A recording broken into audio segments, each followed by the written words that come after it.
The Audio Boy Project, a decentralized anti-authoritarian-based initiative focused on creating a library of audiobooks for truth seekers and free speech advocates. All content on this channel is free to download, share, and repost. Your support is much appreciated. Truth, audiobooks, for the people.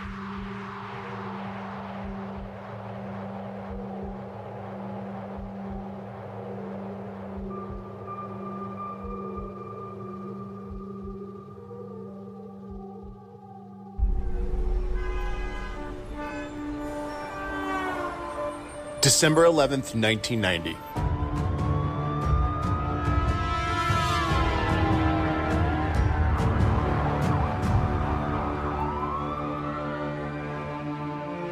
For many years, we have tolerated in America a syndicate of organized criminals whose power is now reaching unparalleled heights.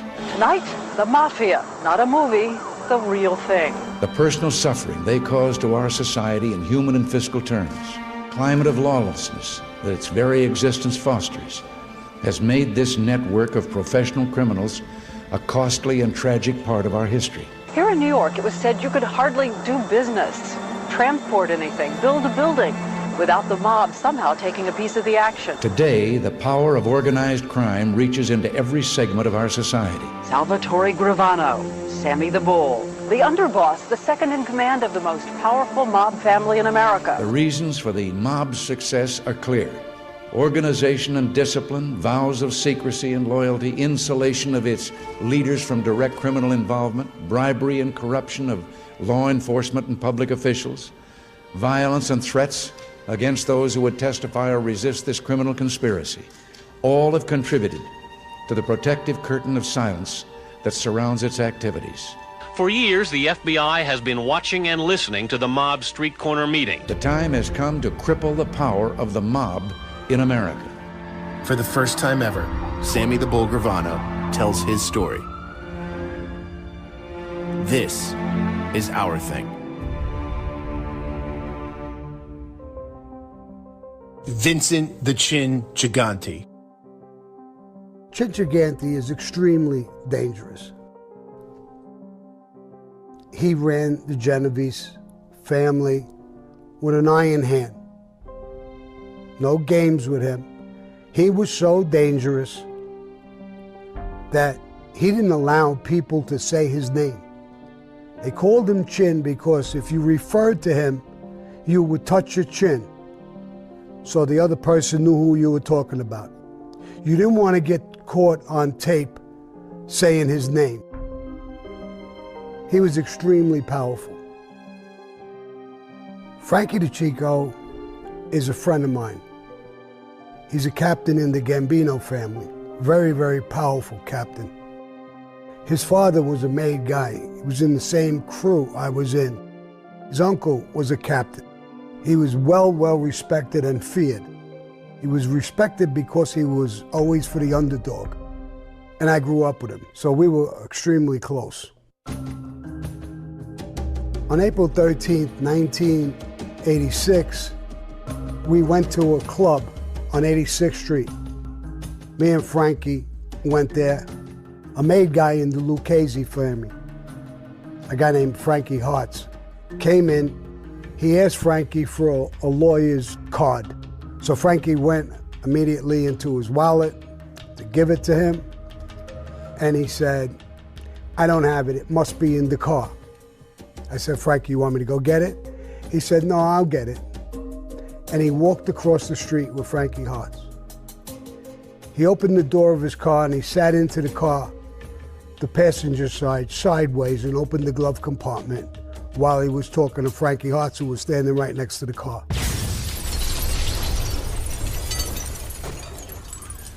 The next thing, there was this huge explosion that rocked the whole neighborhood. Windows broke.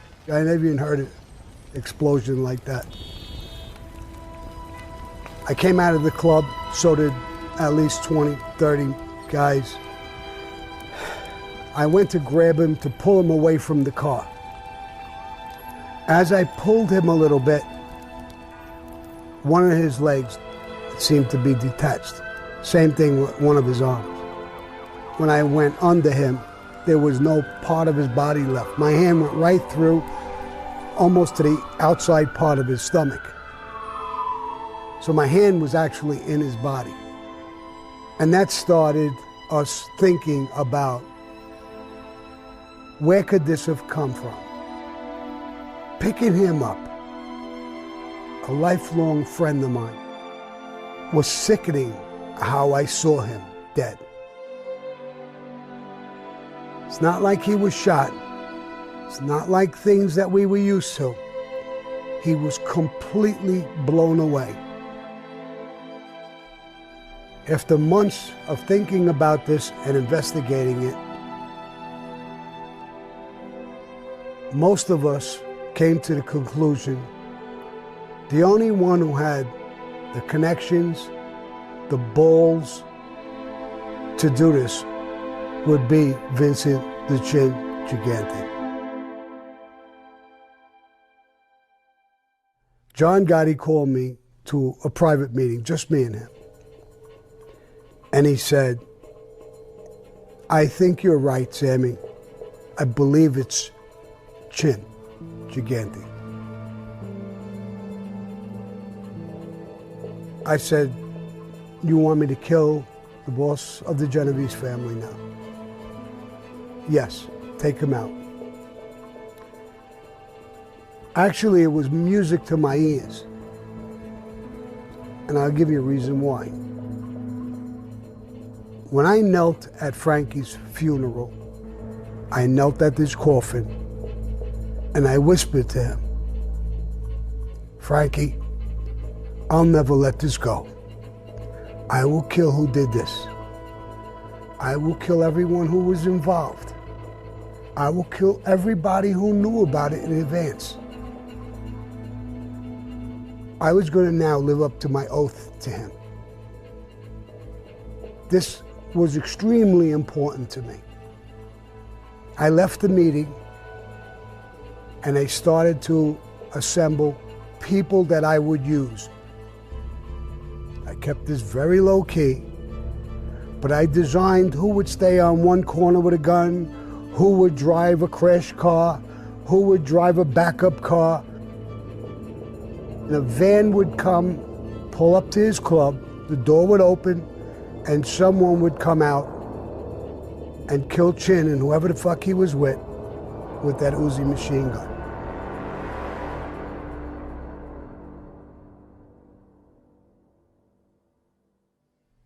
One of my guys said, Sammy, who'll be the shooter? I said, me this time. Me. I owe this motherfucker. But this hit was enormous. It was bigger than the Castellano hit was, for one reason. When we killed Castellano and Tommy Bellotti in front of Sparks Steakhouse, it was an internal thing. Now, this was killing a boss of another family. To me, it was time to get even for Frankie the Chico. For me, it was time to live up to what I told him in a coffin. But one day, John called me in and he told me the hit's off with Chin. Put it on the side. There's an indictment that came down. I'm on the indictment with others. I'm not sure if you're on it. Go on the lam. FBI case agent George Gabriel. When we're ready to do the indictments, they got wind of something. And next thing we hear, Sammy's on the lam because they were convinced we were going to be taking him down, and he wanted Sammy out there to be in a position to run things. I always wanted to be an FBI agent. All other criminal matters, you're really reactive, if you will. The crime has to happen for you to open a case. With organized crime, they're doing it while you're watching them. I mean, they're walking criminals. And the challenge there is, I mean, yes, you're going to prosecute on something that happened, but it's how do you stop it? In New York, we had 5 organized crime families. We're the bad guys in these neighborhoods. We're not the good guys. The office had 8 organized crime squads. There was 1 squad dedicated to each of the 5 families. Typically, the squads had 8 to 13 guys. The Gambino squad, we had about 13 at our heyday. Now, that may sound like a lot of people, but when you figure the family had a membership of about 250 made guys, and most made guys have half a dozen guys around them, you're talking well over 400 people that you've got to be targeting. You only have 13 guys to do it. So you have to be real selective in who you go after. Most of the criminal conduct in organized crime, especially at the level of the hierarchy, which is the boss, the underboss, and the consigliere, is really talking, right? They're ordering crimes. They're not committing them themselves. So for me to put them in jail, I have to catch them where they're talking. The Ravenite Club is where John made everybody show up to pay respect to him. So John, again, kind of got in the face of organized crime, if you will, where this stuff is supposed to happen in secret. He brought it into the daylight. If you needed to talk to the boss, that's where you went to meet him. The problem is, it may be easy to bug the club, but not the best conversations are happening there. We had to win. We had to start really dismantling it. If you take this guy down, you potentially take everything down. For electronic surveillance, that's considered the most invasive tactic, so you have to show you've exhausted everything else. And short of putting a bug someplace would be an undercover operation, and those typically don't work with the mob. So people, I think you put a bug someplace and you just decide you're going to do it. I mean, it's a complicated order. You have to file an affidavit with the judge, and the affidavit has to show enough convincing information that stops just short of probable cause, which is what it takes to indict somebody. The significance of the Ravenite Club, it became John's headquarters. The focus of that investigation was to find the right spots to put the bugs to get the best conversations. Having those really good criminal conversations at the highest level. So we tried the Ravenite, we tried the Bergen Hunt and Fish Club. For a while, we heard he had an office in Midtown in a garment center building. We tried putting bugs in there. He was going to all these places, but the better conversations weren't happening. The audibility, which is always a problem, was terrible. Overall, I was bugging him for about 60 months at different locations, trying to find the right place. We started noticing John's voice disappearing in the club, and he wasn't coming outside because we had surveillance on the outside. We heard there was an internal door, that he was just stepping out into the back in a hallway there. So we actually bugged the hallway for a while. And we got a couple of more conversations. Then all of a sudden we'd hear footsteps going upstairs and the voices would disappear again. And we learned that he was going to an apartment. Years ago, there was a guy by the name of Mike Sorelli, was a Gambino guy. I think he owned the building. And he was the caretaker of the club, which was another way they could kind of protect it and secure it. Well, he passed, but his wife still had an apartment upstairs. And his nephew, Norman DuPont, was the current caretaker of the club. And John arranged that when he wanted to have a really secret conversation, he'd go up and tell his aunt, go get a cup of coffee someplace.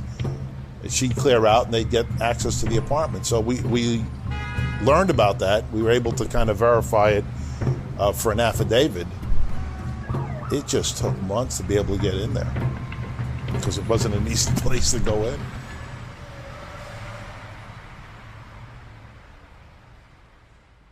I think we go about 3 weeks after we put the bugs in with no conversations. We don't hear anything.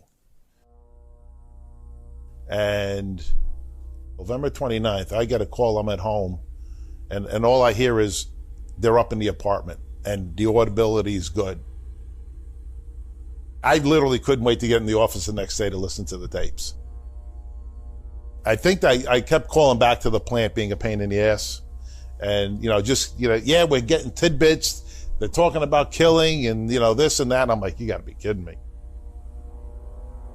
So, get in the next day to listen to it. And, hey, the clarity was fantastic. And I'm listening to this, and I was convinced he's done. We got 5 conversations. The last one was in May of 90. The first one was November of 89. We only got 5 conversations in that time span. But what shocked me even more was the first conversation, and we're talking almost 5 years after they killed Paul, 4 years after this, why they killed Paul Castellano. I mean, John's on almost an hour diatribe about why Paul Castellano got whacked. Without saying Paul's name, but it was clear who they were talking about. And I'm like, you got to be kidding me. I mean, by the second, third one, there was no doubt. The guy's going to jail for life. I mean, almost to the point where we were concerned the judge was going to say, how much more do you need? We have an indictment, as far as I'm concerned. John's trying to find out. He's tasking guys, go speak to your lawyers, go speak to people. We hear there's a big one coming. We don't know who's involved. It's a cat and mouse game, all to kind of preserve what was going on and when we were going to do stuff. He wasn't sure what the hell was going on. In Gotti's case, we had it all presented. We were starting to move forward to getting ready to come down with our arrests and plan around it. The minute you issue it, it becomes public record at some point that there's an arrest warrant out there, and we didn't want this out. We know for sure Sammy's gone. So we're like, all right, we're going to put this all on hold. We'll do whatever we've got to do in the meantime. He's got to come back sooner or later. The Ravenite was the ideal place to take these guys down. It was symbolic. It was John's place, so we were taking him out there. And we wanted to be able to arrest all of them at the same time. And that was the one place we could do it.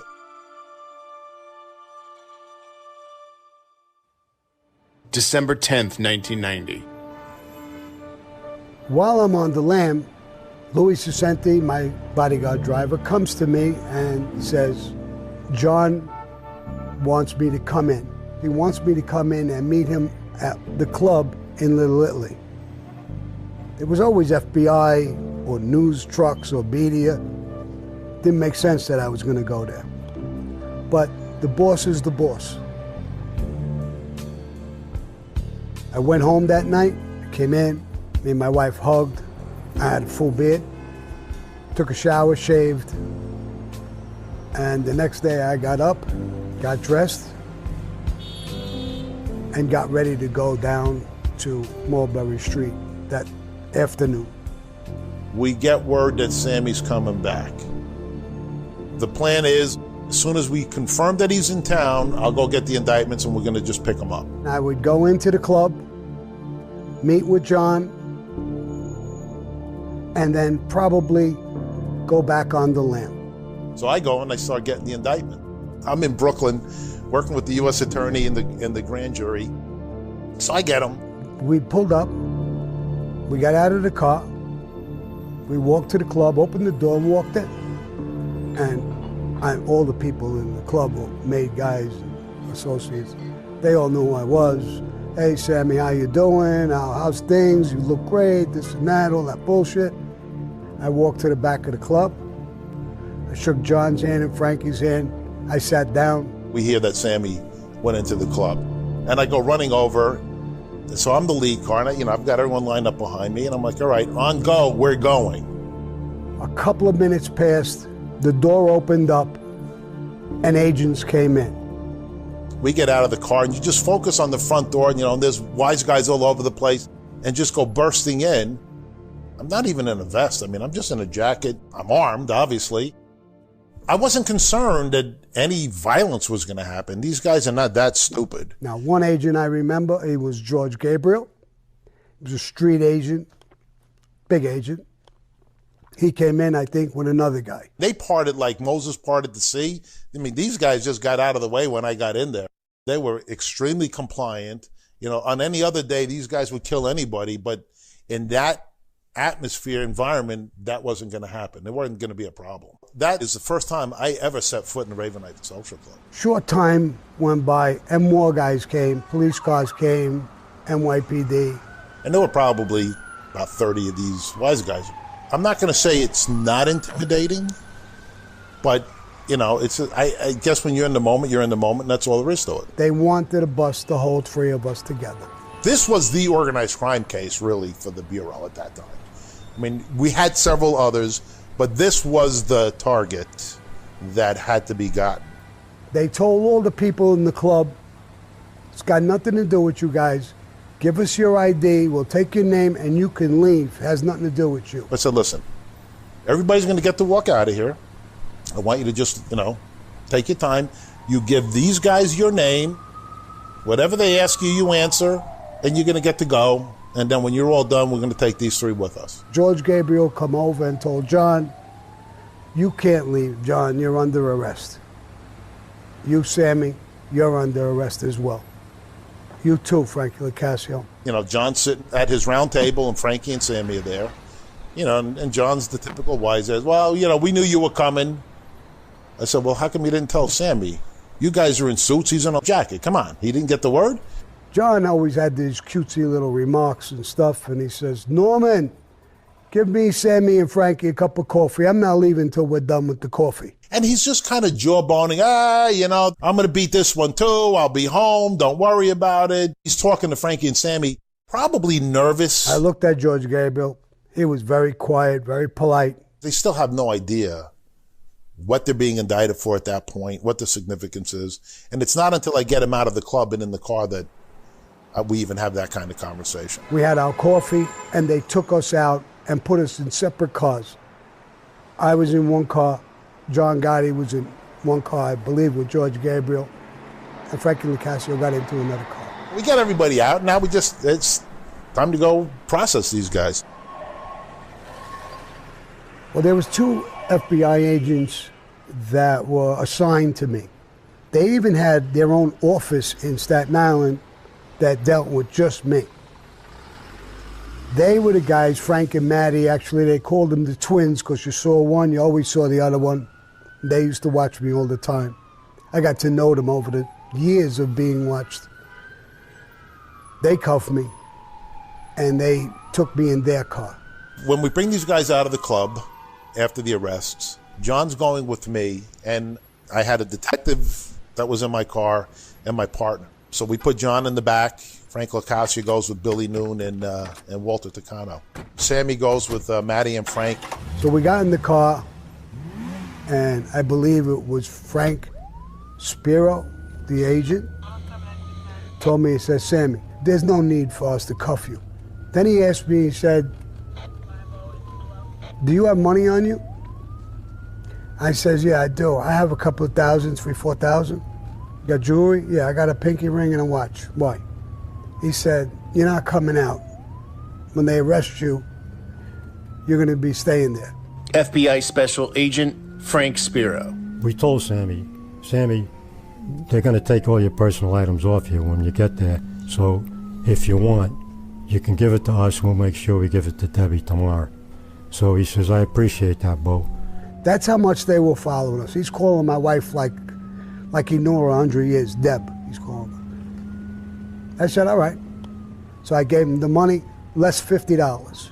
I kept it in my pocket because you got to roll in with something. The MCC is a mile away from where the Ravenite was, so it's not a particularly long ride. And John is instantly jawboning. Well, I'm going to be out. This case is nothing, and this and that. Nobody wants to put me in jail. Your mother's probably rooting for me. I said, well, you don't know my mother. I mean, she's a Greek immigrant. She doesn't like you. I said, but I tell you what, you really talked a little too much in Mrs. Sorelli's apartment. And that shut him up for a second. Because that's when he learned that's where this case was coming from. As we got close to MCC in New York, there was news media. There's a lot more cops, more agents. And they said, Sammy, turn around, we got to cuff you again. We're taking you out. The news media's here. We can't just walk you out. All right. I turned around. They put the cuffs back on me, and I got out. Detectives and FBI were all around us, and they escorted us into the MCC, to the prison. They checked us in and they take, do you have jewelry, do you have money? They did it with John, he had $4,000 or $5,000 on him. They did the same thing with Frankie Licasio. And then they did it with me. I said, I don't have no jewelry on me. And I took out my money, which was $50. John looked at me and said, that's all you got on you was $50?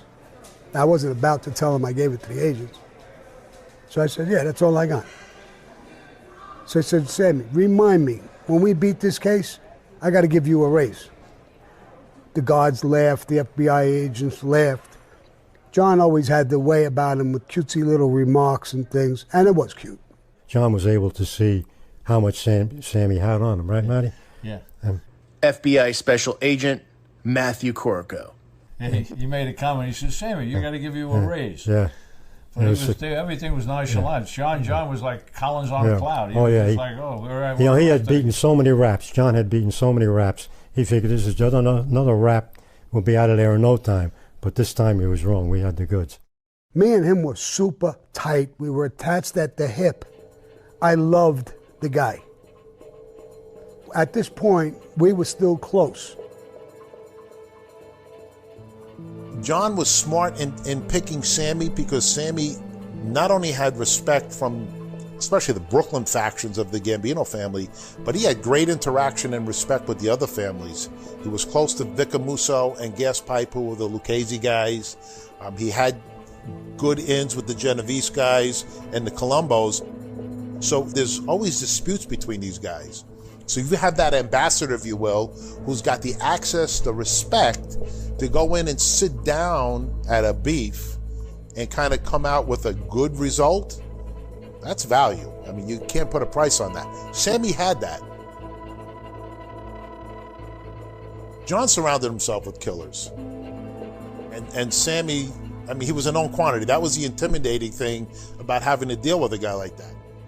This was a trigger puller. This was a guy who could order a hit, and carry it out. He wasn't one of the street guys that had to be told to go do something. He was a decision maker. Now, granted, you still have to put it on record and stuff, but bottom line was, he had the guy's ear. He could do what he thought he needed to do.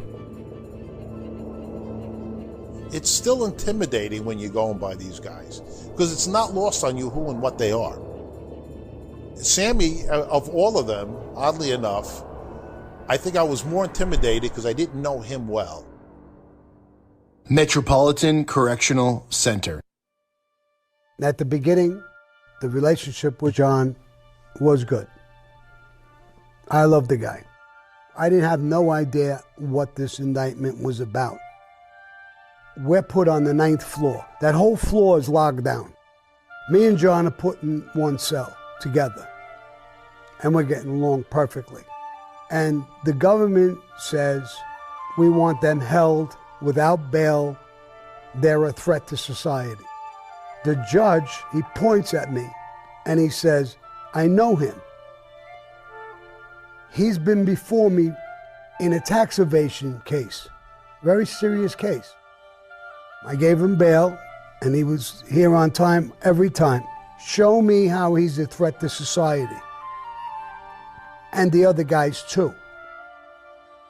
The government was forced into a position of saying, okay, we'll make you listen to the tapes. That's basically the first time I hear about tapes. A day or 2 or 3 later, they postpone for the government to bring in the tapes. They bring in the tapes, and the tapes are devastating. John Gotti is caught on a rant, saying things that were totally not true. And I am blown away. Gotti, he is there talking about me, about killing this guy and that guy and taking over the union or taking over this business, and none of it's true. But when I heard this tape, I was devastated. He's betraying me behind my back. That's how I'm on this pinch. He knew at that court hearing, when I left, I was very defiant with him. I was completely devastated listening to this thing. So, he knows I'm completely pissed. After that day, the judge holds us without bail. We go back in. Mine and John's relationship is extremely shaky now. There's a few more things that happen. My tipping point was John says, I got a way where I could beat this case. He tells me and Frankie, my guys are going to go over all the documents and tapes. We'll take care of that. You guys are not allowed to listen or read them. That's one of the conversations, and I said, John, I'm indicted on 2-3 murders, a couple of conspiracies to murder. I'm facing life without parole. I can't listen to a tape or read a transcript. I can't fight for my freedom. That's the way it's going to be. The boss is the boss. The boss must go free.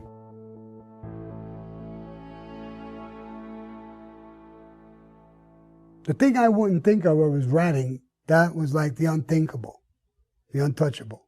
And I'm thinking now, that's exactly what he's doing.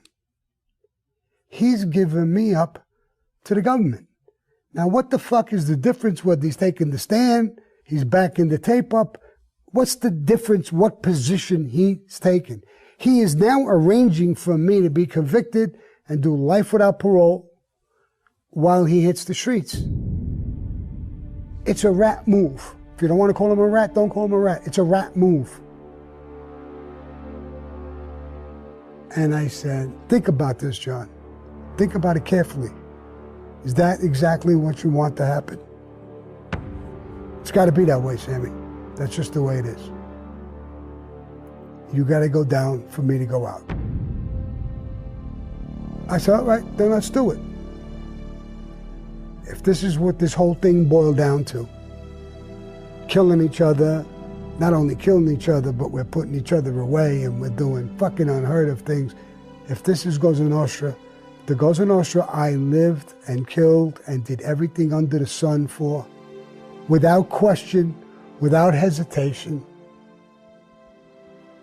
I quit. I quit Cosa Nostra, I quit him, and I got in touch with the FBI. November 1991. I was 20 years old at the time. I remember it as if it was yesterday. There's always some outside hope that somebody's going to flip. We didn't think John could ever do it. That ego was never going to let that happen. Of all the guys, Sammy might be of the mind. As much of a wise guy as he was, he also was a family guy, more so than these other guys.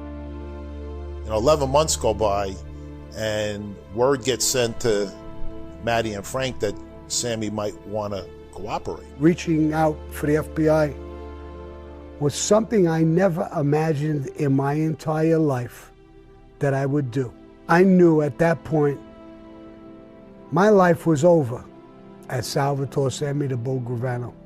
I would be called a rat, a traitor, an informer. I would be called a million different names. My family would have to live through this horror, but I was done. I had to leave. So when I clearly decide to cooperate, I go into this room with my wife and my daughter. He came in, smiling, kissing me, hugging me. I said, I'm going to tell you something that is going to probably rock you. Something you would never expect from me. My daughter, what that? I got in touch with the government. I'm going to cooperate. I'm going to flip. I'm going to get the fuck out of this case. I'm going to get away from John.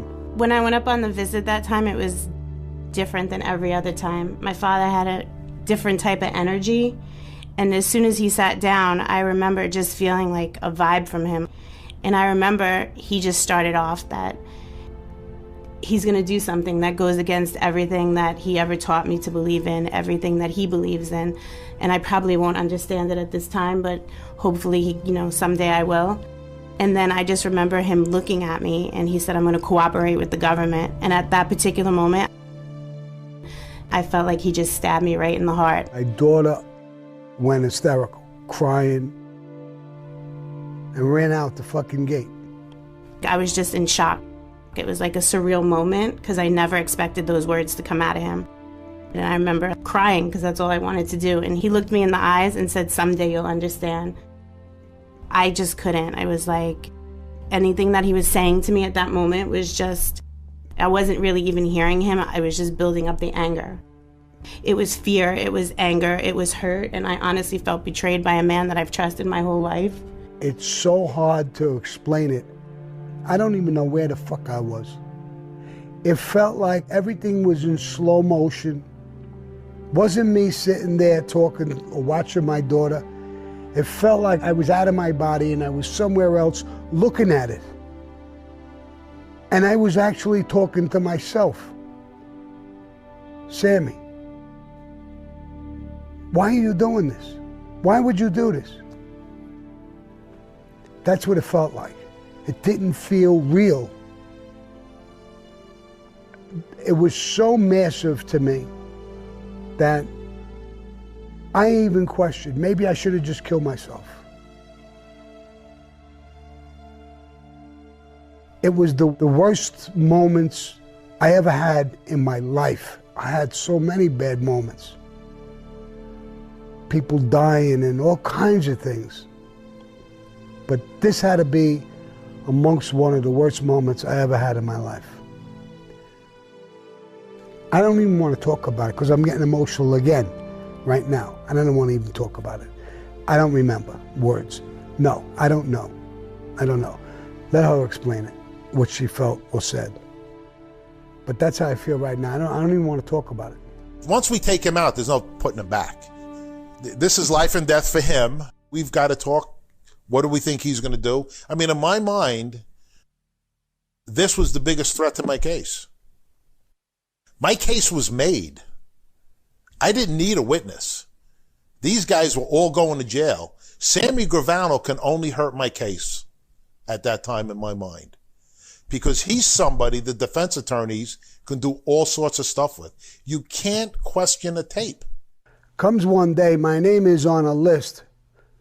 When the place is packed, they do this thing. They rotate prisoners. They call it Otisville Run. They put 10, 12 prisoners on a chain, and they bring them to Otisville Prison to relieve the pressure a little bit. You stay there maybe a month or two, and then you come back. They put me on this list. The logistics should be somewhat easy. You still got to keep it very quiet, because there's no doubt the minute the mob finds out this guy's cooperating, he's dead. So a night came where they'll tell me, you're on the Otisville Run. And at the end of the night, they cuff me. They put me on the chain. There's about 10 guys, 12 guys in front of me on this chain. Each guy is leg chained together. I'm in the back. When we get down on the elevator, we're on the main floor. They stop. Sammy was obviously deemed like the threat of threats. They were also concerned that this was a ploy for him to just escape from us. So now we're going into a series of conversations of logistically, where are we going to keep this guy? They wanted to just keep him in a prison cell, and I'm like, no, that's not going to work. They take my leg chain off of that chain gang. They let the chain gang keep going, and 2 guys come out from the side in suits. They're FBI agents. They take him out of his cell to bring him down. The whole MCC knows something's going on. And I think John knew within minutes that Sammy was out, and that can only mean that he's flipped. When they take me out the side door, this big steel door, it's raining. I could hear helicopters in the background. There's dozens and dozens and dozens of flashing lights, NYPD, everybody's got their lights on, FBI agents all over the place. And there's a woman, a female guard, and she looks at me and she says, "Oh, no, Sammy. Oh, God, it's not you."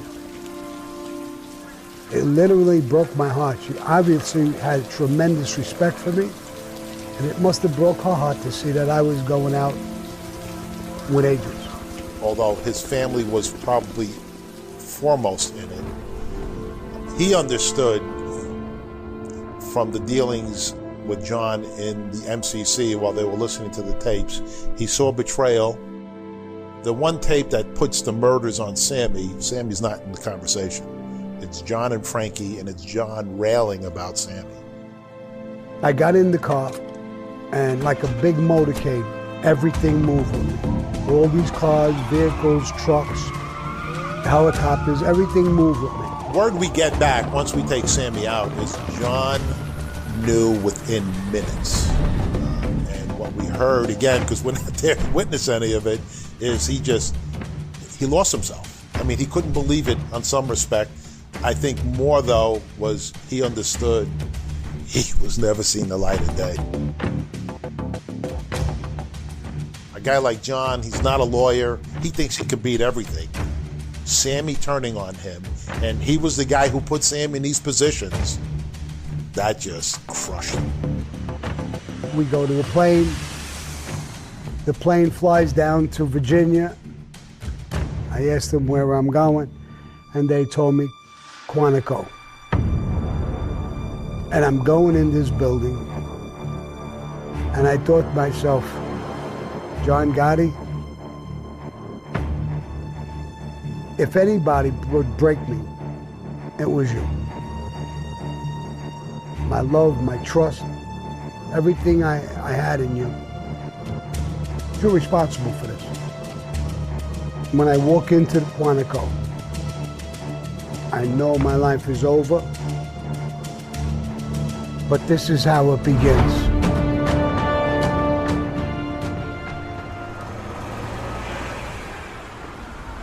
The Rampers in Bensonhurst, Brooklyn, 1959. When I was young, early in my life, 13, 14 years old maybe, I'm in a gang. There was different gangs in those days everywhere. Black gangs, Puerto Rican gangs, you name it. A friend of mine called me not too long ago and was talking about it. He said, "Sammy, you remember when we went in and we were taking the initiation? You would get beatings, slapped, you fucking bitch, punched, kicked. I mean, sometimes real good beatings. Your mouth was fucking swolled up. And the answer was all the time, we're gonna toughen you up." And we were doing things that wasn't just normal to everyday gangs. We were already carrying guns, armed robberies, burglaries. We were a little more dangerous than the everyday gang. There's a lot of people who belong to gangs, not like this gang. This gang was a brutal fucking gang. When you joined this gang, you felt brutalized. It prepared you for different things. New York, 1970. Joe Colucci. Joe Colucci was a bricklayer. He was in the crew with us. He was a hunter, a tough guy, so I really liked him. But what he did, what he was plotting, is unthinkable. And he came out with this weird plan on what to do, and it backfired on him. Joe Colucci plotted to kill Shorty Spiro and myself. He went to another crew member for help, a guy named Frankie. Frankie listened to his request and went to Shorty and told him what he was asked to do. That's how this whole thing started. They went right up to the top. The order came down to kill him. I wasn't really sure in my head if I was being goaded into this. I didn't understand why he would want to kill me. And I was asked, who do you want to help you once I agreed to do the hit? I wanted Frankie on the hit. I wanted to hear it from him, what happened, what he heard, why he didn't tell me, why he went to Shorty Spiro and not me. I also wanted Tommy Spiro. They agreed to that, and we started plotting to kill Joe Colucci. Where would we kill him? How would we kill him? Frankie went back and told him that he would help him with his plot, his plan to kill me and Shorty. All the information was coming to us. It was my first hit. I was a little green. I didn't know exactly what to do.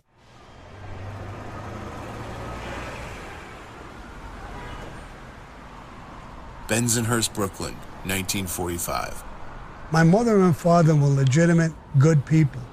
They prepared me in a lot of ways for a lot of good things, honest things. That made me a little bit different of a gangster. I had some compassion for people. I did have some love and respect for people. Maybe people won't agree, but I was a different type of gangster. I had no one in the mafia. No uncles, aunts, cousins, sisters, brothers, nobody in the mafia. To excel in the mafia without brothers, fathers, uncles, or somebody is extremely difficult. I excelled in the mafia from all my other training, my family, learning respect, learning honor, learning something different, and the gang structure. So when I got into the mafia, I believe I excelled because of all that back history. My father's name was Gerlando in Italian, but everybody called him Jerry over here. My mother was called Katie, so Jerry and Katie. Originally, there was 5 of us. Before I was born, my brother, Frankie Gravano, died. One of my sisters was a twin. She died. I was left with 2 sisters. One of them was 9 years older than me. One of them was 5 years older than me. And I was like their little toy. They would hover around me, and they almost like played house with me, took care of me. It was almost like having 3 mothers. My mother was a seamstress. My father was a painter, and they worked long, long hours. I got in trouble most of my life. I literally used to break their heart. I could see the pain in their face every time I fucked up. They didn't hit me, and then my father never raised his hands to me. My mother would hit me with a broom and a stick and anything she could get her hands on. But my father never hit me. They wanted the best for me and to be good. But I was a fuck up. I absolutely loved my parents. I adored them. I never told them I was in the life. I don't think they officially knew I was in the life. Because when I was younger, I was really tough with my hands. I had a lot of respect in the neighborhood. People wouldn't fuck with me. My father, I heard him telling my mother one time, he's just a bad kid. He's just that way. Some kids are born and raised that way. We didn't raise him that way, but that's in him. So he just knew I was a tough kid, a bad kid. And I was well respected, feared, probably at the same time. I remember going to church one time with my father on a Sunday, and we went down the block. On the corner, there was a bar. And almost like that movie, Goodfellas, there was guys dressed in suits and hanging out. Cop car parked there. They were talking to them. Right in front of the cops, they're shooting dice, and they're the heavyweights. Everybody looked up to these people in the neighborhood. So my father told me when I asked him, who are they, Dad? He said, they're bad guys. They don't work. They're not like us. but they're our bad guys. Respect them all the time. Never tell on them. Never go against them. They help us when we're in trouble. Back then, when they came from Sicily especially, they didn't trust the government. They didn't trust police. They didn't trust. They had those people they would run to. My father had problems and ran to them a few times. He had gumbatas that he knew from Sicily, and they came over. They were made guys. My father had nothing to do with the life. But if he had a problem, he couldn't go to them. So they, to me, were like gods. The way they walked around, had beautiful women, beautiful cars, beautiful clothes, diamond pinky rings, and they were looked up to by just about everybody. I think I remember my father asking me, because his gumbara, Suvido, was a made guy, and when he had problems, he would go to his gumbara, Suvido. And I remember my father asking me one time, you never hooked up, right? So I said, what do you mean that hooked up? Like Suvido, you never went over there? Nah, I'm good like I am. I know a couple of people like that. Don't worry about it. February 28th, 1970. One night, we went out drinking. We went to an after-hour club. It was about 4 o'clock in the morning. We were ready. We've been hunting him for a while. This was the perfect time. We went to a cafeteria that's open 24 hours a day. The famous cafeteria, that was the name of it, on 86th Street. When Joe went downstairs and more or less like down the staircase into the basement where the men's room was, when we leave, Tommy, you get behind the wheel and drive. Frankie, you get in the back. I'll get in the back as well. That'll put Joey in the front, the passenger seat. And I'll take him out. Part of the life, there's a code, a strong code. When it comes from the top, they tell you to do something. And you have to do it. That's part of the code of the mafia.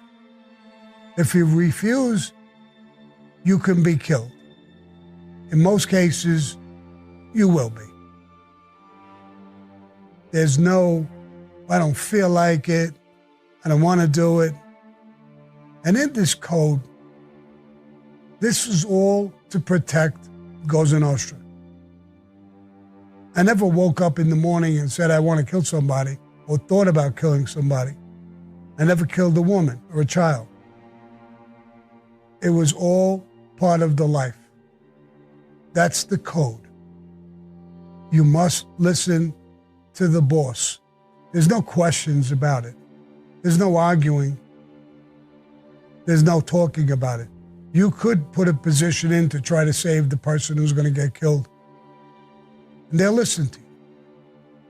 Hopefully. But if they take a position that you presented your case, now go kill him. That's it. There's no more discussion about it. The only discussion is, I have to hunt and kill this person. And I'm not talking strictly about myself. That's the life for everybody who's in the life. Now, at that time, I was an associate. Once you become made, then it's written in granite. As I went on with the life, I've learned that the hardest part of doing a hit is putting it together. The planning, the plotting, deception. Pulling the trigger is the easy part. You're told to sit here and pull the trigger, you pull the trigger. But it's pulling it off, the deception of it, and not getting caught. That's the hard part. Now, they'll use friends, People who are close to you, people will ask why. Because it makes the hit easier. You got the guy in your grasp most of the time. You hang out with him.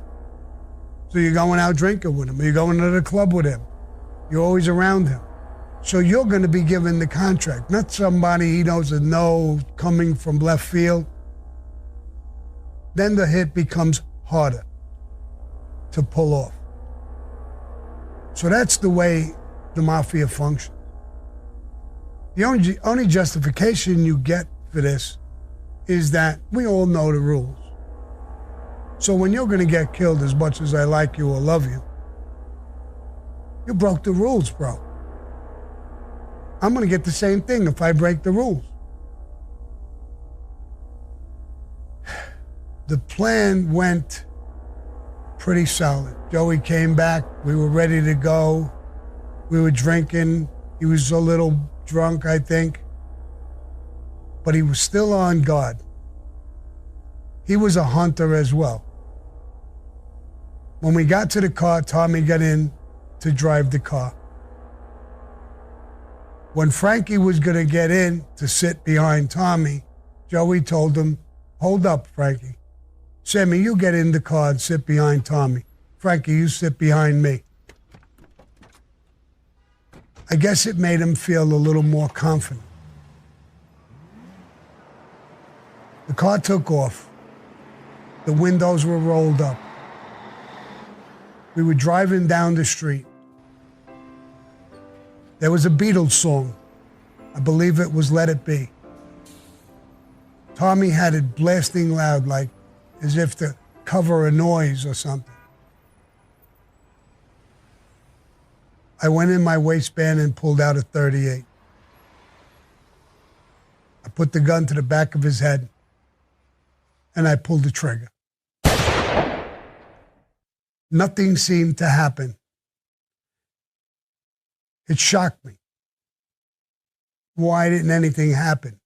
Was something wrong with the gun? I was confused. The sound of the gun was enormous, with the window shut. It sounded like a cannon went off.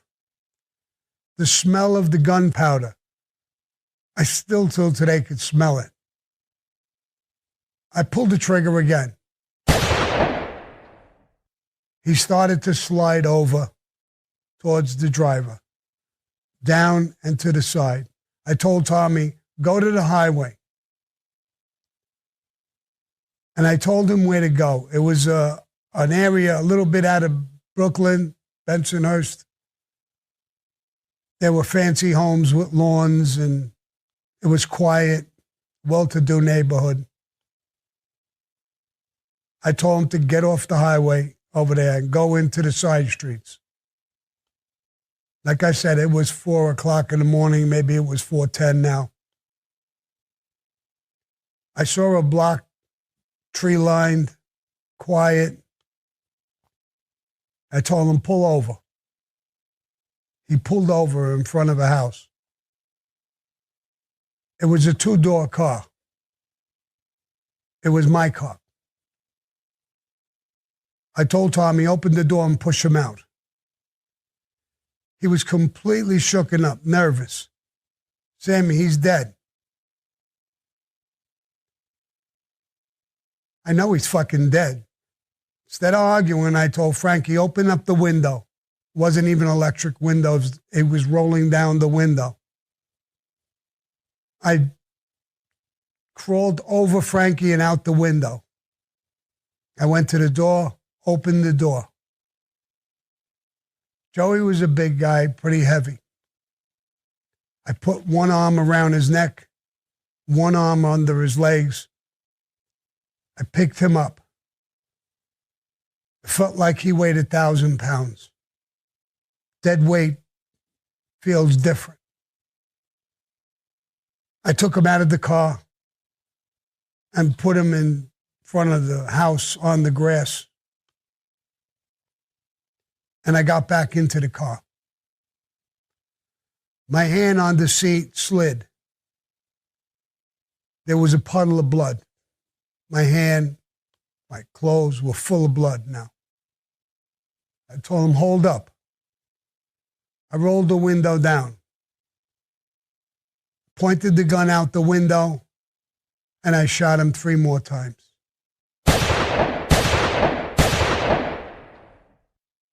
Then I told Tommy, go forward, don't speed, don't go through lights, and let's go back to the neighborhood. We'll stop by the ocean, I'll get rid of the gun, and then we'll clean the car. We did that. I didn't know back then that I was making a mistake. You can't clean the blood completely out of a car. I should have just burnt it. But it was my first hit. I didn't know exactly what I was doing. Well, we got rid of the gun. We came back. We cleaned up the car. And then we went up into an apartment where Tommy and his brother Matty and his family lived. And I was staying there on occasion. And we went into the house. I was totally exhausted. I went into the shower to take a shower. I saw in movies when people did a murder, they would get nervous, sweat, and shake, and I thought this would happen to me. And I was waiting for it to happen. But I was letting the water run on me. It didn't happen. I didn't feel anything.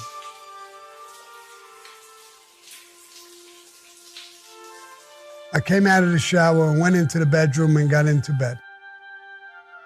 I fell asleep in a matter of seconds. I slept like a baby the entire night.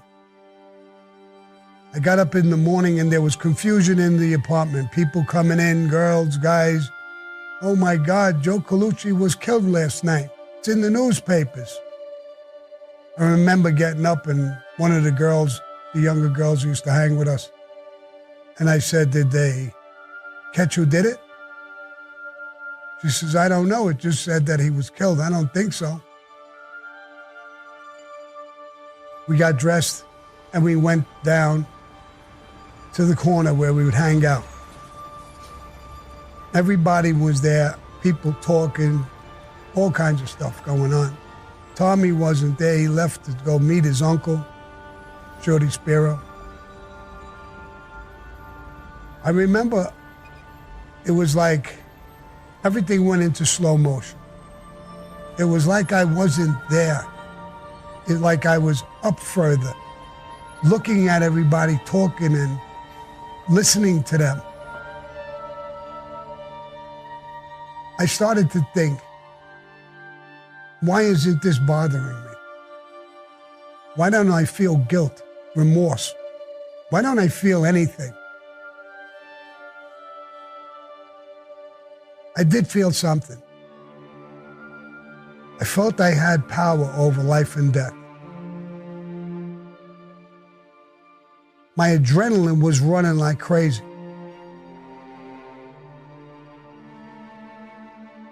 I knew this was part of the life of the mafia. My concentration was broke when Tommy came back and said, Shorty's going to pick us up. We got to go downtown, Brooklyn, where Carmine Persico, who was a captain directly below Joe Colombo.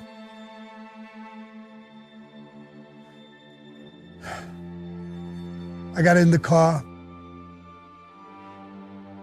Shorty told me, my nephew told me everything. You did a great job. We're going to go down and talk to Carmine. And I want you to say nothing, Sammy. Don't talk. My nephew will explain the whole thing. I said, okay. That's what we did. We went down there. Tommy explained every little detail that happened, leaving out the detail that he didn't want to push him out of the car, that he was nervous or scared or whatever it may be.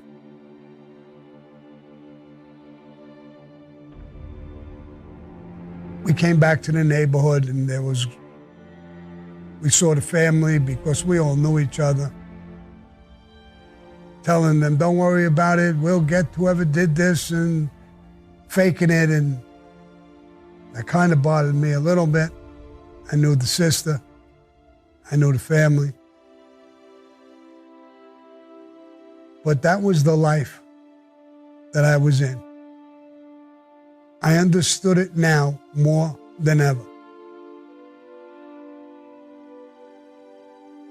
That night in the car, there's no question it was life-changing for me. I was a tough kid with my hands. I never killed anybody. I don't think I'm a bad person or was a bad person. Like I said, I felt power over certain things. I felt now I belong to Cosa Nostra. At some point early in my life, I'm going to die or I'm going to go to prison for the rest of my life. I knew it. Knowing those things and being in the life and starting to really understand the life more and more, I became ruthless. I became fearless. I thought I'm going to die anyway or go to prison. That's the life, and I'm in it. It's like being a soldier. You could train. When you go to Vietnam and fight, you say to yourself, I don't know if I'm ever coming home. There's other guys shooting at me. This is fucking for real. This isn't a game. This isn't a fist fight. This is a war. I'm in that war. Cosa Nostra became everything to me. It became my government, my country, my God. It became everything to me. Later, we went to the funeral. And again, I just didn't feel much. At first I thought, am I sick? Is this something wrong that I don't have feelings or I don't have things? I have tons of feelings for people in all different kinds of ways. But I felt maybe a piece of me died that night. I don't know. I really don't know. I know one thing. That night, I became a professional killer.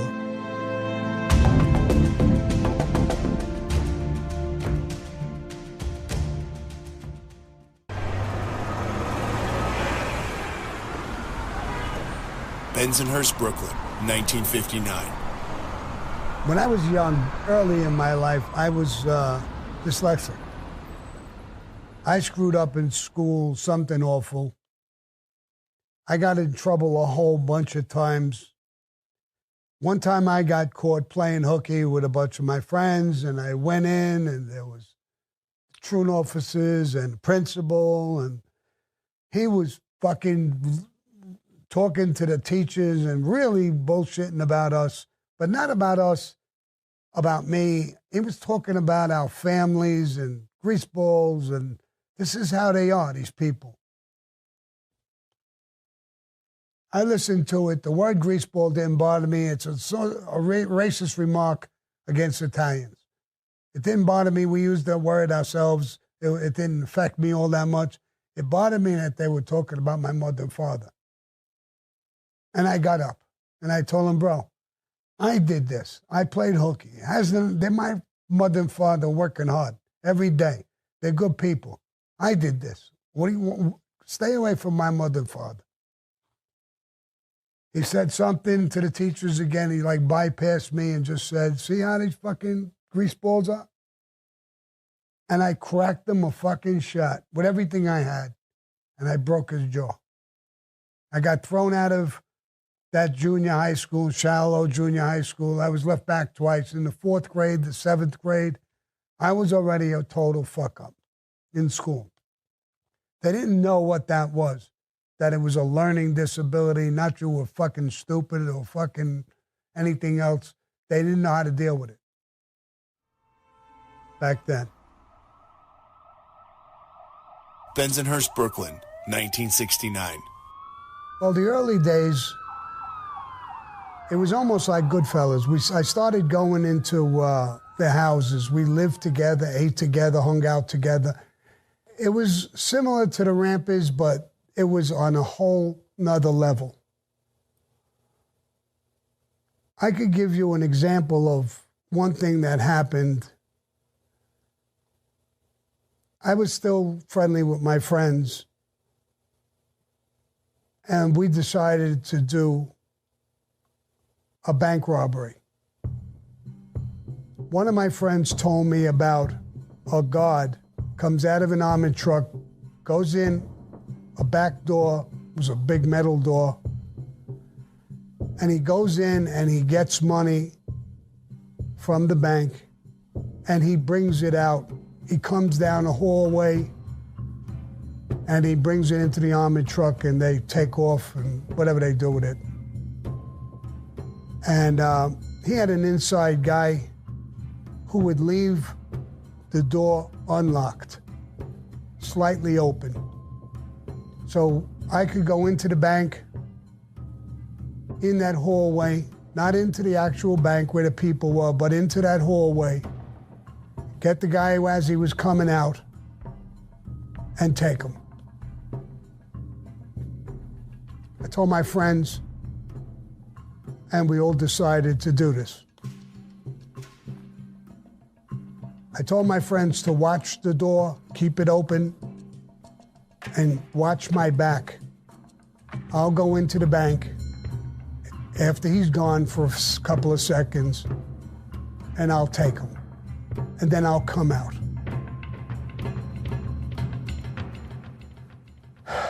We did that. I went in, I prepared myself to wait a whole circular hallway. He couldn't see me until he made a little bit of a turn. I would pull out the gun and take the bag away from him. Everything was working perfect.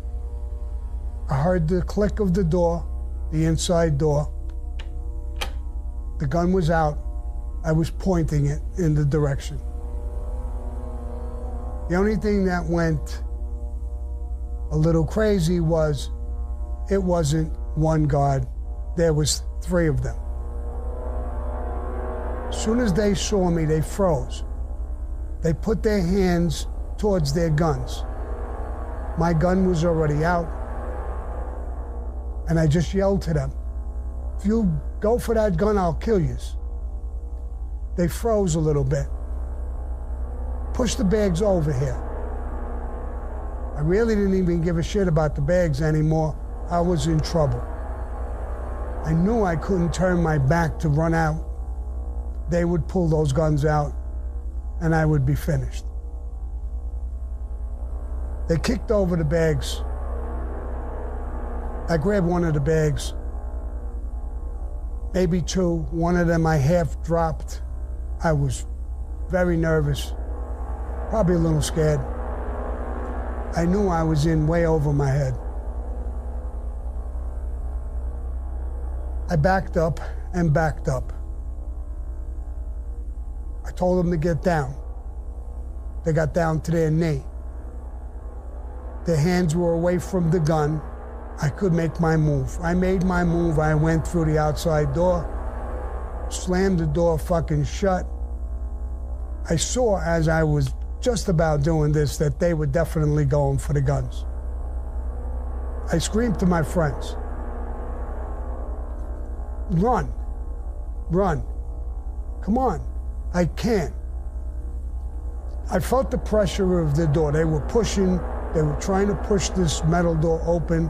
I had my foot against it. I couldn't make this move. I knew as soon as I let go of this door would come flying open and I would be shot. I didn't know what the fuck to do. It was 86th Street, a lot of people walking. I saw a little pack of people coming down, and I thought to myself, if I let go of this door and fuck the money and just run right through that pack, maybe when they come out, there'll be too many people and they'll be afraid to shoot.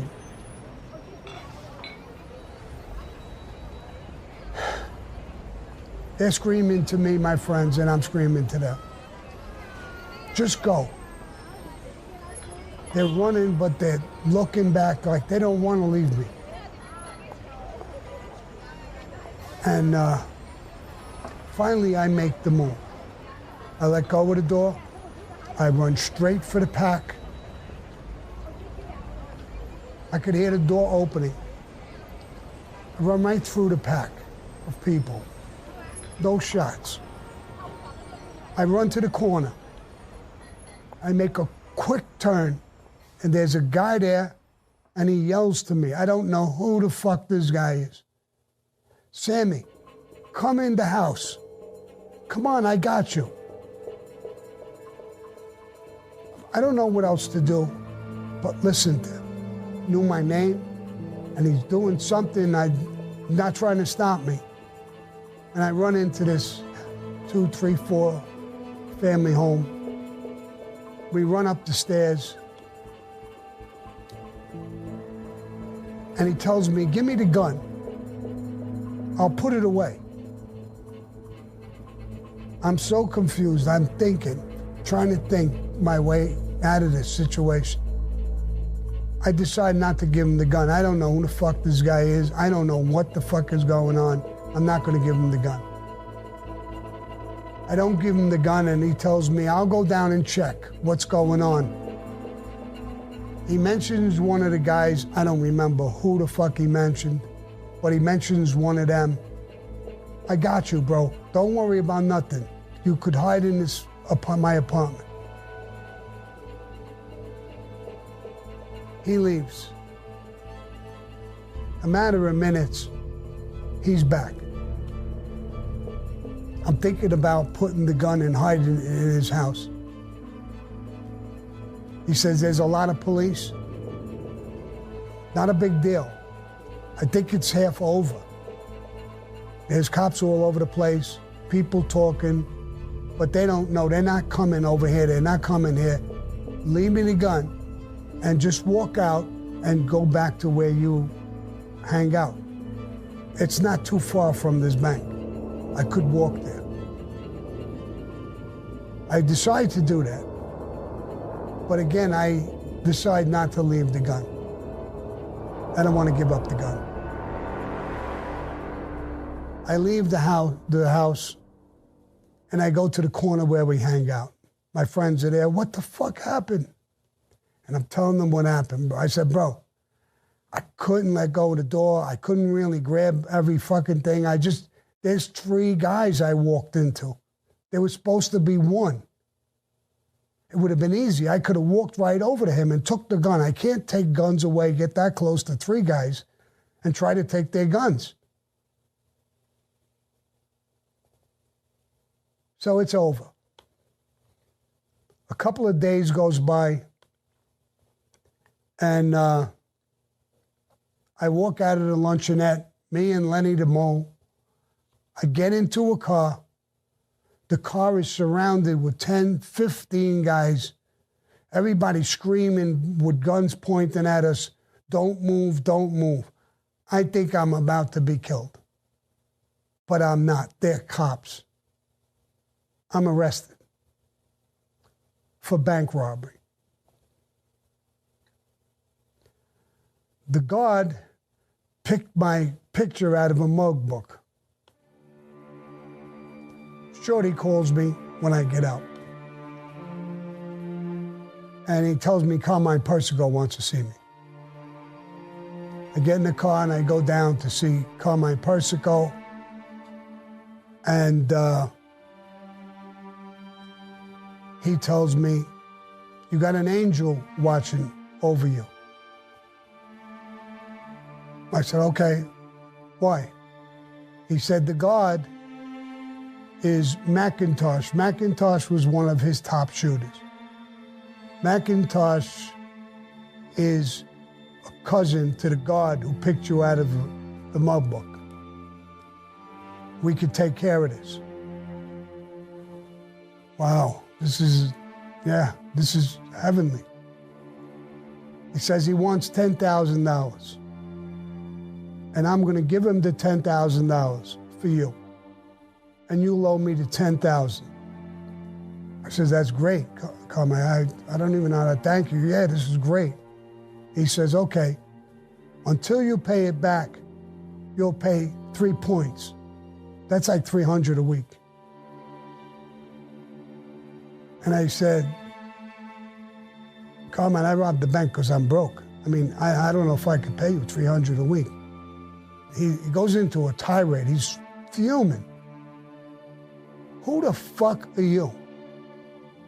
You were just facing 7.5 to 15 years for a bank robbery. I got the connection with Macintosh. I'm putting up the $10,000, and you can't pay me $300? Who the fuck are you? Who are you? The money don't come down from me to you. It comes up from you to me. I says, Carmine, please, take it easy. I made a mistake. You're 1,000% right. I apologize. I didn't mean it in a way that I'm not going to pay. I meant it would be hard. But no, the money will be here every week. I apologize. I learned a good lesson.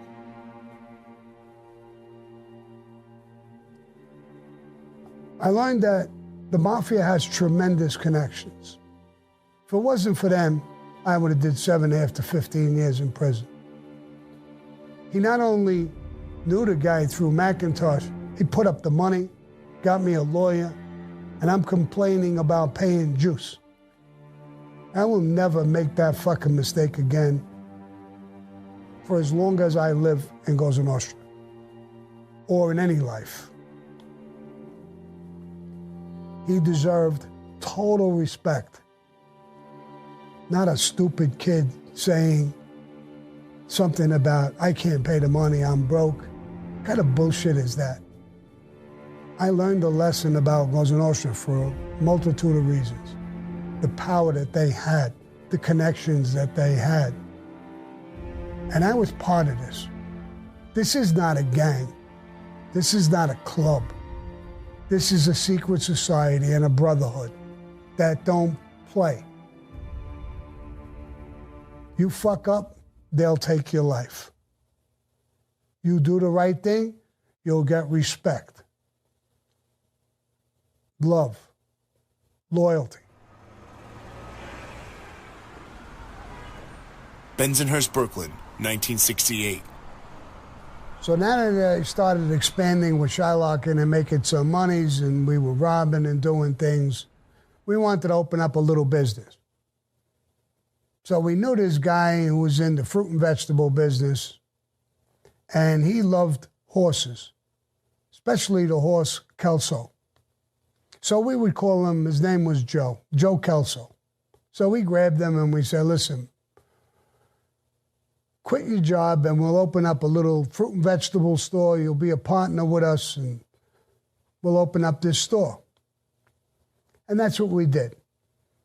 We built the store up a little bit and we put the name of the store was Joe Kelso's Fruit and Vegetable Store. And he would work and come in and wait on the customers, and he knew what there was to know about that kind of business. There was a back room. We would go in the back room. It was almost like a little club to us. We would go in there and hang out and bullshit and play cards and plan things and do all kinds of bullshit. And one day he opens up the door and he says, Sammy, look at this. This woman is robbing us. So I go by the door and I look out the door, and there's an old lady in her 60s. And she's taking some stuff, grapes or whatever she was stealing, and putting it in a bag, and she would sneak it out. So I was like, what do you want me to do? So he says, Sammy, we can't allow that. So we would always joke and goof on each other, and I told him, listen, Joe, go over there in that desk over there, open up the drawer, there's a gun in the drawer. Go over there, shoot her in the fucking head, and then we'll get rid of the body. Now, he was a legitimate guy. He was scared to death. You want me to shoot her? I started laughing. I said, no. I said, but what the fuck you want me to do, bro? He says, talk to her. I said, all right, I'll talk to her. I go out and I went over to her, Senora, you're robbing the stuff. It's our store. It's my store. You're robbing us. Okay, but we broke. I'm broke. Me too. I'm broke too. Listen to me. Don't rob me. Take it, bring it to the Joe over there at the counter. Let him ring it up. Put it in your bag and tell him, put it on Sammy's tab. So she does that. And whatever the tab was, I took a few dollars out, I threw it in the register. Here, she's paid. And whenever she comes here, I give her what she wants, put it on my tab, tell me what it is. And a couple of days, maybe a week later, I'm in the back again. He comes over, he says, Sammy, you ruined my life. How'd I ruin your life? What the fuck did I do now? He said, look outside. I look out the door again, and the place is crowded. All kinds of old people buying shit. So I said, it looks good. She's probably talking good about us, and look, we got a lot of customers. He said, but none of them are paying. They're bringing it to the counter, and they're telling me, put it on Sammy's tab. I said, well, I'm not going to pay for it. I said, listen, Joe, we're already setting up a little club that we're opening up. We're going to go. I'm going to leave here. You keep the whole business. It's yours. Keep it. I don't want nothing. It's yours. Good luck. You're a great partner. This isn't a good business for me. And I'm not going to keep paying for all this stuff. And then give it to them. Half the times you throw it away, it's getting rotten. So give it to them. No, all right, kid. Thank you, Sammy, but I'll work it out. Good. Listen, don't ever let somebody come and tell me that you're giving these old people a hard time. They're all broke, bro. Don't do that. And I left. Bensonhurst, Brooklyn, 1957. I went to another school, McKinley Junior High School, was in another neighborhood. Not that many Italians, mostly Irish, Swedish, Polish people. It was a different neighborhood. I was a good-looking kid. I got along with the women, but the men, the boys, every day I was in a fucking fight. A couple of times I would get jumped, and the rampers would not find out, you got jumped, bro? Yes. Where they stay? In the McKinley Park at night. We would steal a car, go fucking flying down to McKinley Park, jump out, and break their fucking asses. They learned that jumping me, they wanted to fight a fair fight, I'd fight. But jumping me, there was going to be retaliation for it. But I got thrown out of that school as well. Then I went to 600 school. It's a borderline of a children's jail or something. It's not a children's jail, it's borderline. Next step is that. It's every fuck up in the city goes to this school. To cover my not being able to spell or read, numbers didn't look alike, nothing looked right to me, and it was very difficult. I would joke a little bit, like a class clown, to cover the hurt of not being able to do certain things, I guess. And one day in the schools, the teacher said something. I made a joke out of it. They were all laughing. There was a kid in front of me, stood up, long black coat, almost down to past his knees. And he got up and he was hollering at me. He had a Bible or something in his hand, looked like a Bible. And as he's talking to me, he started patting me on the head with it. Boom, boom, boom. By about the fourth tap, I cracked him. I knocked him out cold. And I got thrown out of the entire school system. So I was out. I was done with school. New York, 1970. In the Rampers, it was one thing, robbing. It was a gang. In the Mafia, as even an associate, it was a whole nother ball game. So one of my first experiences dealing with the mafia at this level, me and my friends, we went and we did a burglary on a clothing store. There's no alarm on the store. We got together and we hit this store. We took everything. Then we started selling stuff. 2 days later, Shorty calls me and tells me, we have to go down to see Joe Colombo himself. He wants to talk to you. Joe Colombo wants to talk to me? Yeah. I go down with Shorty and I meet with Joe Colombo. Joe Colombo tells me, from what I understand, you robbed the clothing store. And I said, yes, I did. He said, the guy who owns the store is a friend of mine. You got to give the stuff back. I'm a little stunned, but this guy's the boss of the family. I tell him, okay, I sold a few things, but we'll get everything back. Even the stuff we sold, we'll go give the people the money back. I'll get everything back. Nods his head, okay, get it done, Sammy. And I went back to my friends and told them what happened. They're all sick about it, but it is what it is.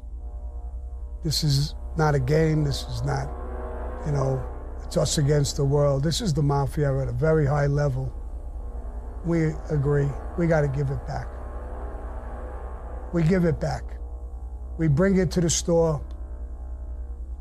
The guy is there, and who owns the store, and we bring everything back. Car after car after car. Loaded with stuff. Shirts, pants, suits, you name it, we're bringing it back. A couple of days, maybe a week later, I get called again. I grab my friends. Hey, bro, did we give every fucking thing back? I'm being sent for again. No, we got everything, Sammy. We got even some of the stuff we gave it away.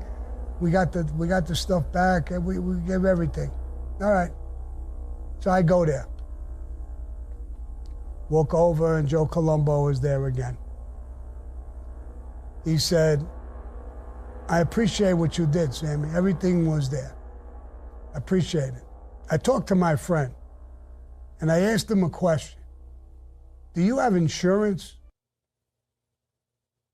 He said, yeah, I had insurance. And you reported the theft, right? Yeah, I did. So the insurance company is going to give you a check. Is that right? Yeah. And now I'm telling them I have to go buy the stuff, which I don't. I got it all back. So Joe Colombo tells his friend, these kids who robbed this store, they're broke. Good kids, street kids.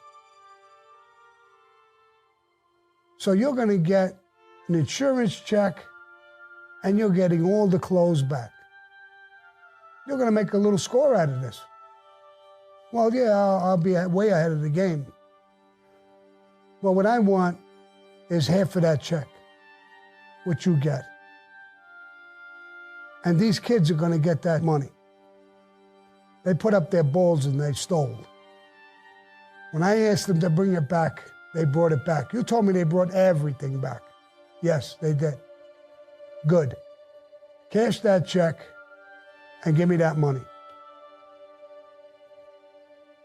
And the guy's going to give me the money, he told me. What I'm going to do is I'm going to give you and your friends the money. I like the way you conduct yourself, Sammy. I appreciate it, Joe. And I'll put together a package for you. No. Don't give me anything. Keep it amongst your friends. Keep doing what you're doing, Sammy. Be honorable. You didn't try to lie, and you did everything you were told to do. That's your gift to me. Not the money. Everything I hear about you from Carmine Persico, from Shorty, I like. And I got my ear to the street, just like I knew you robbed the store. So go and enjoy yourself. This guy really, really won my heart at that time. To me, Joe Colombo was the man. I had tremendous respect for him for doing that. When I went back to my friends, they were stunned. So I said, we're going to get half of that money. I think it's more than we would have got selling the stuff because we were selling it dirt cheap. We had a couple of drinks, laughing, talking.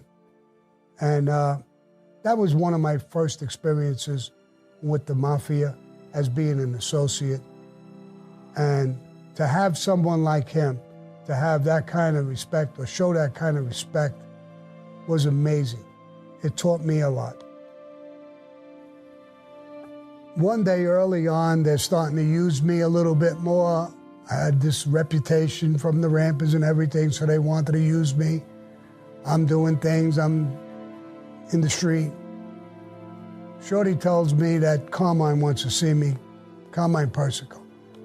I go down there, and he tells me about some guy who is fucking around with somebody's wife. And he wants me to go there and give this guy a tremendous beating. And he wants his ear.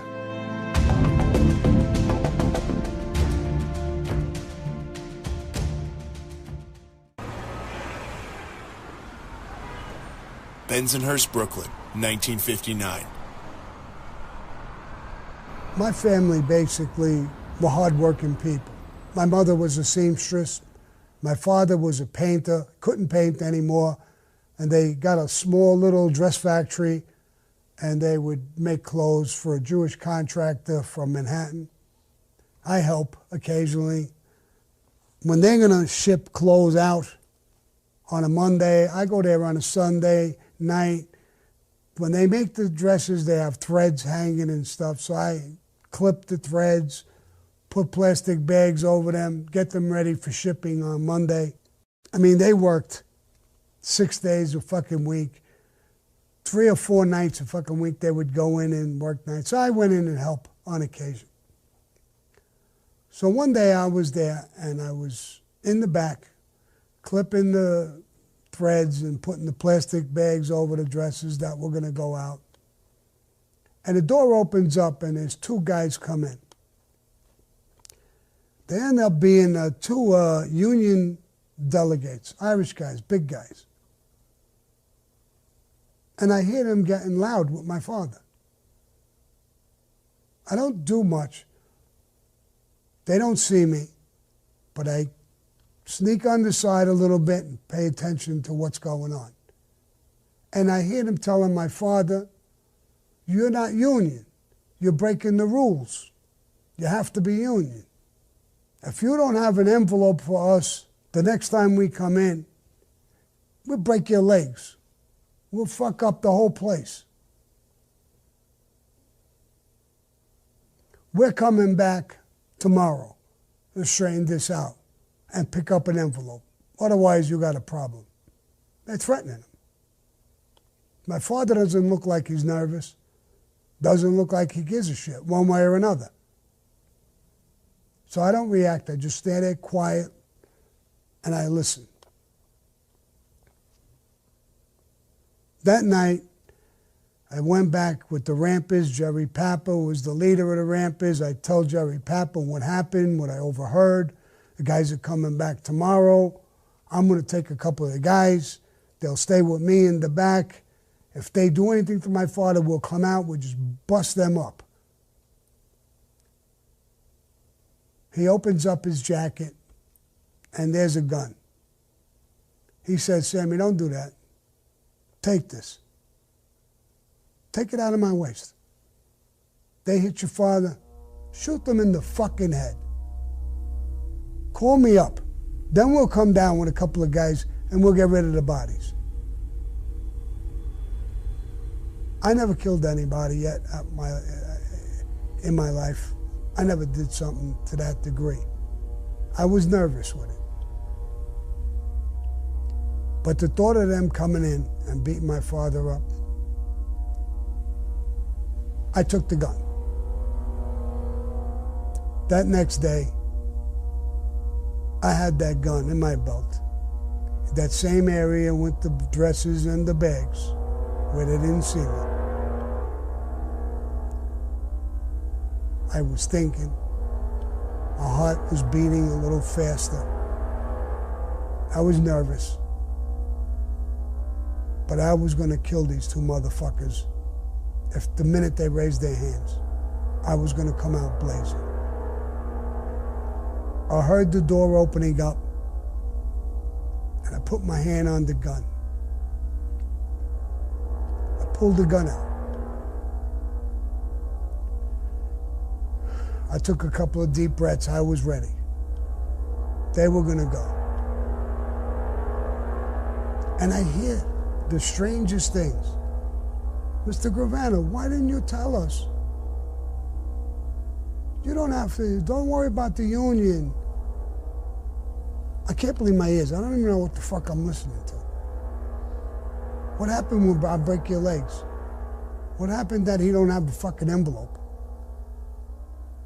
Why don't you tell us that you know Suvido? Why didn't you tell us?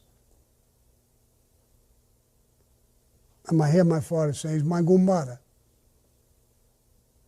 But why didn't you tell us that?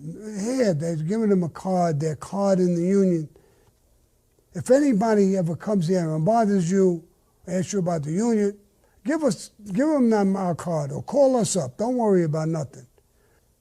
And just before they leave, please, Mr. Gravano, don't forget, tell Suvido we were here and what we said. And my father's nodding, okay. And they leave. I come out, the gun is back in my waist, my jacket's over it. I said, Dad, what was that? He says, they got big mouths. I went to my gumbara, Suvido, and told him what happened. And he probably talked to them. Suvido, I knew he was my father's gumbara. I've seen him a couple of times. A little guy like my father, but skinny as fucking, a good wind could blow him the fuck over. What the hell was he gonna do against these two fucking monsters? How could they have that kind of fear for him? He's a lightweight. I find out later that Suvido is a made guy. Comes from Sicily. He's a made guy in Sicily in the United States. And he's got a reputation and a half. He's a shooter. That made me understand the power of the mafia. You could be that intimidated over this little skinny old man. Wow. I understood it. But I told my father that night, if they didn't do that, I had this done. I had this covered. What were you gonna do? I opened my jacket, I showed him the gun. My father never hit me in my life. He came close that night. We don't do that. I told you, we go to honest people. We don't do things like that. Give me that fucking gun. He took the gun. He was hot as a bastard. I eventually got the gun back from him. I told him it wasn't mine. And I had to give it back. I got the gun back and I gave it to Papa. So that was like one of my first encounters. Well, I always knew those guys on the corner, what they were, bad guys, our bad guys, all that stuff. But this was mind-boggling to me. New York, 1968. We had the address of the place now and what he looked like and who he was, and that you would go into this little store, there was a big counter. You go to the counter and you talk to him about buying washing machines and dryers. So I wanted Tommy to do all the talking, and I said, you do the talking, tell him we're opening up a place, and when he hands you a pamphlet of stuff, pull it towards you so that he leans forward and you point to something, so he has to lean forward to be able to see what you're talking about. I had a blackjack, and I'll whack him in the fucking head. So we went, it was out in Long Island, and we went there, and as planned, we went in and, you know, walked around the store a little bit, and then when he came out, we went to him, and Tommy started talking to him and telling him, we're opening up this place, and we'd like to see some stuff. Do you have pamphlets? Could I see it? You know, so you could explain to me. And the guy took out a pamphlet, looked like a big menu type of thing, and he's explaining his stuff, and Tommy did what he was supposed to. He pulled the thing close to him and pointed to something. The guy leaned forward, and I cracked him a good shot right on the side of the head with the blackjack. He was a big guy. He went down, screaming, yelling. I jumped on top of the counter, and I was gonna go over and see if I could get his ear. He was grabbing onto the counter. His fingers were on the tip of the counter, and he was trying to pull himself up. So to stop him from doing that, I whacked his hand with the blackjack so hard that one of his fingers went flying. I actually knocked his finger off. By the time I jumped over, I took a peek to see where the finger was, and these guys in the factory were running towards the front. There was a bunch of them, 4 or 5 of them. It was just a regular doorway to come out, and it seemed like they were all crowded there. The one guy who was coming through the opening, I smashed him in the face with the blackjack. He started screaming. They probably didn't know if he got shot or hit. They didn't, whatever it was, the guy was bleeding like a sieve. And they backed up just a little bit, enough for me to jump back onto the counter. And we ran out of the store and took off. I didn't have the ear, and I didn't have the finger. So I said, did you see what happened? To Tommy Spiro. The finger? Yeah. Yeah, fucking thing went flying in the air. Probably caught the corner of the desk. I didn't actually mean to do that, but it happened. I said, you think I'm in trouble now? Well, what? I don't have the ear, I don't have the finger. I mean, I got orders to take the fucking ear. I think I could have got away with it if I took the finger, but I couldn't get it. I didn't know where it was, where it landed, and the guys were coming out. I saw them.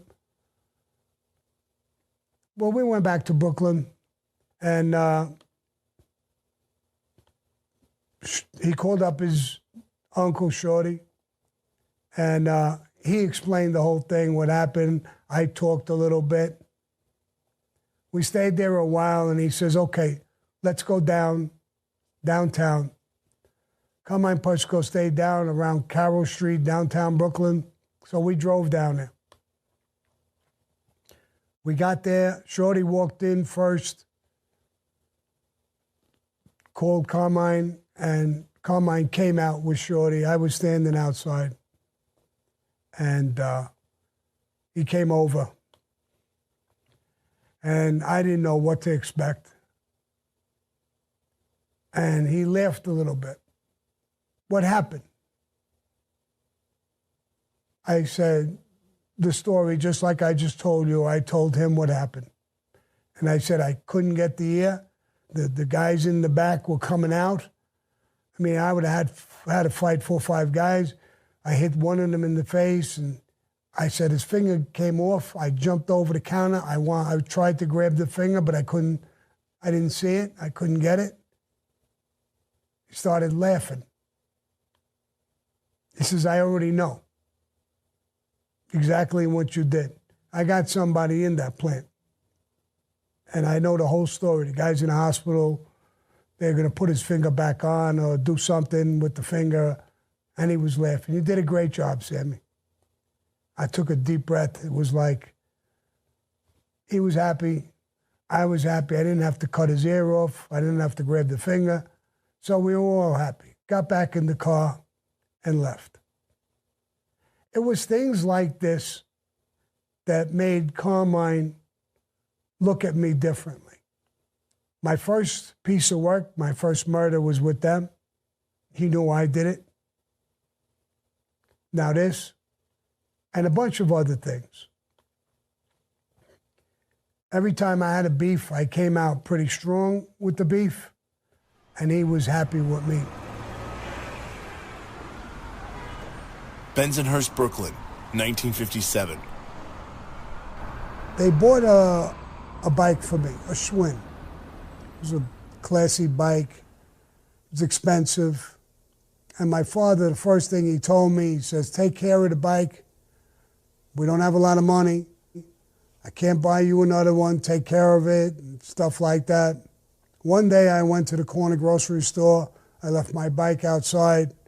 When I came out, it was gone. Somebody robbed it. It broke my heart, and I didn't even want to tell my mother and father that I lost the bike. My friends one day, a couple of days later, whatever it was, yelled to me, Sammy, down the block near the fruit and vegetable store, there's a couple of kids, there's your bike over there. I hurried, ran down the block, and there it was. I grabbed the whole of the bike, 2 kids, both of them older than me, had the bike, and they wanted to keep it. End result, I held on to the bike and started fighting with both of these kids. They were older. When you're that young, a year or two makes a big difference. And I was fighting my ass off. I was getting beat up a little bit, but I was fighting for it. Across the street from that fruit and vegetable store were those guys who were dressed and playing crap in the street and talking to police cars. Street guys, mafia guys. I don't know which one was made or which one wasn't, but they were mob guys. One of them came across and grabbed me and the bike and, what's going on? He seemed to know who my mother and father was and sisters were. So I said, this is my bike. They stole it. I'm taking it back. And all right, calm down. He questioned the kids a little bit. They seemed to get a little shy. They know they stole the bike. They said, but we got it, it's ours. And the guy told the kids, go get your fucking father. If it's your bike, go get your father and bring him over here. They got a little scared. He chased them. They ran away. One of the other guys across the street yelled to him, what's going on over there? He said, listen, this is Katie and Jerry's son, Sammy, right? Yeah, that's my name. He said, look at him. He fought these kids off to get his bike back. He's like a little fucking bull. That name stuck like glue. All my friends was calling me Sammy the Bull. Later on in life, when cops were looking for me, they would come around and ask for Sammy the Bull. That name stuck. I hated it at first, but I've had that nickname all my life. New York, 1971. Well, we had this crew under Shorty, and this guy, Ralphie Ronger, was around us. And he got killed. One night I was in Shipshead Bay in a bar, dingy little bar. Most people don't go there. It's not crowded at all. So I'm there with this guy, Johnny Rizzo, was a made guy in the Gambino family. I was friendly with him for a long time. We did a lot of robberies. We did a lot of things with him. And so I knew him real good. Louis Melito was there. Mike Gumbada Ali Boy was there. This guy, Mikey Mozzarella, was there. There was a few other guys there. A pretty big guy, comes in with a woman. And they go stand on the bar to the other end. Like I said, it's dark, it's dingy. Rizzo pats me on the shoulder and says, I think that woman's looking at you. And I tell him, come on, John. Because we break each other's balls and, she's not looking at me. And we're going to say something. The guy's going to say something. Here we go again. Another fight. Come on, stop breaking balls. Nothing said. We just keep going on with it. Sure enough, Louis Melito tells me, I don't think he's fucking around, Sam. This girl can't take her eyes off you. Oh, you're going to start too? No, she's looking at you. Do you know her? I can't barely see her. And I'm looking. No, I don't know her. I don't know this woman. And she's with a guy. Let her look. What's the big deal? The guy gets up and he's going to the bathroom. We're not paying attention again. She gets up and she starts walking towards us. And Rizzo says, look, she's still looking at you. She's coming over. Go see who she is. Go say hello or whatever. So I start walking towards her.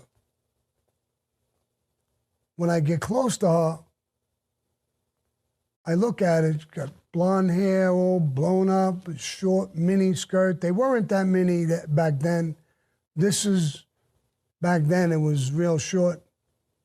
High heels. And I look at her, and I can't fucking believe it. It's Ralphie Ranga's wife. He's just dead a week or two. And I look at her and I said, what are you doing here? And who's that guy? She said, Sammy, life goes on. Life goes on? Yeah. He's not even cold yet. You can't wait a while? She said, Sammy, I could get rid of him. I know the way you used to look at me. Me? Looking at you? Get the fuck away from me. As I'm really ripping into her, I'm so fucking mad. This guy starts coming out of the bathroom. My friends see him coming over. He's a pretty big guy. They all get up. They're ready. That's us. We're ready. When something's going to happen, you're in trouble with all of us. But they get ready. The guy comes over. He's a little nervous. What's the matter? Nothing's the matter. Get this fucking cunt. Get her out of here. While you can, get the fuck out. He grabs her, they get up, they leave. The next day, I come home, and my wife is hysterical, crying. What happened? She said, Ralph Spiro called me up. You try to make Ralphie Ranga's wife?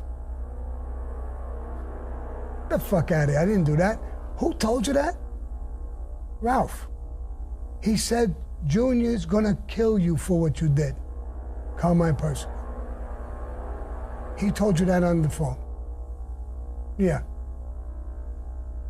Stop crying.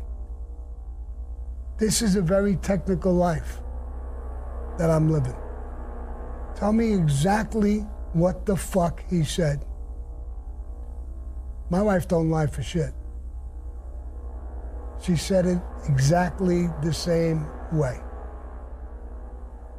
Okay, relax. Relax. I go in the bedroom, I go in the drawer, I get my gun, put it in my pants, go in my car, and I'm on my way to Ralph's house. This is Shorty Spiro's brother. When I get to the house, I go to the house. Usually I would walk into the house. It's like, that's how we were, like Goodfellas. I would just walk in.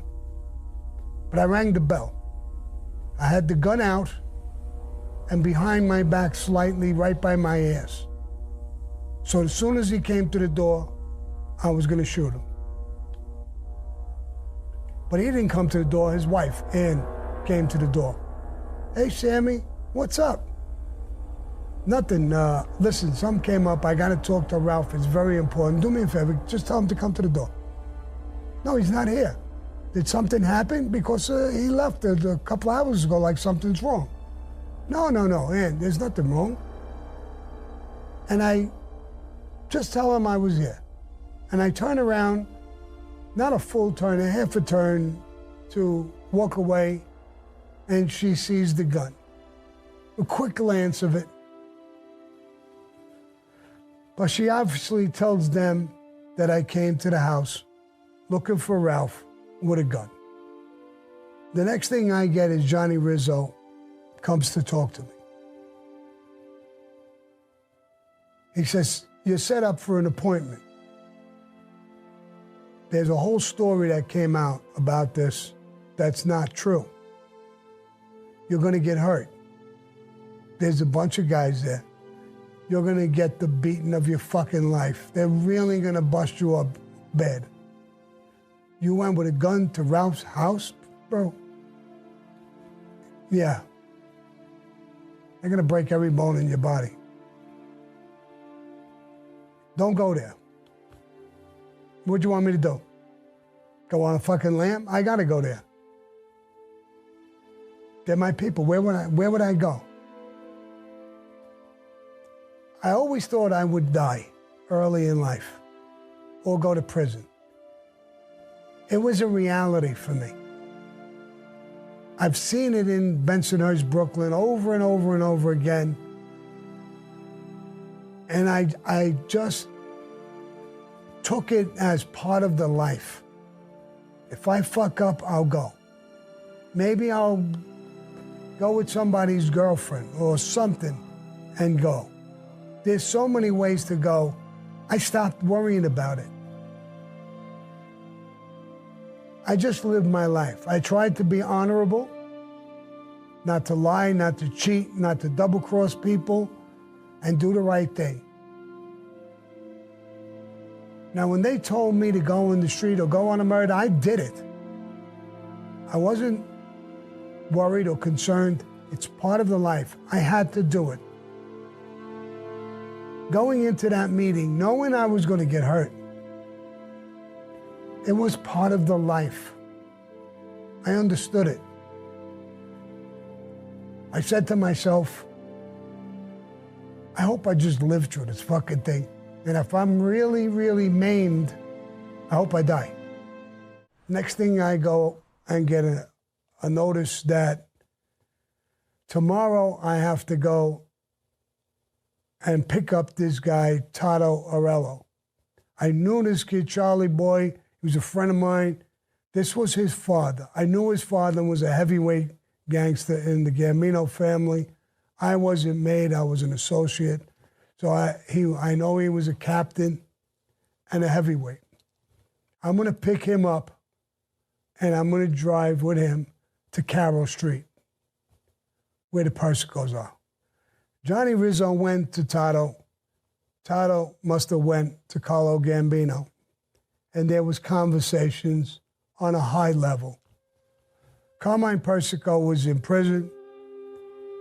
His brother was the consigliere of the family, and he was the acting boss while his brother was gone. And he was going to be there. I go down there. Very little conversation between me and Toto. I don't even know what to say to him. We get out, we walk over, we get near the bar. Guys must have told them that we were there. They come out of Persico Sr., shakes Toto's hand and shakes my hand. And he starts talking and tells me there's been some high-level conversations about this. I got to ask you a few things, Sammy. Did you go there with a gun? Yes. Were you going to shoot him? Yes. He told your wife that my brother was going to kill you? Yes. You did the right fucking thing. If he wasn't Shorty's brother, we would kill him. Just for that. He said, but he is Shorty's brother. You did things for us already. We know what you're capable of. Meaning a piece of work I did with them. He said, the decision from the top is this. You're going to be transferred from the Colombo family to the Gambino family. You're going to be with him. He points to Tato. He's a good man. You're going to be with him, and you're going to be with them. You're always our friend. That doesn't stop. I need one thing from you. I need you to tell me that you will not hurt Ralph Spiro. I give you my word. It's over. Good. Gives me another hug, kiss, and we leave. I get in the car with Tato, and we're coming back, and he's talking to me now. He says, the old man Johnny Rizzo came to me, and I went forward. There's a lot of people involved in this. I don't know you. I know you know my son. But I'm going to know every fucking thing about you. I'm going to know you better than you know yourself. I got a club on Bath Avenue. I know the club. You're going to be there every fucking day. You working? Quit. You come to that club every fucking day when I'm there, and we're going to talk. You embarrass us in any way, shape, or form after we did all of this, we'll kill you immediately. No questions asked. Nobody can intervene. Whatever you do, you want to go on a robbery, anything you want to do, you have to ask me first. You want to get laid, you better tell me first before you do any fucking thing. Do you understand the position you're in? Yes. Tato Arello. Well, Tato in the family was a heavyweight. Now, there's a boss, an underboss, and a consigliere. That's the administration. Under them, there's captains. Tato was a captain, no different than any other captain. The difference is how well respected he was and liked. That excelled him more than the other captains. He was known, he'd always give you a fair shake. He'd always be honest with you. Other captains may be more devious. Some people think the devious captains would excel more than him, but that don't happen. So what made him more respected was his ability to be honest, tell the truth, help you out if he could. He would do things from his heart, not from just being a gangster. I learned so much from this old man. It was incredible. He was the same height as my father, the same built as my father. They both come from Italy. They both had the same everything. And I got to love this guy like I love my father. I learned Cosa Nostra in a whole different light. In the Colombo family, beat this guy all up, take his ear off, go hijack a truck, shoot this guy, we're at war. That's all it was. This place was business, unions, scams. They could kill you, and would, but that wasn't their cup of tea every day when they wake up. It was a different Cosa Nostra. Bensonhurst, Brooklyn, 1964.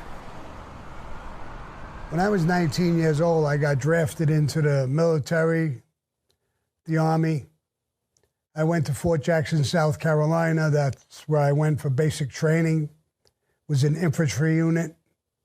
It was during the Vietnam War. At first, I started working on the chow line, KP, kitchen duty. And I would serve on the line. I made friends with a guy from the Bronx. All of us guys from New York and New Jersey and the Bronx kind of stood together. Nobody knew anybody. So we were standing on line serving. There's this big metal table with big trays in front of you. I had a long metal spoon. I would dig into whatever it was and put it in the guy's tray. The trays were metal. I knew about racist stuff back then, but not like this. It was a little bit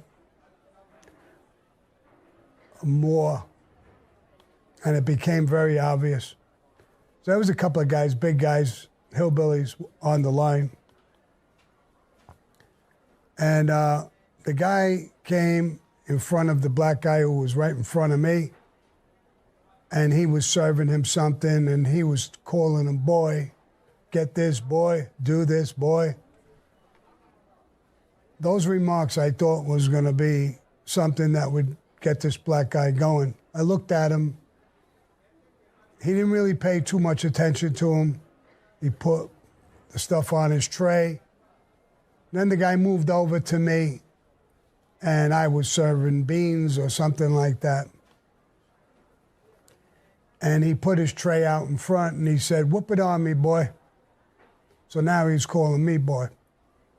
So I put the beans in the tray, 1 scoop, 2 scoops. By the 3rd scoop, it was starting to drip over on the sides of the compartment. And I stopped. He took the whole tray, turned it sideways, and threw it, all the food, everything on the counter. And said, "When I tell you, whip it on me, boy, I want you to whip it on me. I'll tell you when to stop." I looked at him. I didn't even know what to say. I got the metal spoon, and I just whacked him as hard as I could right in the forehead. He went flying backwards. I didn't realize that the guy behind him was his friend, and another one behind him was another friend. The guy behind him hit me with his metal tray right in the side of the face. Hit me a good shot, knocked me backwards. The black guy jumped over the counter and started throwing punches at the guy who hit me with the tray. By that time, I recovered from that little shot, and I jumped over the counter, and we were battling left and right. We were battling, the whole 3 of them. It looked like the whole place bursted into a fight. It was crazy. Before long, the MPs, the military police, came in. One of the guys in charge of the military police was a sergeant and a big black guy, heavyweight type of guy. And me and this black kid from the Bronx, we're sitting on the floor, food all over us, just got done battling. And the sergeant looked at me and he said, "You like jumping in, helping black people, boy?" Now, I knew he got this thing wrong. He must have thought that I jumped in to help the black guy. It really wasn't that way. It was the other way around. I'm the guy who got hit. He jumped in to help me. But I'm not stupid. I figured, let him think that. That's good for me. I kind of looked at him and I said, "Well, I'm from New York and that's what we do, you know." He gave me a little wink. That wink told me I knew I wasn't in trouble. And I was real happy about what I said and did. He grabbed me and the black guy and he said, "From here on out, you're never going to serve on the line anymore. When you guys come in for KP duty, you're going to be sitting in the back, peeling potatoes until they come out of your ears." Okay, This is what we got to do. That's the punishment. That's the end of it. I'd rather peel those potatoes than stand on that line anyway. So that's what we did. So we go out the first time together again, and we're sitting on the back patio, peeling potatoes, buckets of water, big, I don't know what size they were, but they're big, huge pots filled with water and potatoes, and we're peeling them. So the black guy tells me, he says, "Hey, Sammy, you knew how to play that pretty good, that you jumped in to help me." I said, "Bro, I'm not stupid. I might as well." He was a black guy. He liked hearing that. So, yeah, I played it. And he laughed. He said, "I would have did it the other way around." I says, "If I was you." So we got along. We got along real good. We did our basic training. People screaming, yelling when you get up in the morning, running, jogging. The military didn't bother me too much. When I went in, I was 19 years old. I was in excellent condition. I have an ounce of body fat on me. The marching didn't bother me, the jogging, the push-ups, sit-ups, all of that stuff was relatively easy for me. I enjoyed learning how to shoot a rifle and the aim and doing different things, playing war games and stuff like that, preparing us for Vietnam, teaching us how to kill. Tato Arello. In the meetings that I went down and sat with him every day, I mean, I was completely blown away by this guy. I mean, he was really, really street smart. He had a lot of wisdom. And I was learning from him every day of the week. He would smooth with me on occasion. He got to like me a little. And he would talk about his past growing up. When he was talking to me, he was talking to me about Lucky Luciano, Vito Genovese, Al Capone. Those were his friends growing up.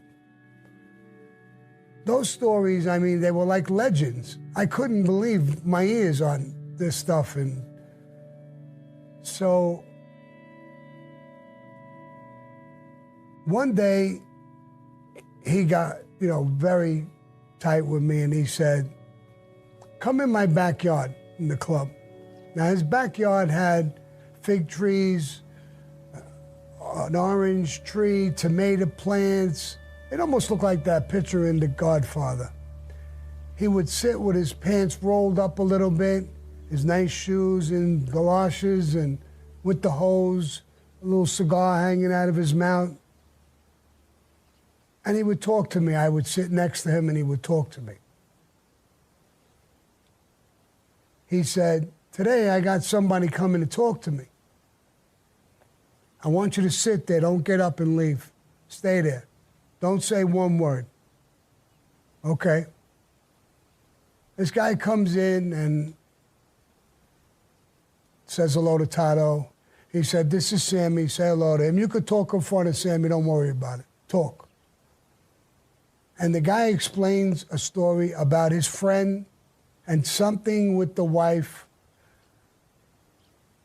a compliment that he gave the wife, something like that. I guess he was making a play for the wife and whatever. He was making suggestions to the wife or whatever he was doing.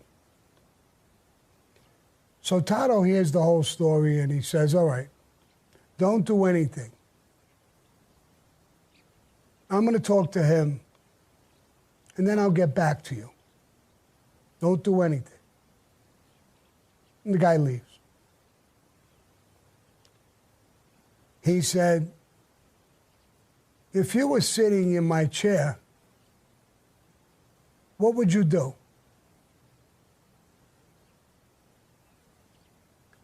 I says, "Probably I would get a couple of young thugs like me and go beat up the other guy." I was used to that with the Colombo family. He said, good. I know what you did already with them. I know you got balls, and now I know you're stupid. That crushed me. It's like, I loved him. I couldn't even understand. I said, why? Why am I stupid? He said, come here tomorrow, same time, sit in the back with me. The other guy's going to come in. The next day, I'm there early. I want to be in there. I want to listen to this whole thing now. Same thing happens. We go in the backyard. This other guy comes in, and he tells his side of the story. She's a beautiful woman. She's a good woman. I gave her compliments. I wasn't coming on to her. I just meant, that we were tight, and I complimented her. And he's taking it the wrong way and all this stuff. Tato says, okay. Go away. Don't talk to him. Don't say nothing. Don't do nothing. I'll get back to you. The guy gets up and leaves. He looks at me and he says, what would you do now? I said, I don't know. One of them is lying or I don't know. I don't know what to do. I don't even know which one to believe. He said, it's not a matter of believing. I got a feeling one day you're going to sit in my chair. And you're going to make decisions. God gave you 2 ears so you can listen to both sides of the story. Don't rush to judgment and violence right away. We could always use violence on the tail end when we're sure we know what we're doing. Tomorrow, I'm going to have both of them here. Be here again tomorrow. Again, I was there early. The both of them came in. They both talked. It really was a misunderstanding, totally, and it was obvious. They hugged each other, they shook hands, and they left friends. He looked at me, he said, you would have hurt that guy for nothing. This is what you do when you sit in this chair. Violence is our last resort. Make sure you know what you're doing when you use violence. I used that lesson all through life about listening to both sides. You could sound so sincere, so honest. I want to hear the other side. Now, I may believe you because of the person you are and I know who you are, but when I don't know, I have to listen to both sides and make a judgment call. I never imagined sitting in his chair. I never imagined becoming what he was. And there were so many of these incidents with him. One day I told him, Tato, he was uneducated like I was. You seem to be right all the time. You make judgment calls. I don't understand. How do you know this stuff? It's like, he says it's called wisdom, patience, and common sense. With Tato, it was one thing after the other like that. There's another time he sits down and he tells me, there's a church on Bath Avenue, down a couple of blocks. Black people go there. There was a minister or a preacher that he ran the church. The young kids in the neighborhood would go and, I guess, break balls. So he tells me, go there and grab those kids and tell them to leave those people alone. Why would I do that? Because they're good people. They don't bother nobody. And they do numbers and turn into me, and they do things. They're good people. Go do it. Of course. So I go down there, I trot down there, I talk to the preacher, and I grab these kids. If you go there and keep fucking with these people, I'm gonna come up, I'm gonna break your fucking ass. Don't do it. Preacher gets in touch with me, asks me to come down, thanks me, and he tells me to come to a sermon with them. I go in there, I'm the only white guy in there. And after the sermon, he comes over, thanks me for coming down, thanks me for what I did, and tells me about a team. All these black kids growing up, a football team. They got no uniform. But I like to make a contribution to help buy them jersey and the football equipment. I said, yeah, of course. How much is it? No, you whatever you want to give. Well, how much is the whole thing? To buy all of them? Yeah. I don't remember the number. It wasn't like a real astronomical number. I mean, but it was a pretty decent number. And I came back and gave him the whole number.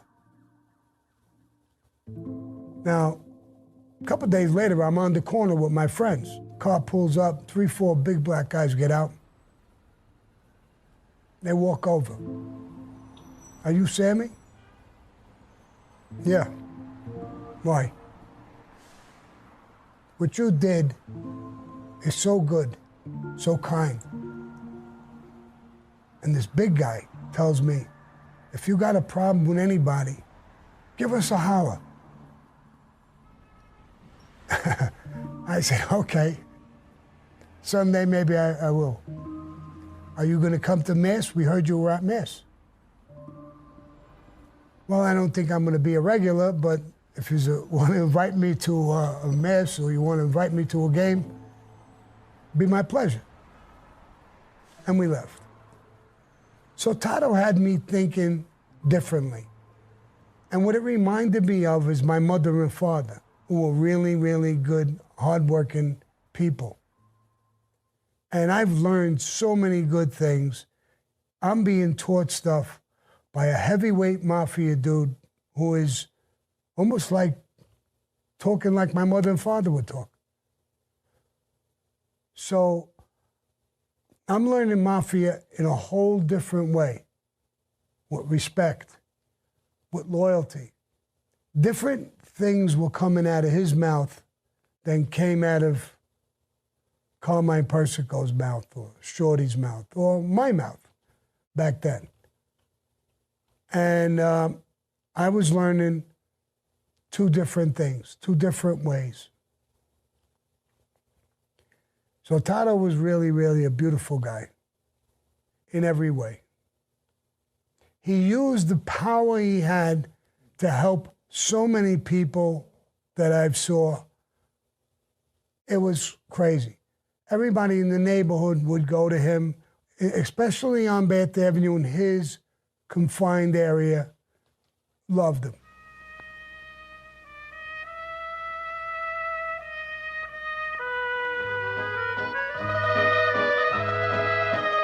March 24th, 1972. I was an associate, I believe, in the Mafia, and I went to see a movie, The Godfather. I was completely stunned how true to life this thing was. Not only about the Mafia, but the Italian people themselves, the wedding, the families, the kids, the grandmothers, the grandfathers, how family-oriented this whole thing was. That's just exactly the way we lived. There was a lot of things I didn't know about the Mafia that movie showed me. It was based on a true story. It wasn't a true story. I understood that. This goes back to when I was in the Colombo family. I saw James Caan come down and talk to Carmine Persico and ask for permission to be in the movie. Carmine Persico's cousin, Andrew Russo, was connected with all kinds of people in Hollywood.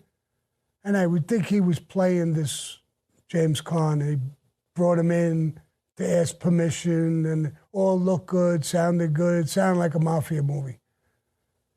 Later on,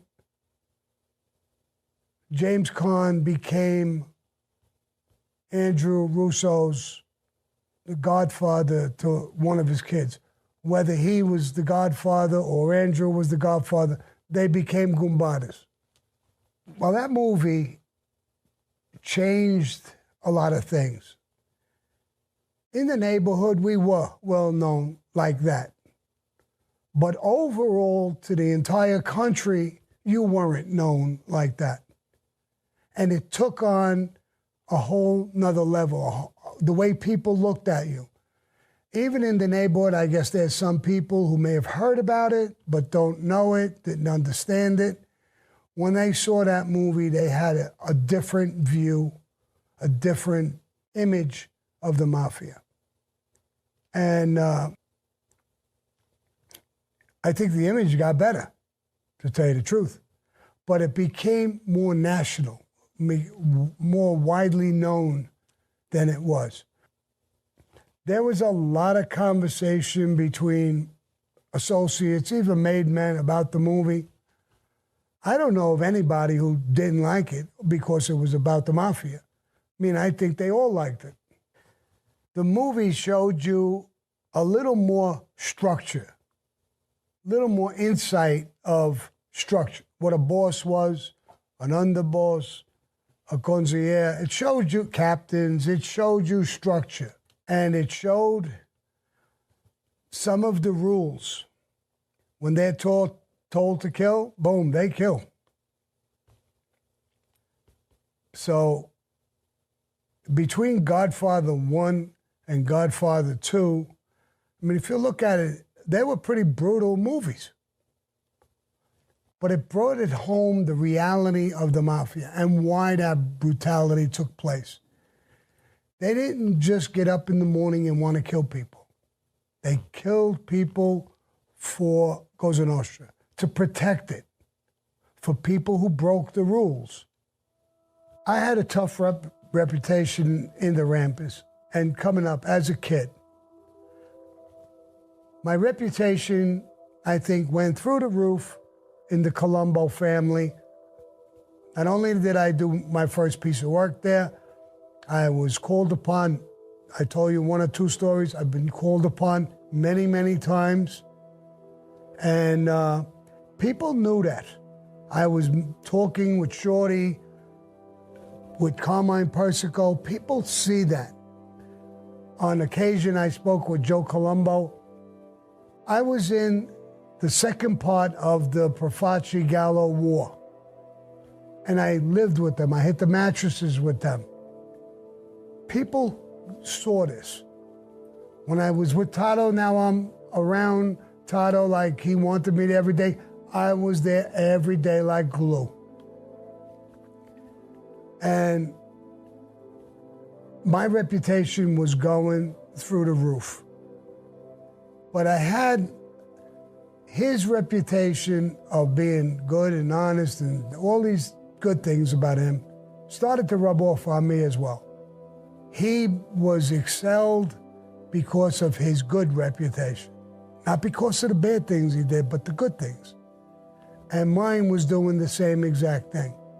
Sammy will give you a fair shake. He'll take your fucking head off.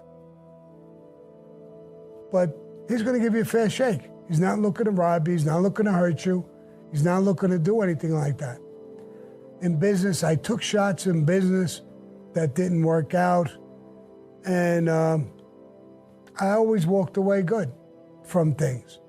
I learned from when I failed. You know, my reputation was flying at that time. New York, 1975. In 1975, the books were open after 20 years to start making people again. The commission sat down, all the bosses, and determined to have this happen. In 75, when it opened, they made 10 guys per family, each family, the whole 5 families. I didn't even know that happened. I found out later because my friend Frankie the Chico was in the first batch of guys who got made. He was one of those 10. I was real happy for him. But I was now with the Gambino family, and I was still doing my thing. And one night I went to a club, an entertainment club. And a guy named Sally Ebenese, very powerful captain in the Colombo family, came over to me by the bar, put his arm around me. How you doing, buddy? How's things now that you're over there with the Gambinos? I said, going real good. Little Tato, I love him, bro. And he says, yeah, he says, let me ask you a question, Sammy. Were you really going to shoot Ralph? I said, yes, I was. He started laughing, he hugged me, he said, I love you. You're such a fucking crazy fuck. I love you, bro. Good luck. And by the way, he passed your name around. I had no clue what that meant. At that time, nobody knew that you had to pass your name around. It goes to all the families. Anybody who has a complaint about you, something reasonable that you shouldn't get made, it's their time to open their mouth. I didn't know it at the time when he was telling me that. And then he said, Tato calls you and tells you to wear a suit, white shirt, tie. It's going to be the best day of your life, bro. Don't worry about it, just go. I kind of like try to get something out of it. What do you mean? Yeah, you'll see, pal. Rubbed my head a little bit, walked away. Sure enough, about a week or so later, Tato told me, Sammy, we got an appointment. I want you to wear a suit, white shirt, tie. And you and my son are going to come with me to this appointment. Tato told me, Sammy, we got an appointment. I want you to wear a suit, white shirt, tie. And you and my son are going to come with me to this appointment. We did it. I met him and Charlie Boy, Tato's son, at the club. And I was dressed up. We got in the car. I knew the house belonged to this guy who was a made guy, Frank the Wop. And we went in. A guy came up from the basement and got one of the guys and said, come with me. And he brought him down the basement. Stayed there a while. He didn't come out. One after the other, after the other. Matter of fact, I joked with Charlie. I said, listen, bro, this is starting to get scary.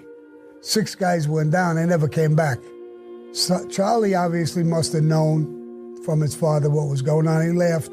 Don't worry about it. I laughed too. I said, I'm not worried about it. I had an idea of what was happening. I didn't know the procedure or what happens, but I had an idea. Charlie went down. I was the last guy who went down. The guy who came up and grabbed me, hey, Sammy, how you doing? Good, good. He said, I'm going to take you downstairs, he says. Paul Castellano will be standing. You know who he is, right? Yeah, of course. Of course I know who he is. He said, there's a chair next to him. You're going to sit down. Don't be nervous.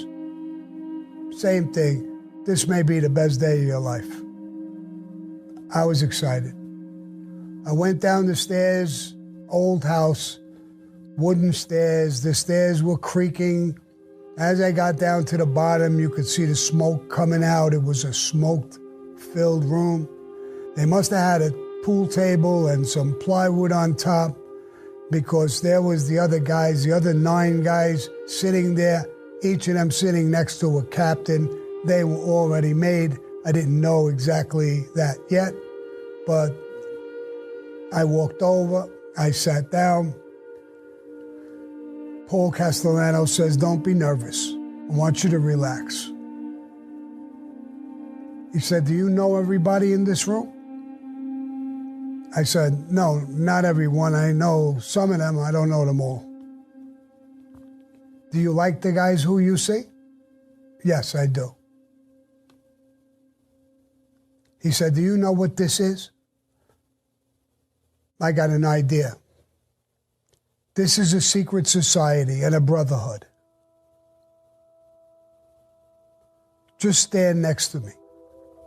I stood next to him. He told everybody to stand up. Everybody stood up.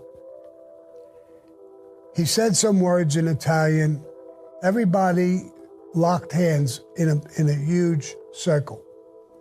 I went to grab his hand and the next guy's hand next to me. He said, no, not you. Just sit down. I sat down. He said a bunch of stuff in Italian. And the last part of it, he said, in honor of our brotherhood, I close the circle. And he shook the circle's hands. Everybody went up and down a little bit.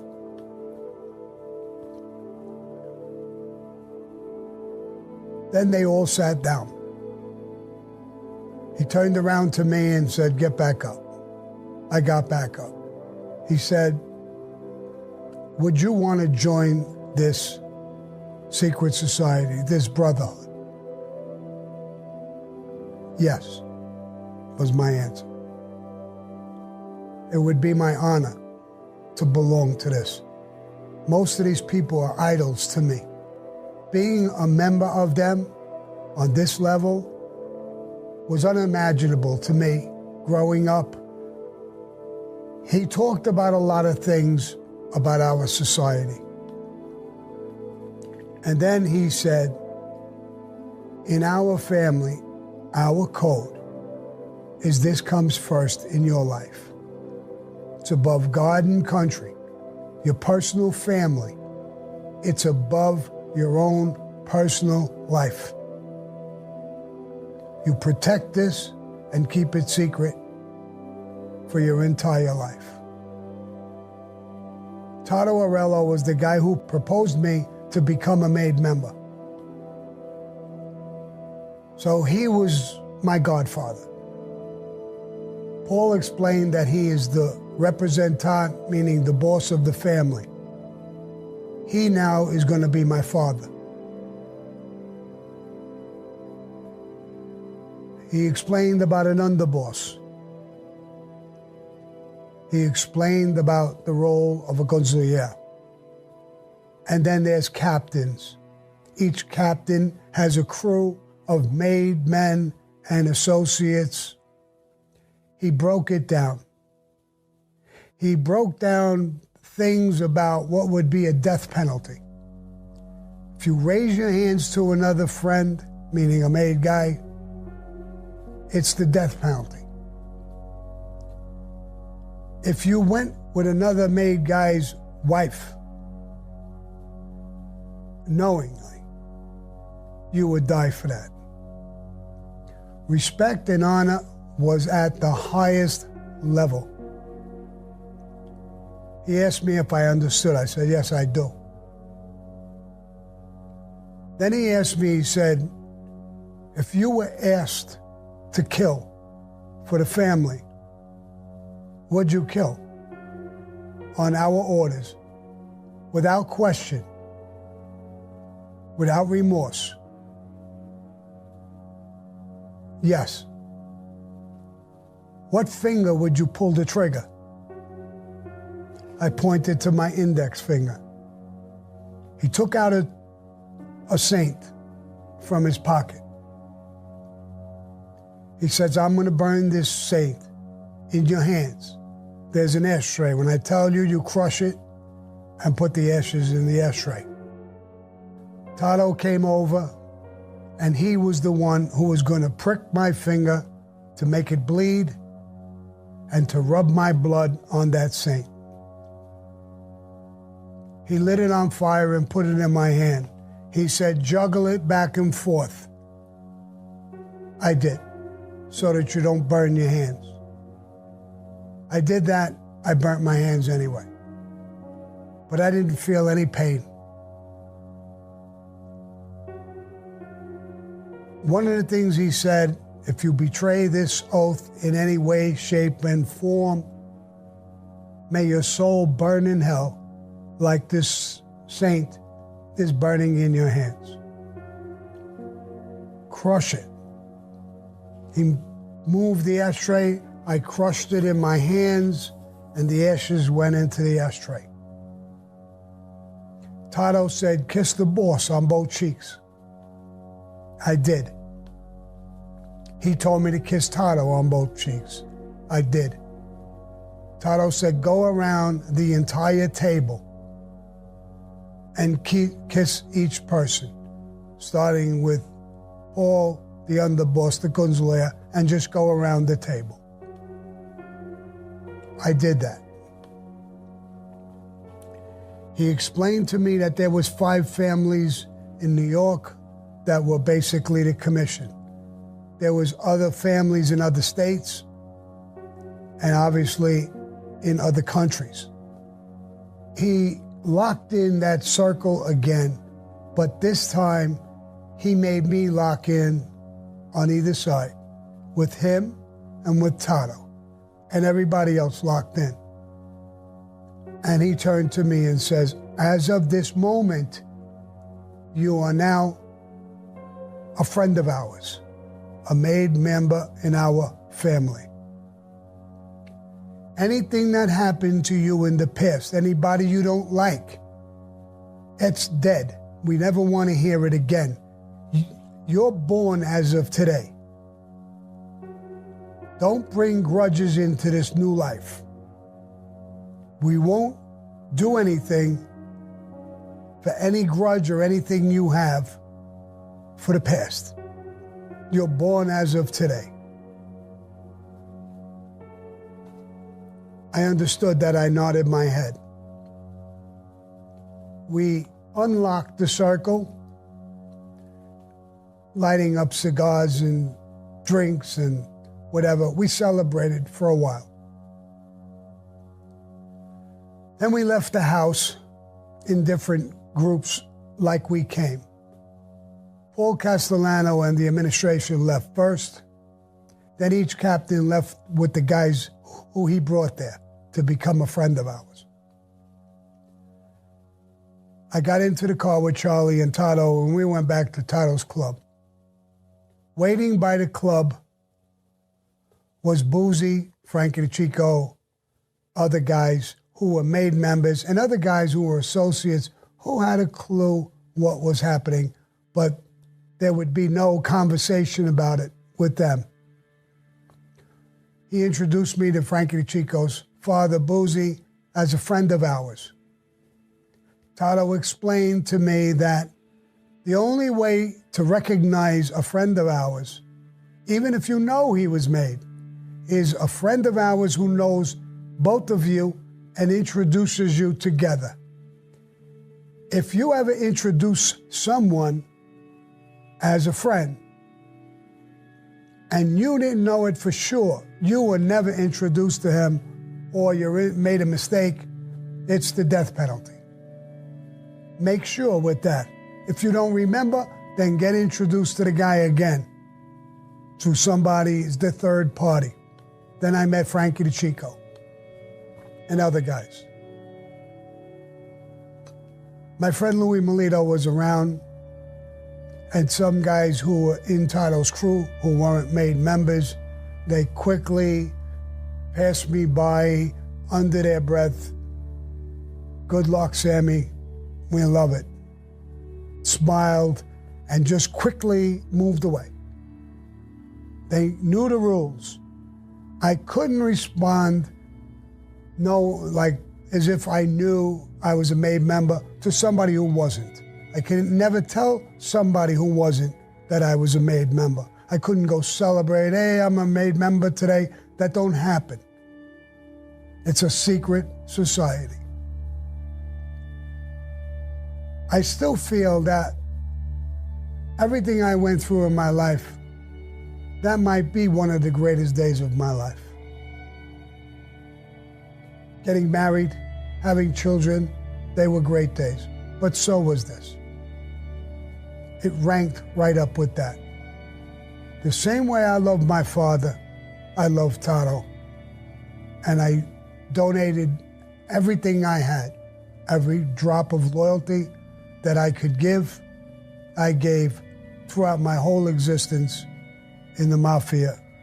My emotions, it was surreal. I felt I was walking on clouds. The possibility of this, I never ever imagined being one of the people that I idolized, that I respected. I didn't have any family members to push me in. I didn't have anybody. My sisters weren't going out with any kind of street guys. I knew people myself, but a lot easier to get in when your father is in, or your brother, or your uncle, or something, or somebody. So to me, getting in was crazy. It was just, I was floored. Everything is changing in my life. The respect that I'm getting, everything. I never used that position back then.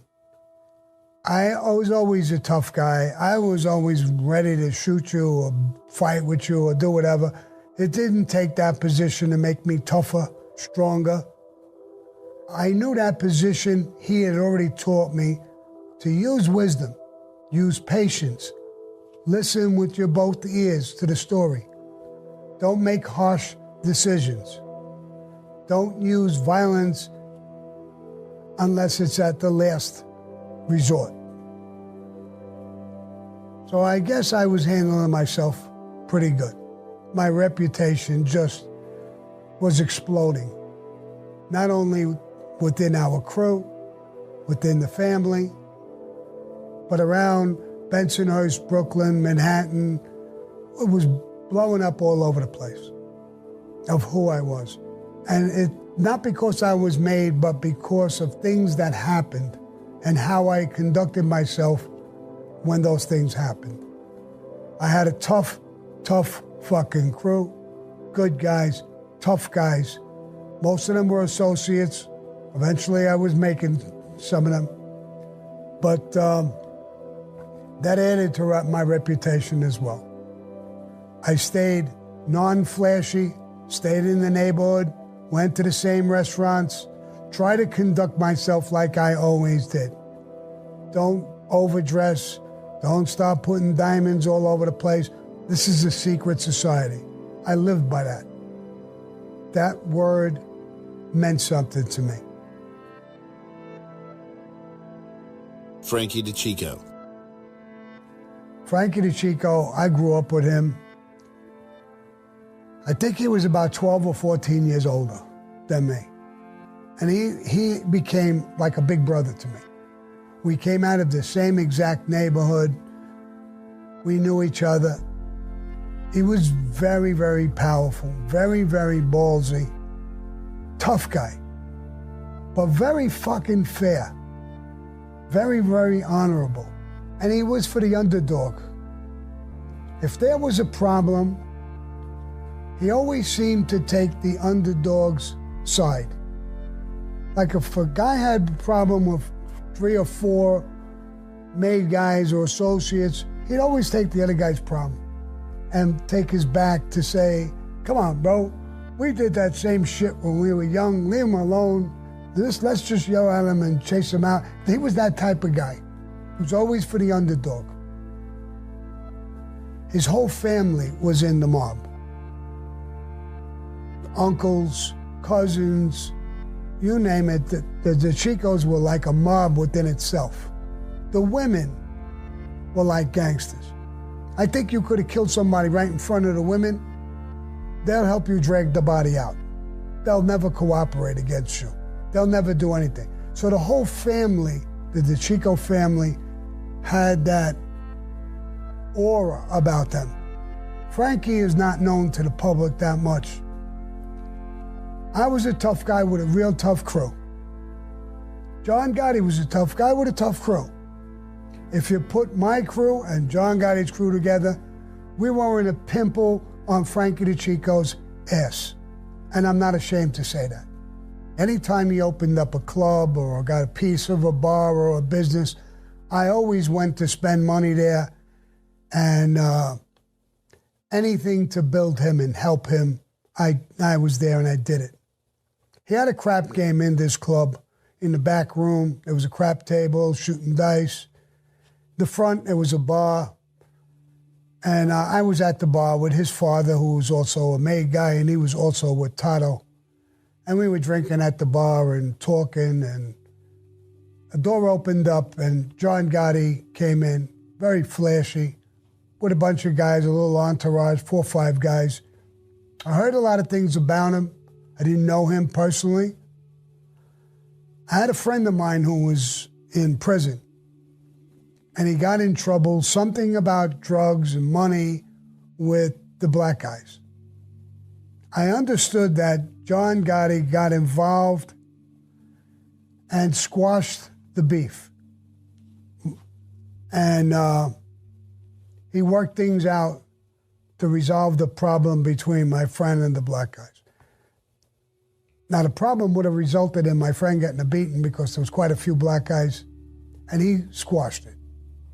I knew that. So when he walked over to me, Boozy said, "Sammy, this is John Gotti. Johnny, this is Sammy." He said, "Sammy the Bull?" Yeah, that's me. I said, "Give John a drink." He said, "Sammy, I hear a lot of fucking great things about you." Yeah, vice versa, bro. I know you just got out of prison not too long ago. I hear a lot of great things about you, too.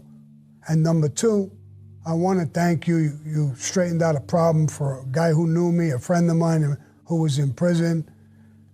He said, yeah, I took care of it. As soon as somebody told me that he was your friend, I stuck my 2 cents in right away.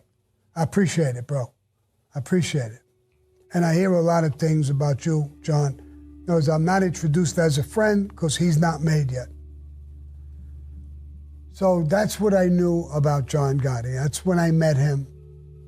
And it was probably, I think he got made in 1977, somewhere around that time.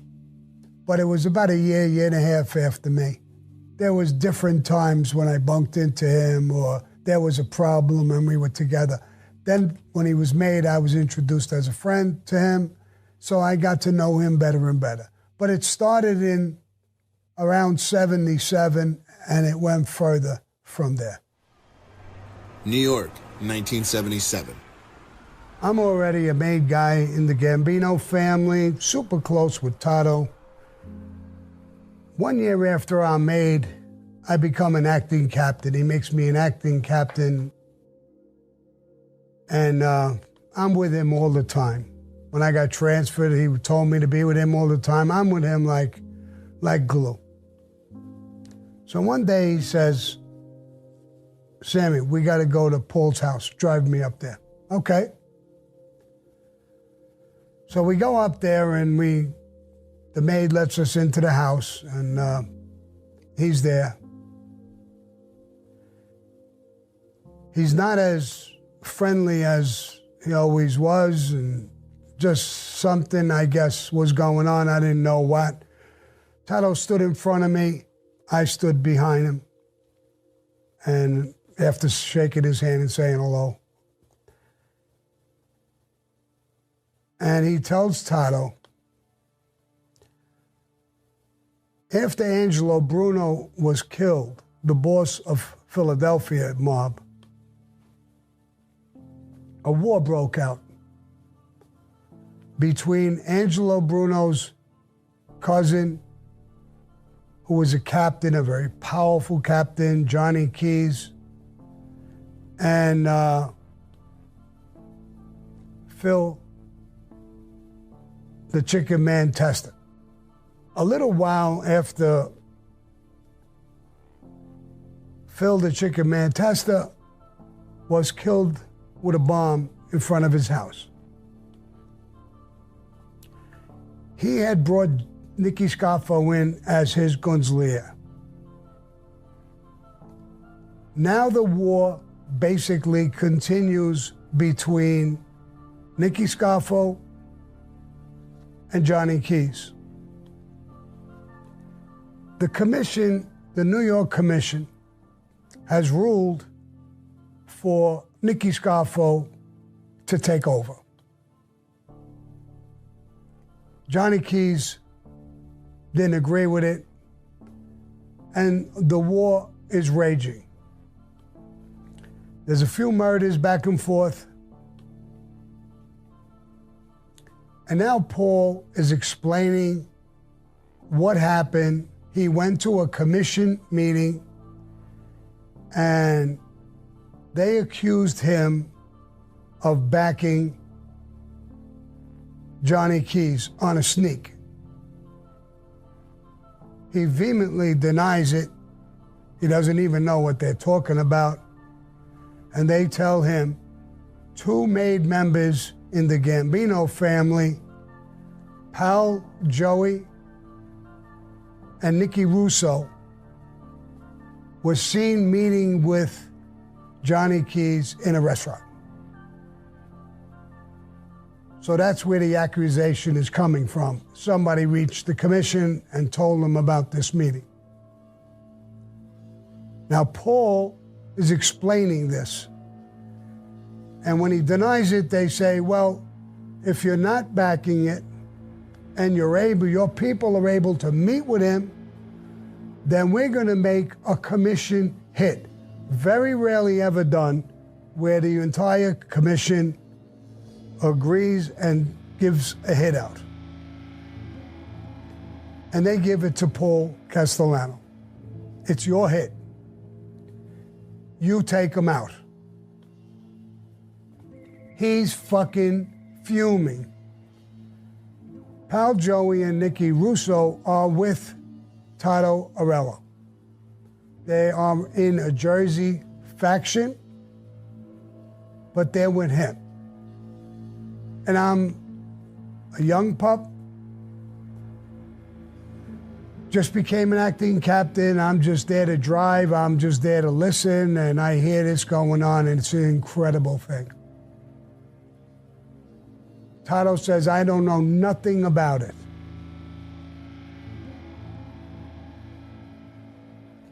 Paul is fuming. He said, then get them and bring them into a meeting. Look at the fucking position that these guys have us in now.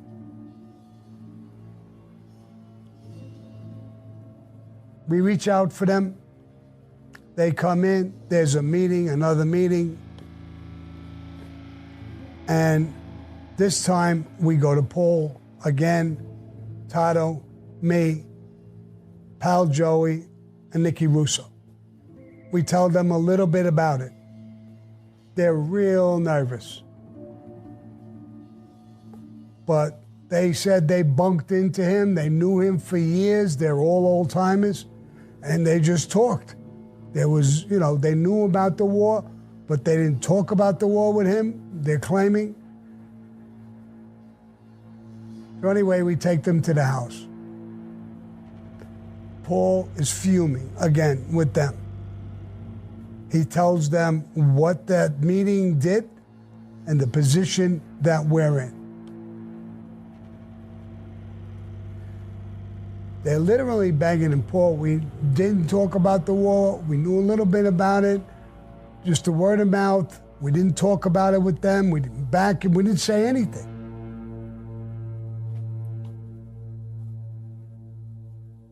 He says to them, well, now we're involved. He kind of looks over Tato's shoulder and he looks at me and says, Sammy, could you take out this guy, Johnny Keys? I'm dumbfounded. I know this is now a commission hit. I know how big this is.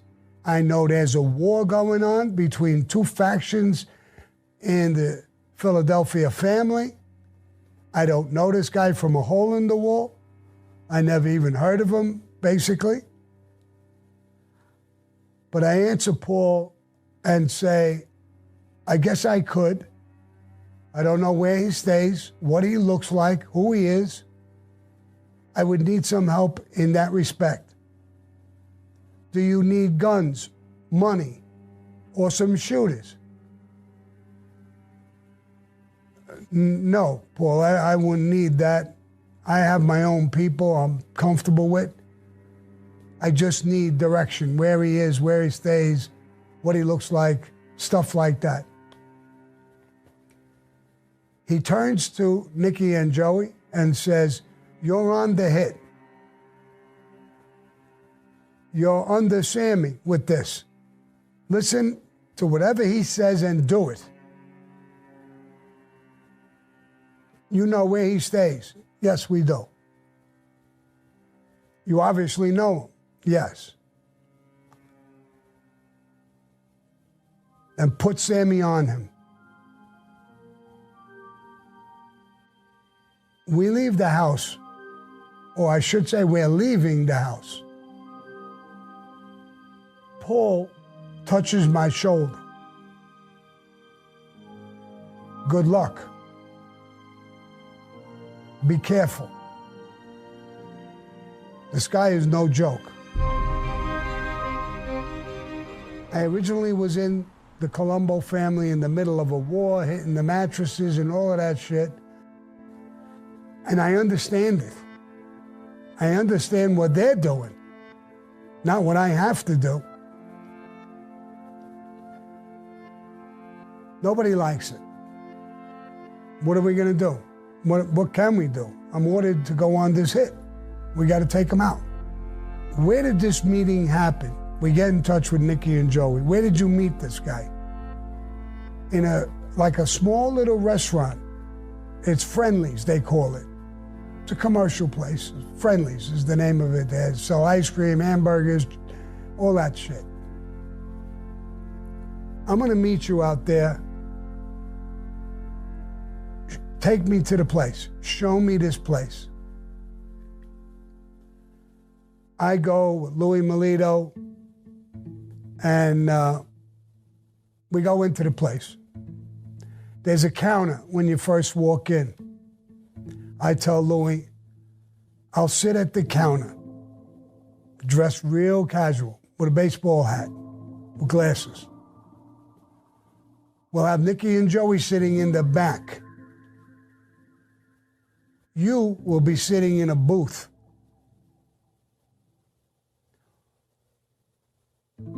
I could see you sitting in that booth.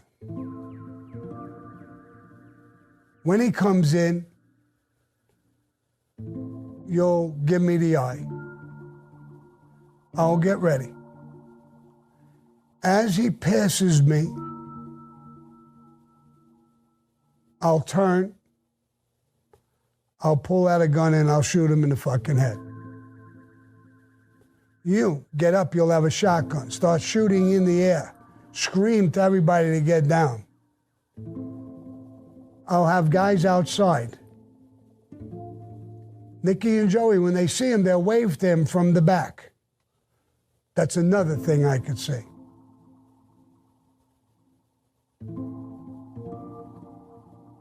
I look at this restaurant. That's the plan, but now I'm in it. There's all kinds of men and women and kids. People take their kids to eat here. I sit at the counter. The guys go move around where I wanted them. They knew I would want them to be. And I just waved them back. Come on in, come out, let's get out. No, this is not happening here. We're not doing this. We're not gonna kill this guy in front of all these people. We can't do this, bro. There's kids, there's women. We can't do this here. We're not doing this. We gotta get a better place. They tell me a place that he has a small little pizza restaurant.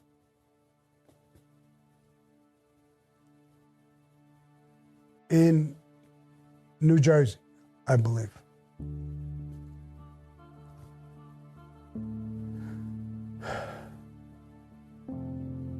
I make a decision, I want to go there to see him. Nikki and Joey says, you can't. Why can't I? Sammy, this guy's got 20, 30 guys around him all the time. All the fucking time. They're at war. And they're all heavy. They're all waiting for something to potentially happen. You can't. You can't go there.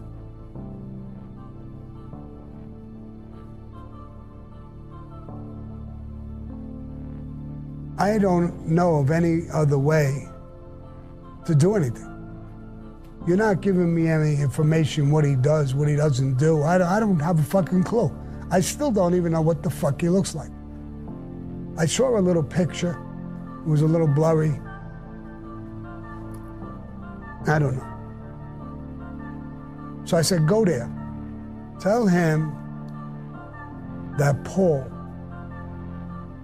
wants to send somebody with a message. Okay, we could do that. Good. Tell him the guy, they call him Sammy. He just got made not too long ago. Really, he's a fucking punk.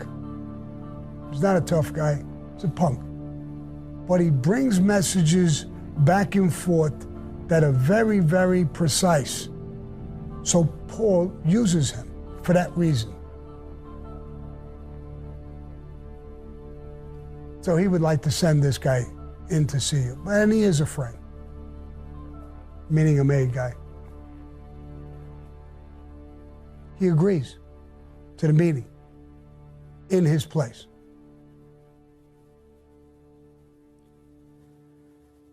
A couple of days goes by, and I'm going in. My whole crew don't like it. We've passed it once or twice. We don't like this. There's guys all over the place. I got this, bro. Don't worry, I got this. We go that day. I am nervous. There's a mob of guys, young guys, big guys, and it don't matter, big, small, or indifferent. They got fucking guns. They're loaded to the gills. They're not looking to fight. They're looking to kill. I go in and I get to the front door. Nicky and Joey go in a little bit ahead of me.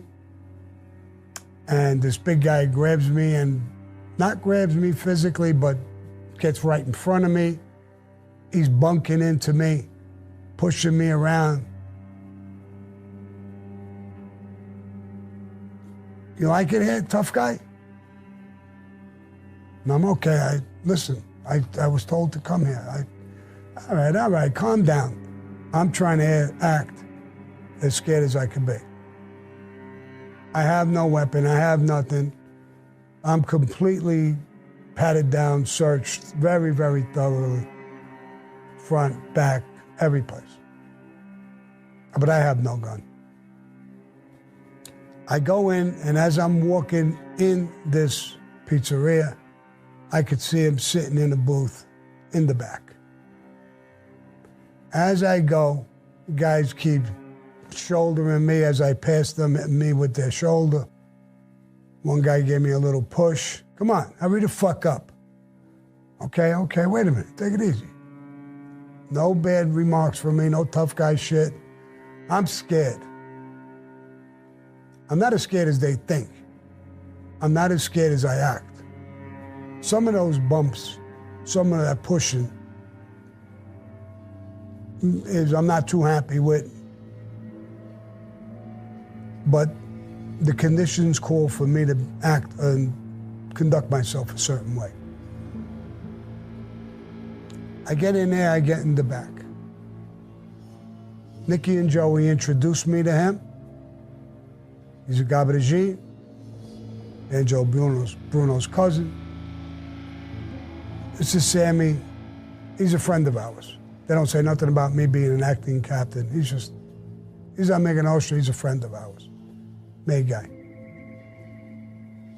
I shake his hand, I sit down in the booth.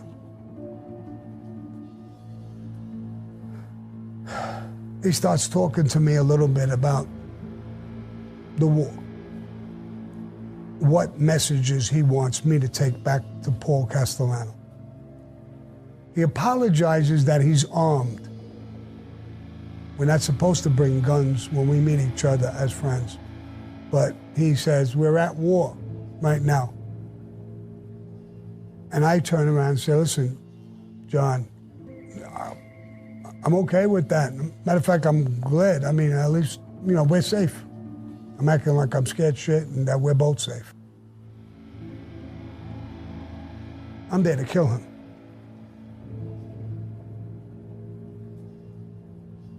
So he talks a little more. We go back and forth. And, Paul, I guess, don't understand. He's talking about the Genovese people were scheming to do this, and he's giving me all of these stories to bring back to Paul. They don't mean nothing to me. They're insignificant to me. They're not going to go back to Paul. He questions me a little bit about what I told you a few minutes ago.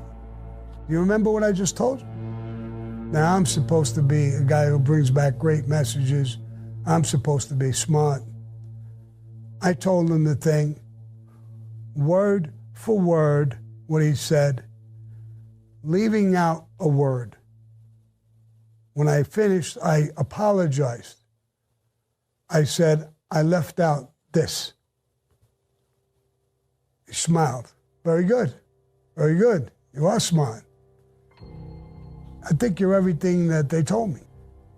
I smiled. I know they already told him that I'm a jerk-off and a punk.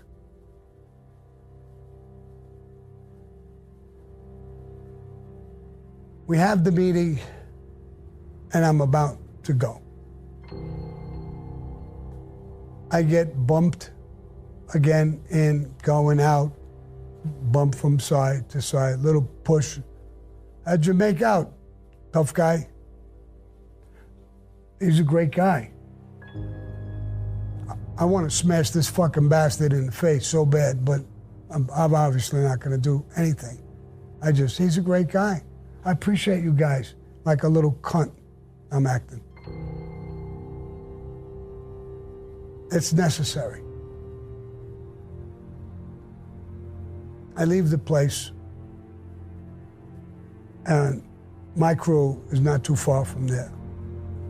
Sammy, what the fuck? There was a mob of them, bro. What'd they say? What did he do? What this and what that? We went back, we met. I said it was all bullshit. There's no way for us to do anything in there. There's a bunch of guys before, and anywhere before you get even close to him in the back. And they're all armed. Some places I saw guns. I'm sure they showed me those guns on purpose.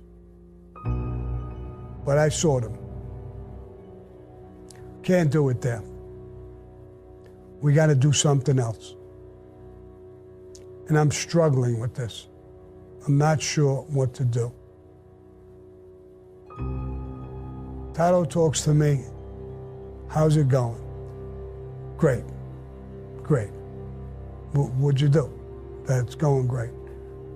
I met with him. I saw him. I shook his hand. I met him as a friend. He's a captain. I'm a friend.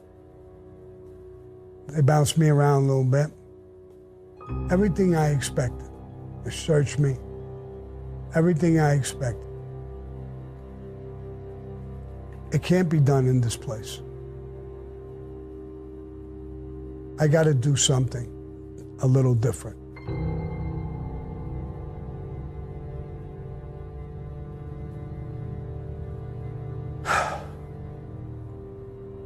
I think about it and I talk to my crew, along with Nicky and Joey. I want you to go back and make another appointment for me. What are you going to do?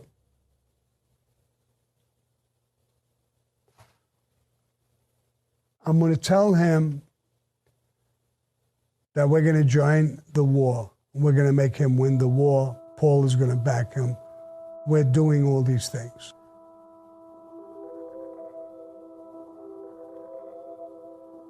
Nicky and Joey tell me I don't think you should do that. Why? If he thinks you're lying to him, if he has any feelings or you fuck up in any way, here's what they're gonna do. They're gonna take you down the basement of that place. They're gonna torture you to find out your motives and what's really going on. And then they're gonna kill you. It's too dangerous. Make the appointment. When we go back, I agree with you. You don't come in with me this time. Stay on the sidewalk, walk across the street to the car where you could still see into the place. If they forcibly take me off that booth, get in the car and get the fuck out of here. You can't do nothing. Get in the car and get the fuck out of here. You're gonna be important for other people who are gonna come after me. You can't help me. My crew is fucking flipping out. This is bullshit. This ain't a fucking hit. This is like a fucking James Bond thing. And fuck them. Don't do it. Forget it. I gotta try, bro. They make the appointment. I go back. I go through the same fucking bullshit with these guys. And I get to the back and I sit down. I said, I got some news that I think you're gonna like. What's that, Sammy? Paul Castellano wants you to win the war. Paul Castellano is gonna sit for you with the commission and back you.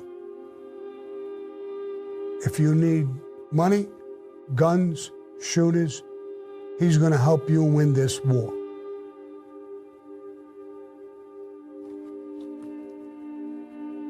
He's gonna need one meeting with you and him, face to face.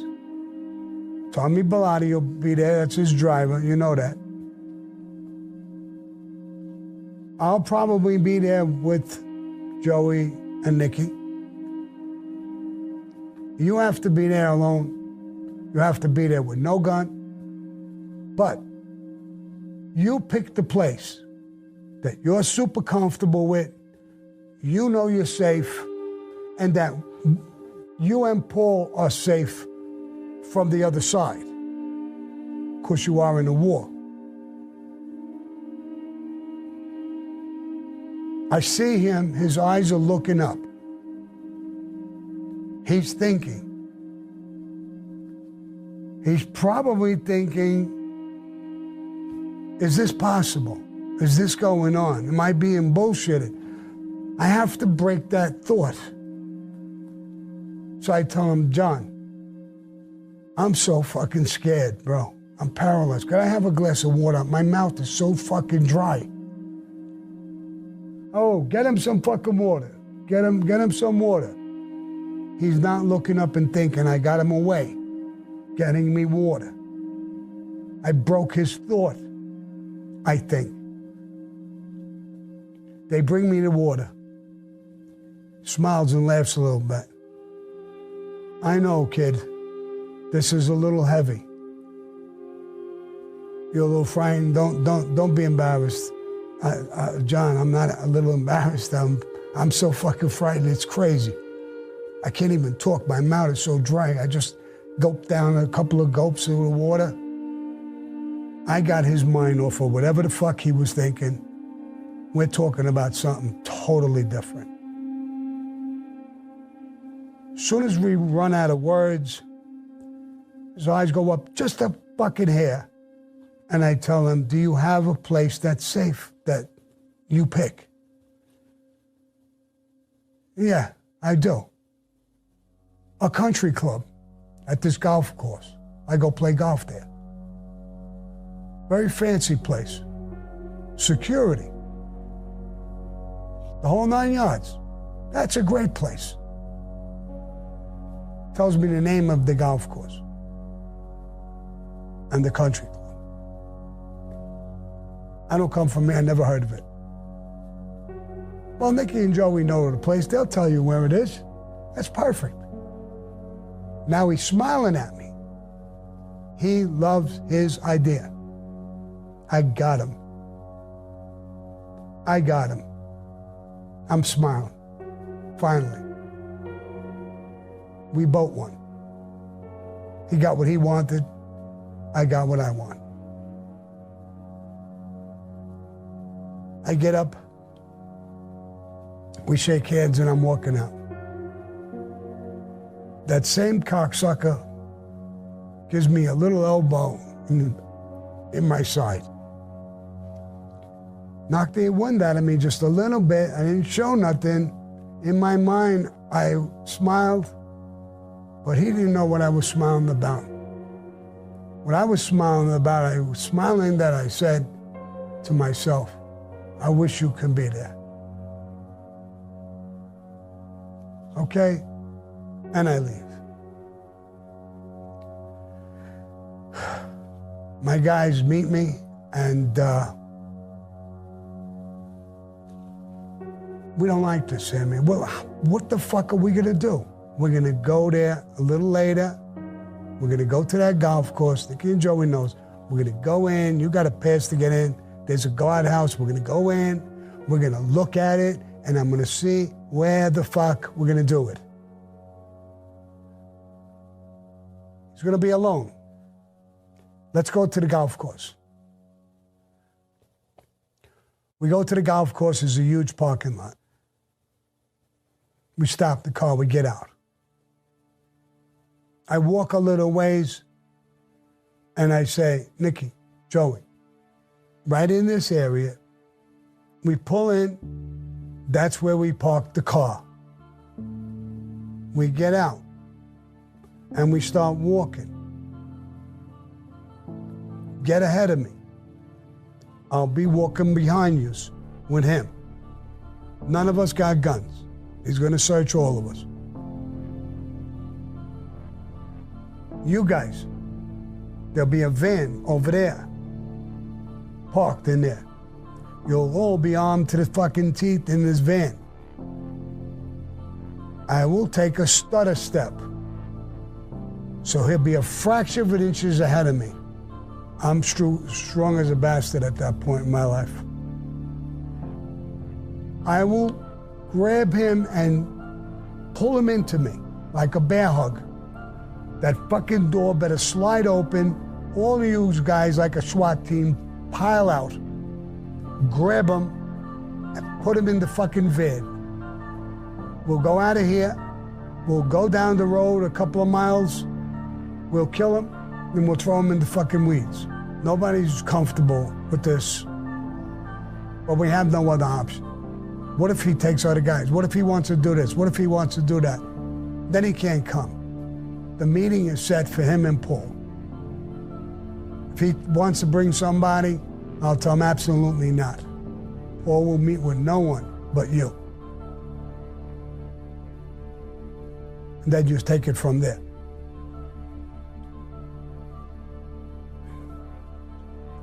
It's done. Everybody's got a spot. Everybody's ready. I do have a gun. I don't keep it under my belt or on me. I put it under the seat, wrapped up way under the seat. He comes out. The place is packed. Pal Joey is driving. I'm in the passenger seat. Nicky's in the back behind Joey. And Johnny Keys is going to get in right behind me. Everybody's in the seat. He opens the door and gets in. Puts his hands over the seat. He grabs every single part of my body. Sit up a little bit. Stand up. He's got his hands on my butt. Every part of my body he touches. He looks at the seat. Looks at everything. he even touches them. Okay, great. Let's go. We take off. Some of those guys wave to him. We go there. We go past the guardhouse, and we're in. We park exactly where I told them. We get out. The truck, the van, is parked exactly where I said. Nicky and Joey are ahead of them walking. Me and Johnny are in the back, talking as we're walking. The same exact spot I said I would take the stutter step, I did. He must have been 3 or 4 inches ahead of me. As he said, just before that, he says, Sammy, look at that van. I look, yeah. He says, there's some smoke coming out. It looks like it's running. I take the stutter step. I grab him in a bear hug. The door comes flying open. Guys come running out. He was lying. He didn't have a gun. He did. His hand was now on his gun, but he couldn't get it out of his pants because I had him really, really tight with all my might. As my guys came over, he tried to kick his way out of it. It didn't work. I said, he's got a gun. We pick him up off his feet. We go to the van. I never let go of him. I jump in the van backwards. I land on my back with him on top of me in a bear hug. Get the fucking gun out. I can't get his finger off the gun. Break the fucking finger, get it off. Get the gun. The gun comes out. Pal Joey gets the gun, puts the gun on him. I yelled to him, don't pull the fucking trigger, fucking idiot. The bullet will go through him, I'm under him. Joey gets in the car. I told Nicky Russo, which was the plan anyway, go back, take the car, and follow us out. We have him nailed down in the car. Even Pal Joey's in there with us now. We turn around. We step on the fucking gas. The truck turns around and hits the little rail onto the grass. The wheels are squealing and we're going. The guardhouse, the stick is down. Go through it. Go through it. We go through it. The fucking piece of wood just explodes when we hit it. We go sideways a little bit. We hit into the fucking guardhouse a little bit, sideways, the side of the vehicle. And we're back on the road. Hit it. We're out. Nobody's following us. Nothing's happening. There's some activity. You could see it in the back. There are people just running around. No one, I guess, half of them saw it or they don't. I don't know what went on. I didn't give a fuck. Just go.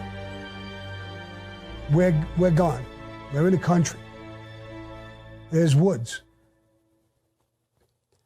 I said, we'll go up a little further. Go down the road. Make sure nobody's following us.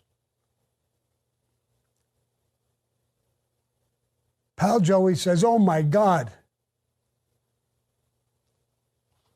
Oh my God, what? What? What's the matter? And he dangles keys in front of me. I got the keys to the car. Oh my God. Nicky Russo's still there with the car. It's our fucking car. My gun is in the fucking car under the seat with my fucking fingerprints all over it. This thing just happened. They'll find this guy dead. They have the car. My prints are all over it. We're dead. Oh my God. Stop the fucking van. We stop the van. Get out. We're in the middle of nowhere. I don't give a fuck. Get out. Go run, go jog, go wherever the fuck you got to go to get in touch with Nicky, see if he's arrested, if they found the car, find out what the fuck happened, and then get back to me. You guys, get this fucking truck going with him and let's get on the fucking true way and go back. We have plastic ties. His hands are tied together. His feet are tied together.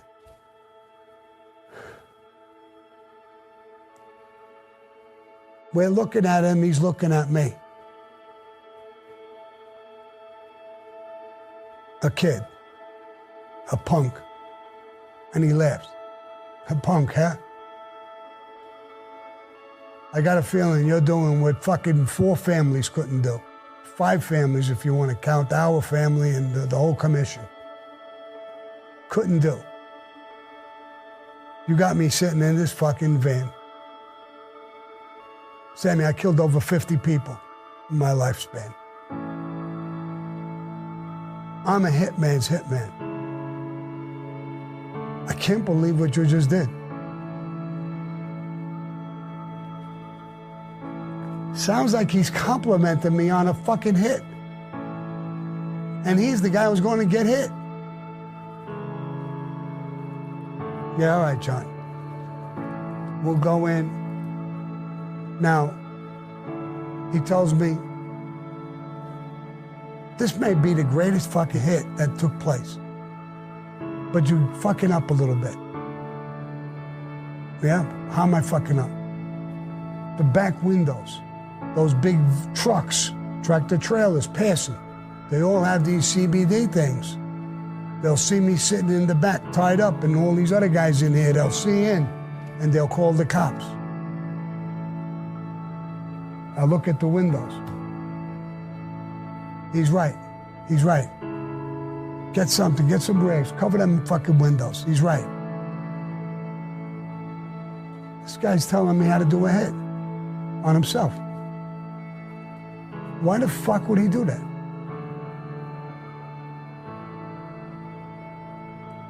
I can't, it's not registering. We're going in. All of a sudden he says, Sammy, go in my pocket in the front. I got some pills. What kind of pills? Nitroglycerin pills. I'm feeling pain in my chest. I don't want to die of a heart attack. Give it to me under my tongue. It's got to stay there. Every 5 minutes, put another one in front, especially if I get worse. I'm doing it. This man's worried about a heart attack. What the fuck kind of guy do I got here? What the fuck is this man like? I'm dumbfounded. He's making sure I don't get arrested by blocking windows. He's complimenting me on work I'm doing. He don't want to die of a heart attack. He's now asking me to loosen up the ties a little bit. And he's talking to me. I did that to him in the restaurant. Is he doing that to me? Does he have a surprise for me? He's got 50 hits. And he said it. But I heard it from other people. Nicky, Joey. He was a beast. A top hitman for Angelo Bruno. For years and years and years.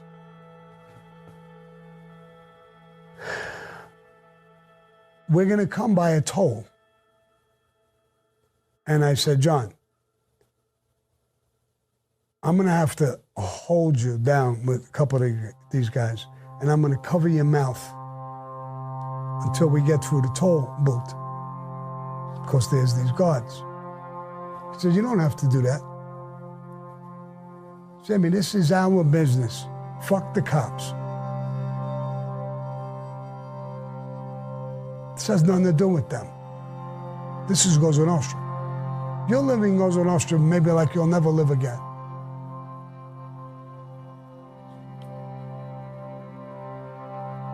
I have to do what I gotta do, bro. I can't take that chance. Okay. We got him, everybody, Louis, everybody, we got him wrapped up like he couldn't move enough muscle. And at the last minute, I put my hand over his mouth. real hard. He doesn't move a fucking muscle. No squirming, no nothing. I get through.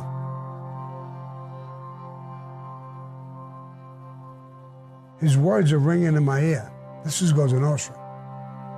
This has nothing to do with the fucking cops. He's not going to resist.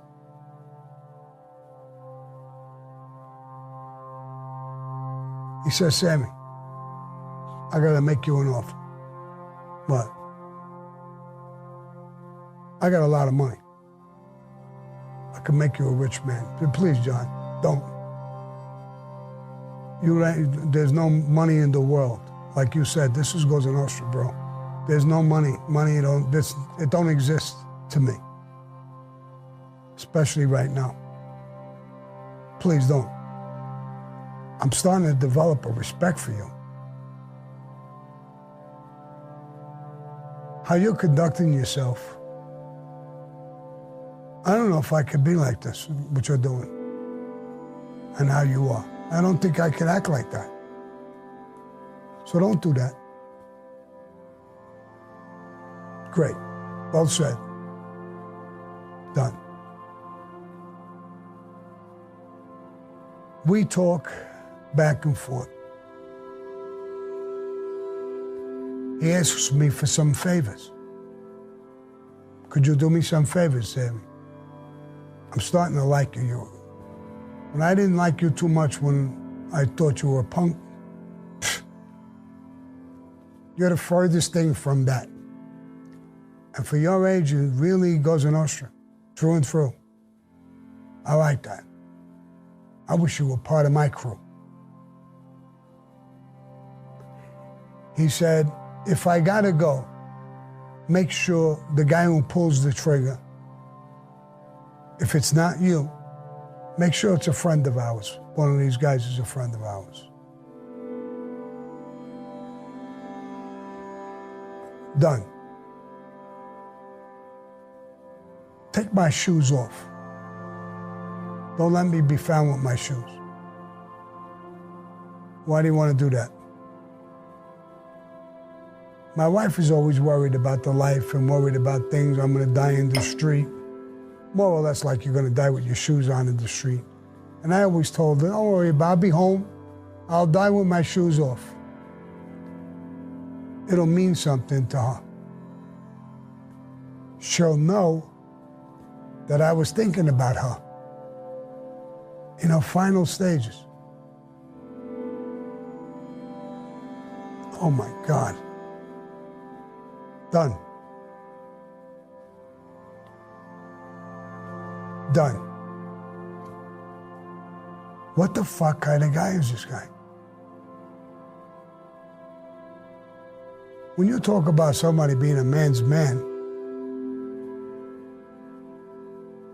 I got somebody here acting like I can't even explain what he was or how he was acting.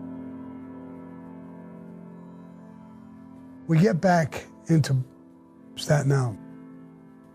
Louis Melito has a friend who has a gas station. There's a dirt road going down, no blacktop, just little rocks. And in the back, you can pull in and leave your car there, and there's a yard behind that and everything like that. So we go there, and we pull in. John, do you want something? We're going to stay here for a while. Why, Sammy? Why are we staying here? I don't want to tell him, really, that I didn't get an answer with the car, and I'm waiting on an answer for that. That's the last thing from this guy's mind now. I said, the order has not been given to me to kill you, just to snatch you. They're talking. Maybe they'll call. Maybe they'll tell me, let him go. Maybe they'll tell me to kill you. I don't know what they're going to say, but that's what we're waiting on. He buys this, lock, stock, and barrel. I guess that's his only hope anyway.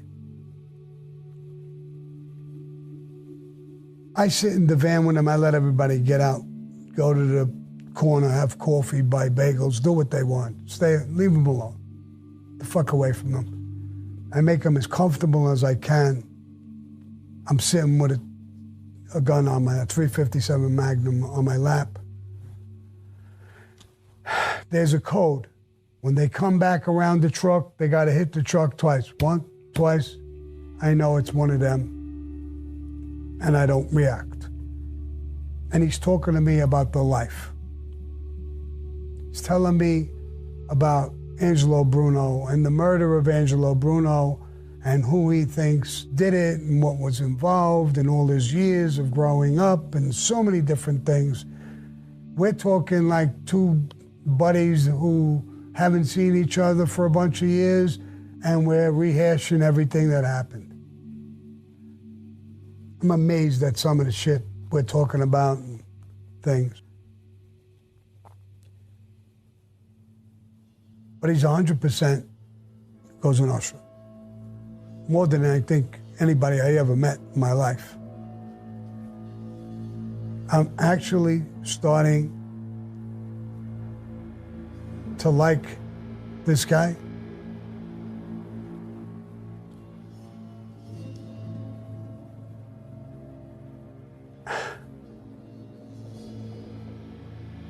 And all kinds of things. I get word back that Nicky Russo got away with the car. Joey went there. They didn't hassle him. They didn't hassle the car. They didn't know the car had anything to do with what we did. Cops came, there were people there, and nobody really knew what the fuck happened. Looked like a fight, or they don't know what happened. Then the car crashed when they were trying to go away a little bit. So nothing happened. But I'm not gonna do nothing until they're back over here in Staten Island with the gun, with everything, before I do anything. Every once in a while, I get a cup of coffee, a bagel, I give him coffee. I got his hands in the front so he could get the coffee, he could drink the coffee. And I'm trying to make him as comfortable as possible. I don't want to be brutal. I don't want this thing to be brutal in any way, shape, or form. I know this probably sounds crazy, but I don't want that to happen. I hear somebody walking, and he hears it too, on these little pebbles coming towards the truck. No knock on the truck. I get the gun, I cock it, and I put it towards the window. Nicky and Joey come. Everything is cool. You got my gun? Yeah, we got it. We got it in the car. All right. I said, nobody come in the truck. Stay out of the truck. I want to talk to him. I go back in the truck, and I'm, John, I just on the call. You lost the decision, bro.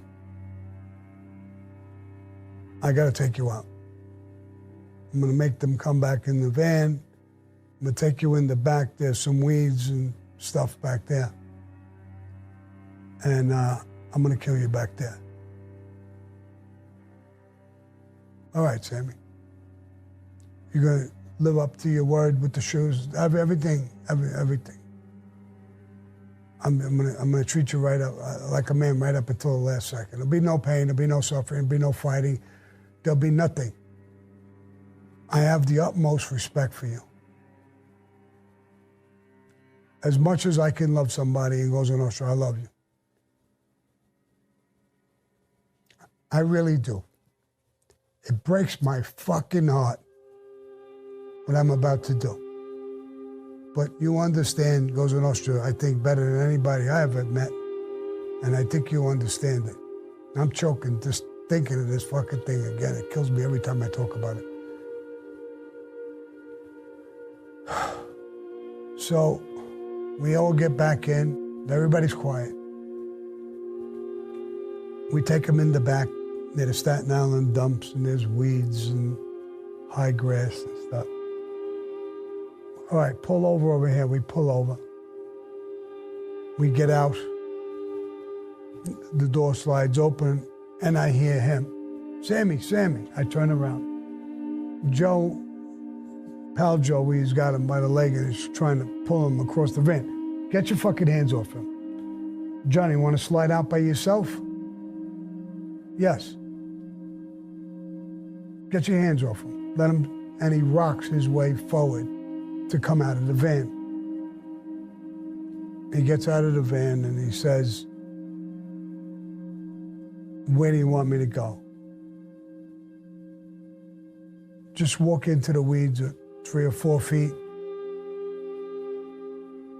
and bend over. Louis Melito. This is Johnny Keys, Amiga Nostra, Agave Regime. This is Louis Melito, he's a friend of ours. He's going to take you out. He'll be the shooter. Thank you, Sammy. He's taking me. He walks over, he bends over. Louis Melito with a .357 Magnum, I believe it was, that he had. He hit him in the head. His body is down. He hits him 2 or 3 more times. Everybody gets in the van. We're all sick. We killed the epitome of our life that night. We all felt that. We all had so much fucking respect for him. It was like a real family member, that we killed a family member or something. We got back in the van and left. Everybody went home.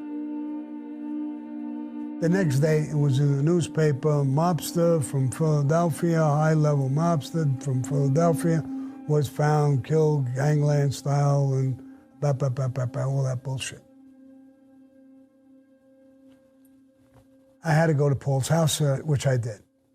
I went there, rang the bell, opened the door, the maid. As I'm coming in, Paul got up, he read the paper. He's running over, he's all excited. Grabs me, hugs me, kisses me. Oh my God, Sammy, you're the best. I don't say a word. What's the matter? For me or my crew, none of us are happy about this. This guy conducted himself that we killed the epitome of our life. Somebody that we're supposed to hold in high esteem. We killed him. He's taking Paul back a little bit.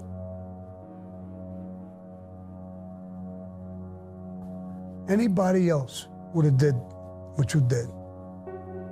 Would be on cloud 9. You know why? No. Every boss, every underboss, every gunslayer is going to know that our family carried this out. You, Sammy, they're going to know you carried it out. Nicky Scarfo is going to know you won the war for him. You did it. But you're not happy about it. No. Why? I don't give a fuck what they know. Or if they're happy about it, or whatever they know, I don't care.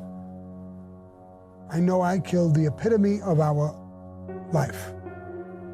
This guy should have been the boss, as far as I'm concerned. And I just feel guilty. I feel dirty for what I did. Looked at me. He hugged me. He kissed me. Don't ever change. Be you. What you are right now, stay there. Stay in that aura. Think like you think. I love you.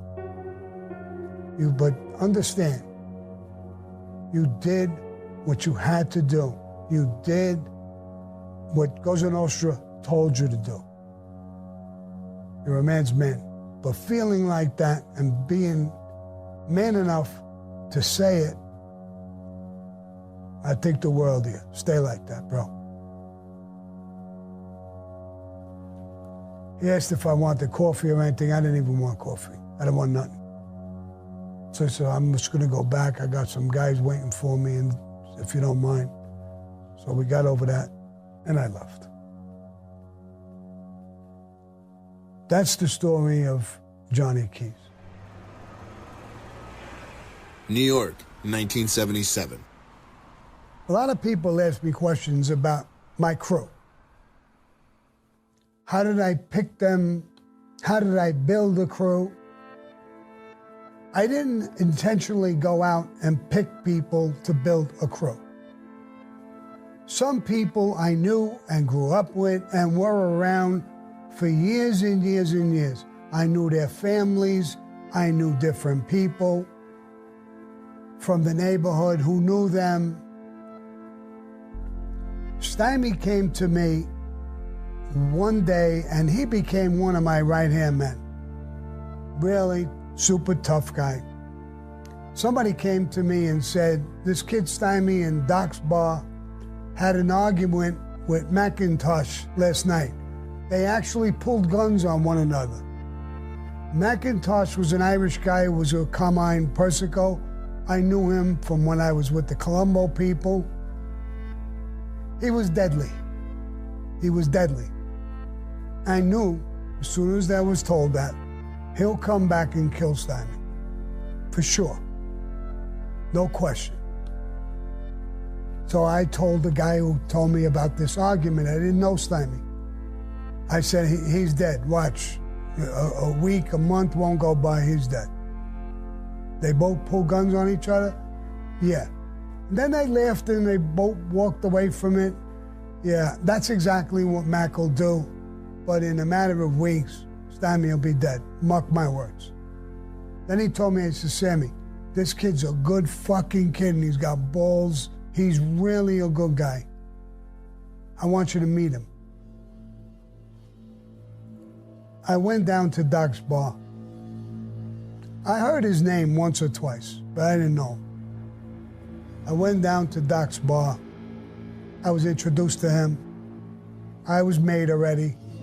He obviously wasn't made. He owned Doc's bar. We had a couple of drinks, we talked. I instantly liked him. I asked him about the beef with McIntosh and him, and he said, Sammy, I know he was a tough guy. I know he was with the Colombo people, but I'm not no punk bitch. I'm not gonna let anybody do to me what he did. If I gotta die for it, I'll die for it. That night, he opened up his thing, showed me a gun. I opened up mine, I got one too, motherfucker. What do you want to do? And we both pulled the fucking guns. You know McIntosh? I know of him, and I know who he was, but I don't know him personally. Do you know how tough he is? How much work this guy's done? I've heard. And you still did that. Yeah. Yeah. I'd rather die a fucking man than live as a coward. But he hit a fucking bell in me that I said, I'm gonna help this kid. I went downtown in Carroll Street where Colombo stayed. I used to go there myself, and I went there, and there was McIntosh outside. I walked over to him and said, hey, Mac, what are you doing, bro? Hey, Sammy, how you doing? How's everything going over there? Meaning with the Gambinos. Good. I hear good things happen for you. Now, he's not a made guy. I'm not supposed to discuss that. So I just said, yeah, a lot of good things are happening for me. And I got to talk to you about something. What is it? I said, you went to a bar in Brooklyn, in Bensonhurst. You had a beef with this guy Stymie. He's pulled guns and this and that. He's talking, he's smiling, he's laughing, and I'm talking, I'm smiling. I said, bro, I got this kid under my wing. I want to apologize to you. I heard what happened. He didn't know you from a hole in the wall. He's a tough kid. He's with me. When I told him who you are, he, felt bad about it, but you showed him the gun first, bro. This kid's a tough kid. And he didn't know, he's not showing you no disrespect. He didn't know you. He's not going to let nobody do that. All right, I got it. No, you don't have it, bro. He's with me. Do I have your fucking word that you won't hurt him? That's what you want? That's what I'll trust. I want your word. I want to hear you say it. Let's not just blow this conversation off and he dies next week. I'm going to take that very personal. I'm going to take it like I killed him. I goaded him into some being relaxed for you. If you want him there, tell me.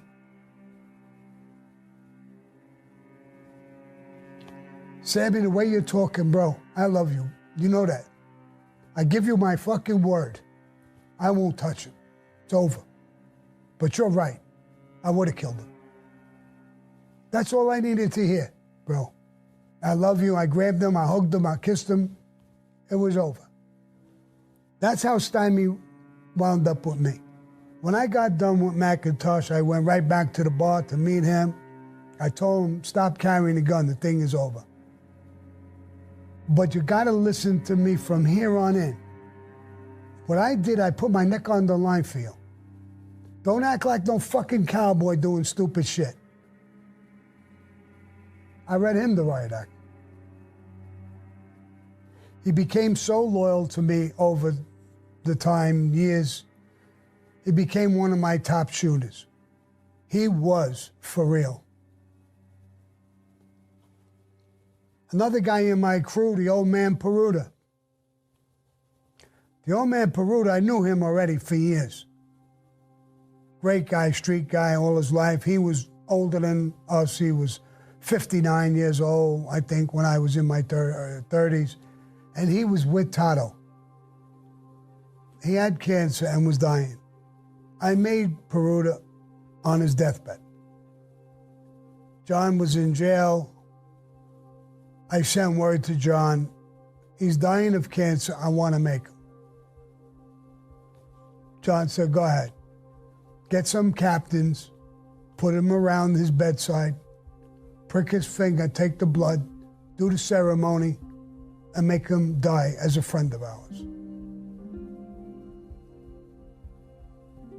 That's exactly what I did. Peruta was a shooter as well. He always looked like an old raggedy old man. And that's what we used to call him, the old man Peruta. Even though he wasn't that much older than us. He would kill somebody for me as fast as somebody would get me a cup of coffee. If I said, do me a favor, get me a cup of coffee, and guy would walk over, well, that's all I had to do with Peruta. It was no different. There was a guy, Michael DeBat, who was part of my crew. I knew his father, Mackie. He was a gambler, in debt all the time, and I always used to take care of him. Just get the wolves off of the door. You know, if you don't pay me, I'm gonna break your face. Leave him the fuck alone. And I used to tell guys. But he was, that was him. There was guys like that. He wasn't a tough guy. He was just a neighborhood guy who's always seemed to be around me and ran to me with problems all the time, and I took care of some of those problems. When he died, he had a big debt. He had a little bar on 18th Avenue all the way down. I think it was his daughter or someone came to me and said, they're going to his wife and his kids and going to collect money that he owed. Who's doing that? bookmakers, some street guys and stuff like that. I didn't think that was right. I got in the car and I went to his house. I went to the funeral for respect to the family. I knew the wife. So I went and talked to her. There was this big kid there. He was in college, football player, big Southerner gun. He was ripping mad that guys were there. He wanted to defend his mother and this and that and all this shit. His sister was there, a daughter. I said, listen, please, all of you calm down. Roseanne I said, Roseanne, keep quiet and go sit next to your mother. You, big guy, keep your mouth shut. You're not gonna do nothing. You're physically big. When these guys come, if you do something stupid, maybe you could win. You look like a tough kid. You're gonna get hurt. You have no idea what you're fucking with. So be quiet. Then I told her, from here on out, whoever comes here for money, because Mackie owed him money, say, okay, don't argue. All of you, don't argue. Just tell him Sammy's paying those debts. Go see Sammy. Send them to me. That's all you got to do. Don't argue. What are you going to do? Michael said. I'm going to not pay them, number one, and I'm not going to let them bother your family. Your family, you guys don't owe these people money. Your father gambled. That debt dies with him, as far as I'm concerned. But let me handle that. That's my business. That's what I do. I'm not going to fight with them like you want to do. And I'm telling you, you won't win. You may win a fist fight, but you won't win. That's what I did. She called me back. I went back and she said, Mackey's bar, this little bullshit bar on 18th Avenue, it was a shithole, really. She said, we're back in the rent and this and that. I want to give it to you, if you want it. I said, yeah, I'll take it. I'll do something. I was going to open an after-hour club with this place. So I took the club. No money, no transactions, nothing. A little while after that, this kid, Michael the Bat, came down to talk to me. I want to be with you. Yeah, go to school. Someday we'll talk. I quit. I got a little injury. I quit. I don't think it was the injury, but he wanted to be there for his family, and I guess he liked what I was doing. Whatever. Long story short, Michael the Bat hooked up with me and was another guy who was 100% with me, physically very tough. Eventually, he came on work with me and just as good a shooter as anybody else. So my crew was building and getting stronger all the time. And it had a reputation. One example I'll give you real quick. I was made, my crew was by this place, Doc's, and John Gotti was made now. Not too long. John Gotti came down with a couple of his guys, and he went to Doc's. I wasn't there. And he started asking these guys about his sister's daughter, who was banging a few people.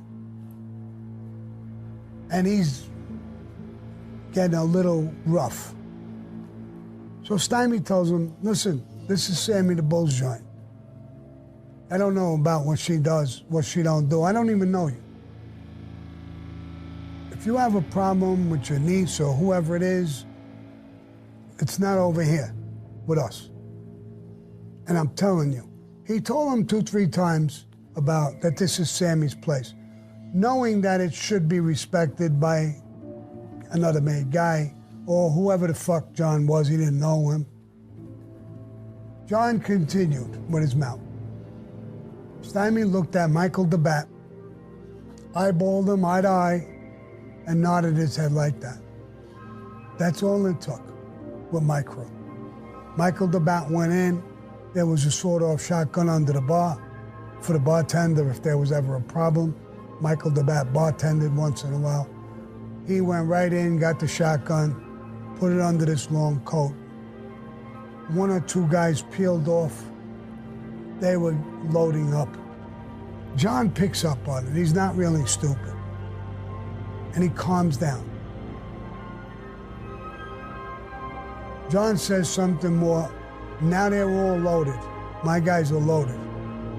Sammy tells him, listen, I told you 4 or 5 times this is Sammy's joint. We're with him.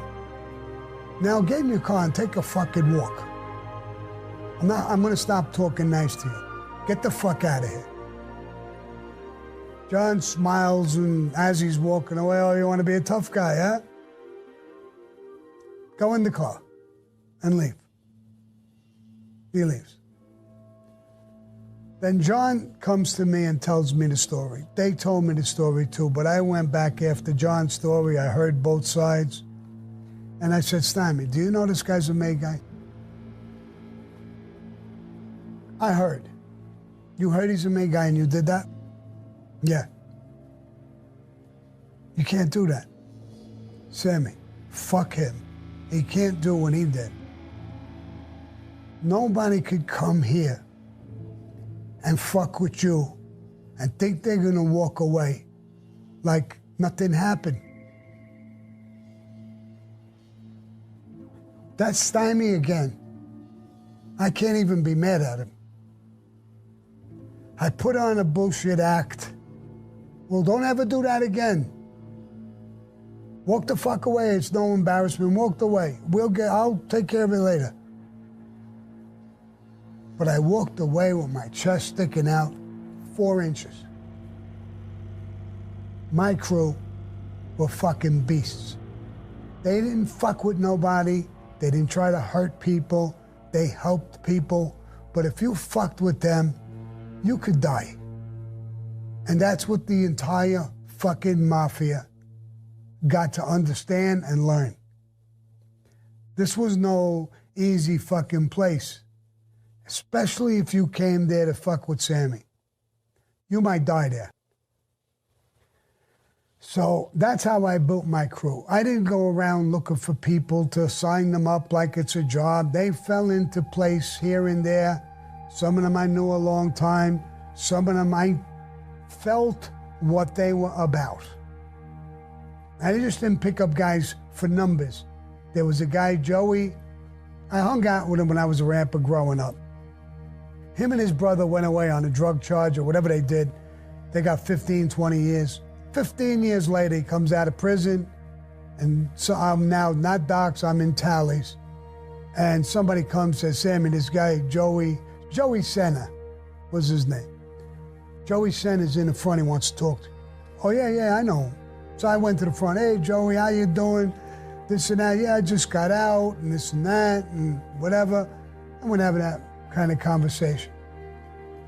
How's things going? Well, not that good. I just got out. I'm broke. But I'd like to come around you and hang out. I hear a lot of things about you now. Yeah. I don't know what you heard. You've been away 15 years, bro. I haven't seen you in 15 years. I heard a few things in jail. You fucked around with drugs, put some shit in your nose, right? I don't know where you're coming from anymore. What I'm gonna do, hey, Huck, come here. Huck was another one of my guys. And I lean to his ear and I tell him, go get 5,000 in an envelope. Huck comes back, 5,000 in an envelope.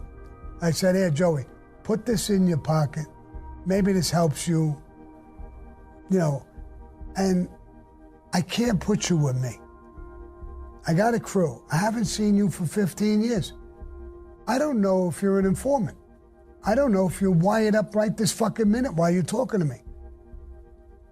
I can't expose my people to you. I don't know where you're coming from anymore. hang around the neighborhood. We already got a head start. We know each other as kids. I'll hear everything you do or don't do. And eventually, maybe one day I'll call you in. Maybe you could hang around me. I need time. I can't make that snap decision because I knew you years ago. All of a sudden, you're part of us. I can't do that, bro. These guys have been part of me for years. I know their wives, their mothers, their fathers, their uncles, their aunts. I know when they took a shit. I know who they fucked. I know everything about them. There's no hidden secrets. I think the world of you. You're a tough guy, you're a good guy. But I don't know those secrets anymore. There's 15 years of secrets that I don't know. Maybe you should think the same way. 15 years later, maybe I'm a different guy than when we grew up. I might be a motherfucker. You don't know that, right? No, I know you're not. All right. Give it time, bro. I never took him back with me. But that's what my crew was. I didn't go out just picking guys for money. Most of them I got were broke eventually. I helped them make money before I wound up getting money through them. So that's what my crew was, and that's the reputation my crew had. Frankie the Chico knew them all. He loved them all. They loved him. So we had a lot of things, and that's what my crew was. When John Gotti and Angelo Ruggiero got in trouble with the boss of the fucking family, I'm one of the first guys he came to for help. That's another story I'll talk about a little bit down the road. New York, 1982. Yeah, 1982, I was doing great. I mean, I was doing construction, I had a good, close relationship with Paul Castellano. Everything was flying high, everything was good. I got this disco. There was a few partners, and they had this disco. I bought the building. My office was underneath. My office was a 5,000 square foot office, and right on top, on the second floor, there was a club, the Plaza Suite. I had bought the building, and it was really good. I was running my construction businesses out of there, and everything was going good.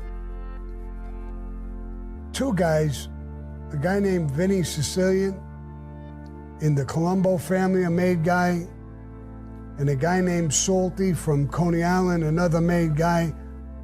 I don't remember exactly. I think he was with the Genovese people, but I'm not 100% sure. They had these kids. They were with them. The Plaza Suite was under their protection. They would give them a piece of it. There was two of the partners really weren't with anybody. And they came to me with a problem one day.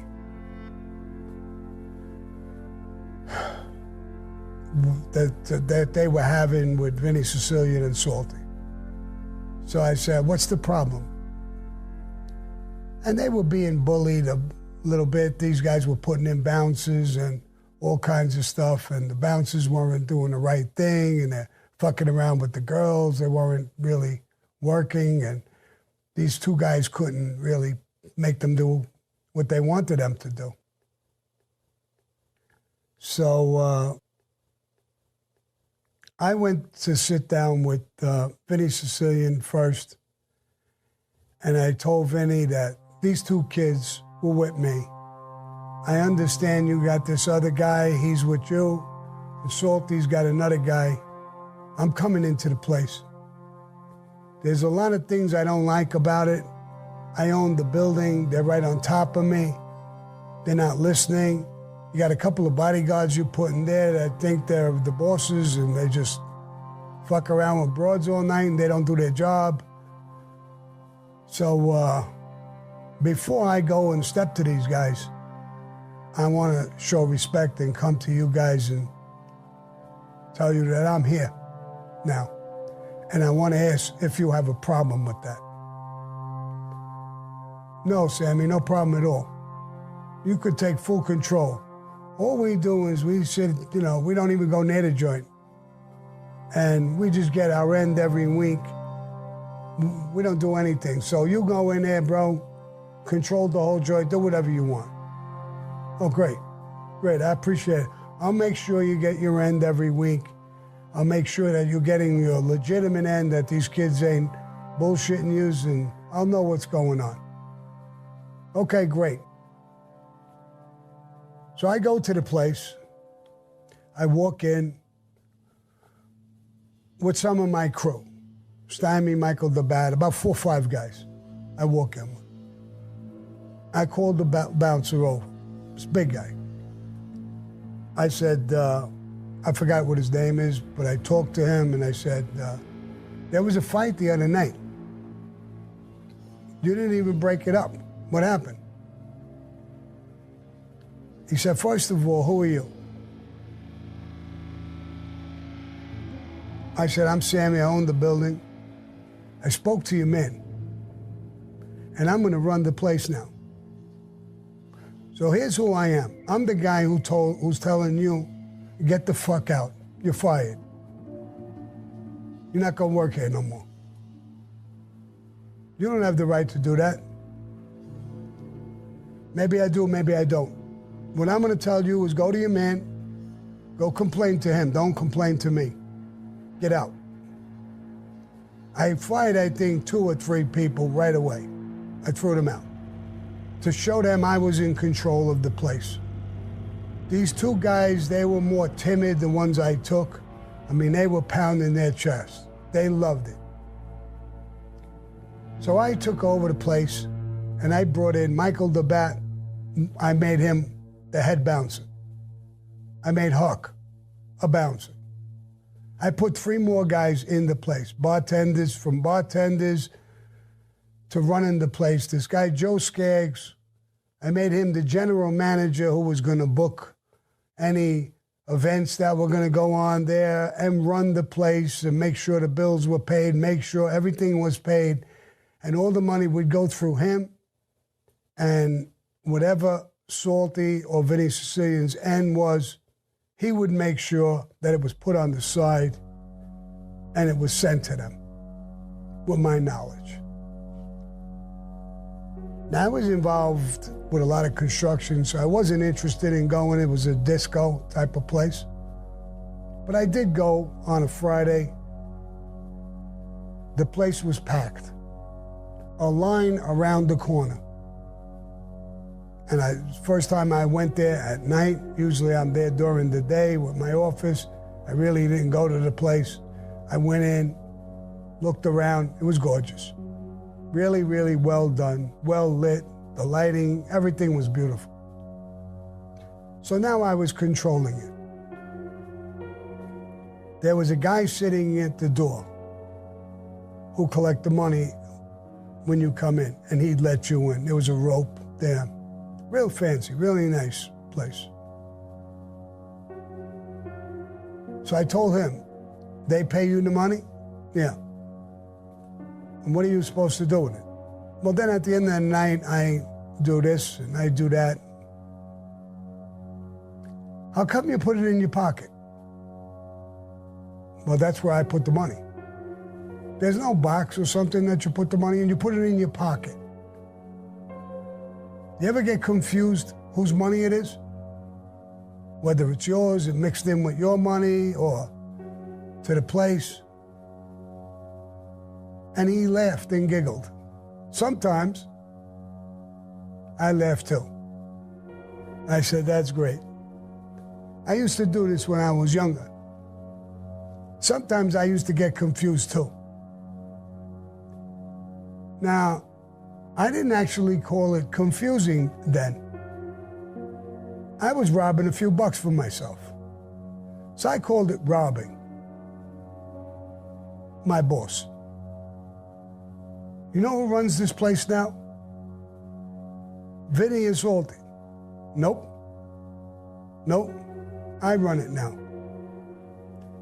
And I don't know whether to call it confusing, robbing, I don't know what word to use. So what I'm going to do is I'm going to make you work in another part of the place.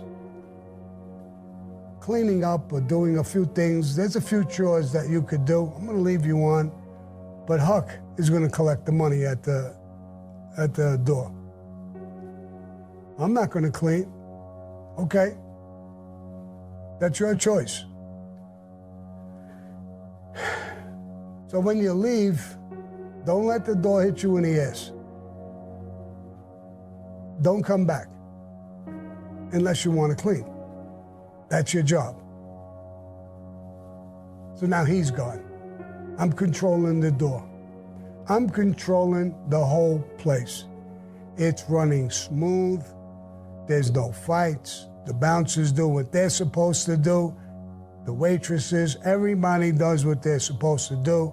A lot of the waitresses I knew from the neighborhood, so I knew some of them. There was entertainment. This Joe Skaggs would get the entertainment. Everybody was running smooth. Everything was going great.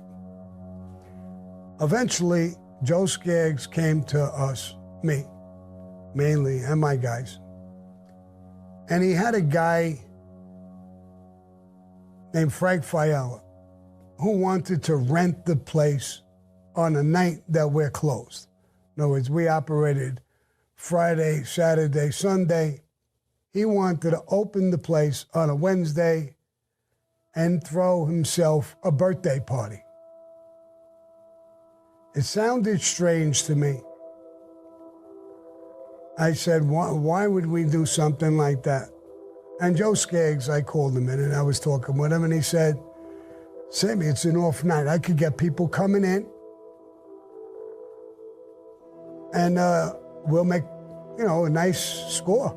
It's going to pay for the booze that they use. He's going to give us X amount of dollars to have the place open. I mean, we could make a good day's pay out of it. It's a bonus. We're closed on that night. I said, all right, handle it. So he started making arrangements to do this, right? Then I started hearing rumors.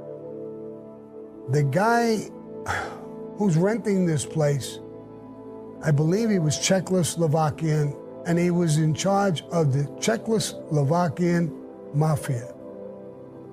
Never heard of it. Didn't have a clue who they were, what they were. He was a multi-millionaire. He had a yacht, his own plane, all kinds of stuff.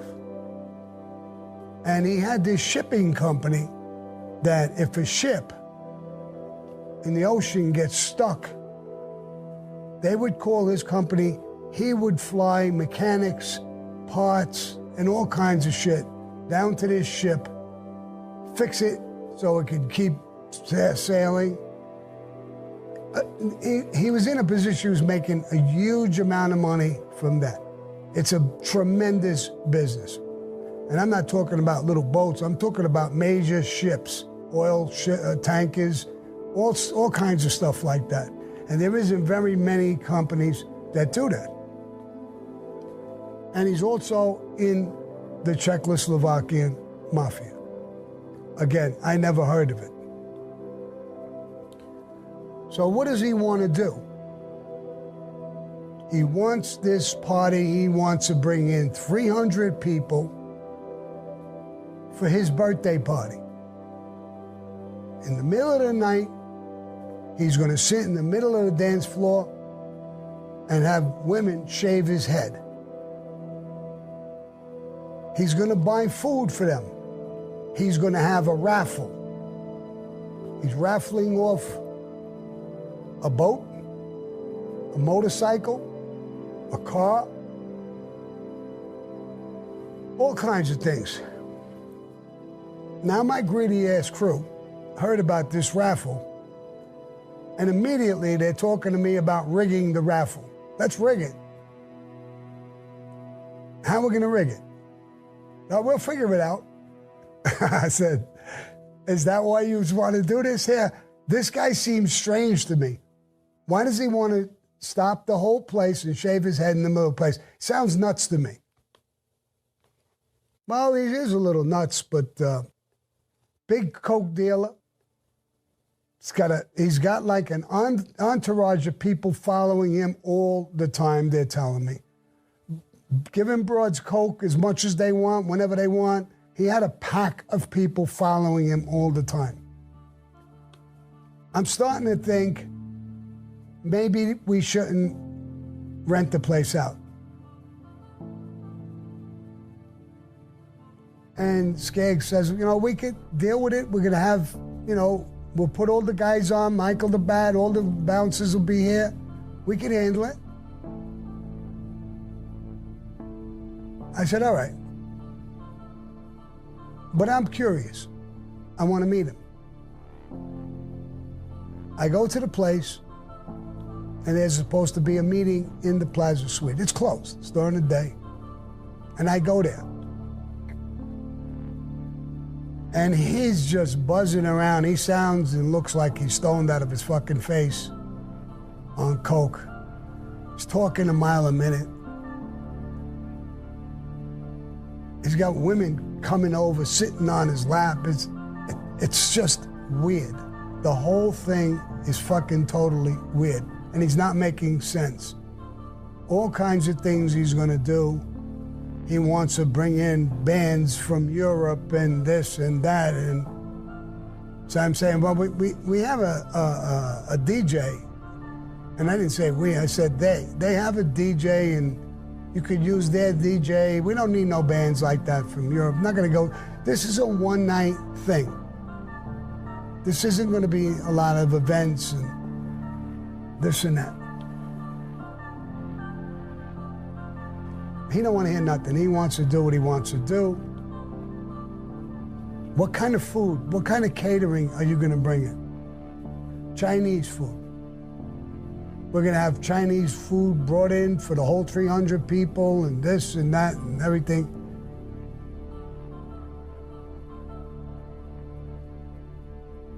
So I grabbed Joe Skaggs and my guys. My brother-in-law Eddie's there and Stymie's there and Louis Melito was there. I said, come on, let's get the fuck out of here. I think this guy is nuts. So I grabbed Skaggs. I said, listen, something is wrong with this guy. He's not normal. Something is wrong. Did he give you a check? Did he give you a deposit? Did he give you money on this thing? Oh, yeah, Sammy, give me a nice sized check. All right, then do it. But I'm a little concerned with this. I let the thing go. There's a couple of more meetings and things are said. It's more insane. Every meeting gets worse, not better. He's got people going with him on his plane, on his private plane, and he's flying them around. It's like a jet set type of thing. It's weird. The whole thing is weird.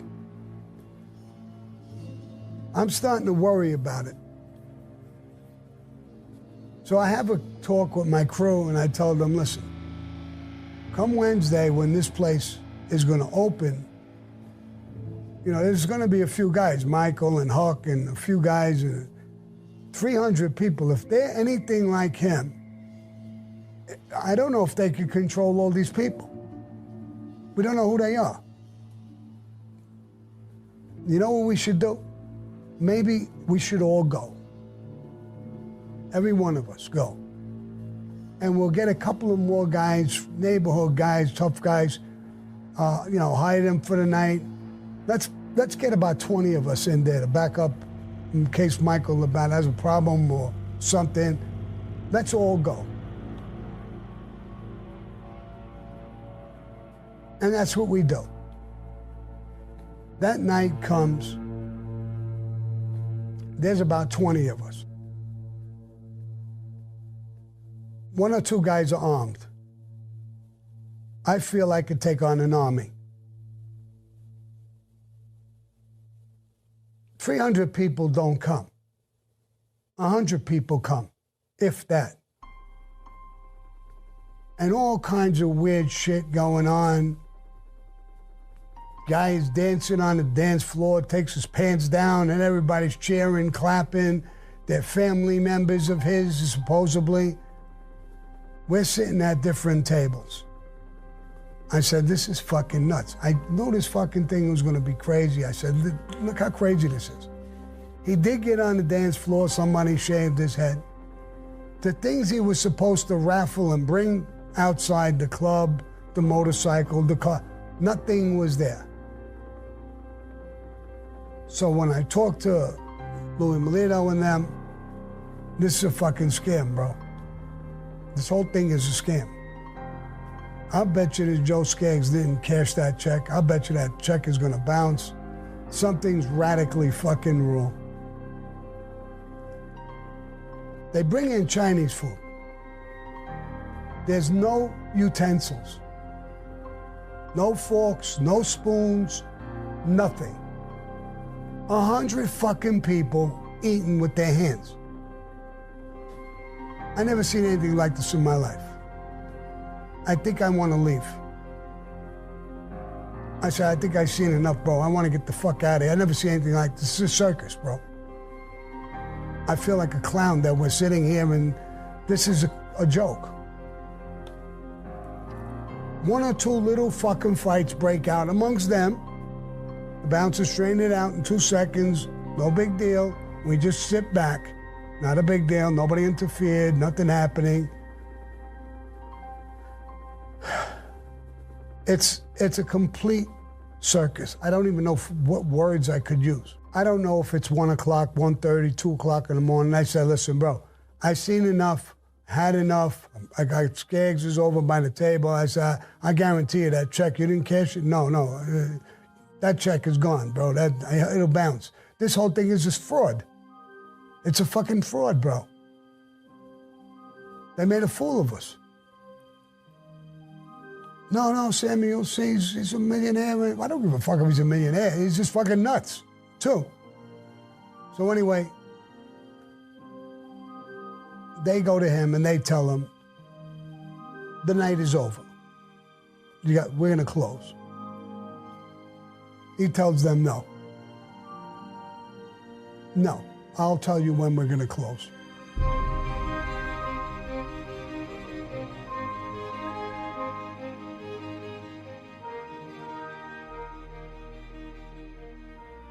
What's your name? He tells me. I said, the last time I met you, don't you remember I met you? No, I don't remember nothing. I asked you what your name is. I go like this with my hands. I want my guys to sit down. And I do not want something to erupt in this place. It's a fucking gold mine. We can get through this. I just go like this. In other words, my guys know when I do that, calm the fuck down. So I said, my name is Sammy. We met before, but that doesn't matter. Maybe I'm a little drunk. No, I'm not drunk. Well, listen, I understand. They told us that it's going to close. We all got to leave. I'm not leaving. I had a little bit of, I had enough of this fuck. I tell him, no, bro. Take it from me. You're going to leave. You're going to leave. It's time for the place to close. It's a business. They tell you got to go, you got to go. It's over. You had a whole night. You had fun.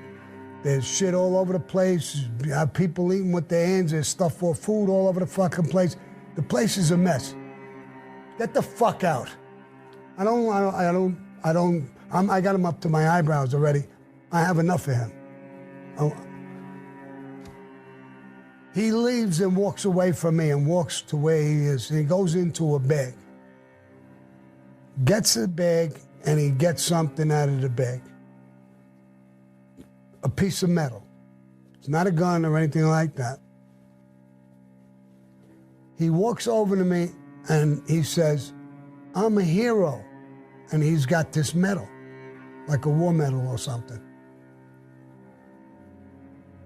I says, I'm not interested in that. And he throws it at me and it like bounces right off my chest. 3 of my guys spring to their fucking feet. I said, sit down. Michael pulls him away from me right away. I said, Michael's got bags over there. Go through those bags. He says, I went through the bags already. What's in them? He's got a gun. I took it.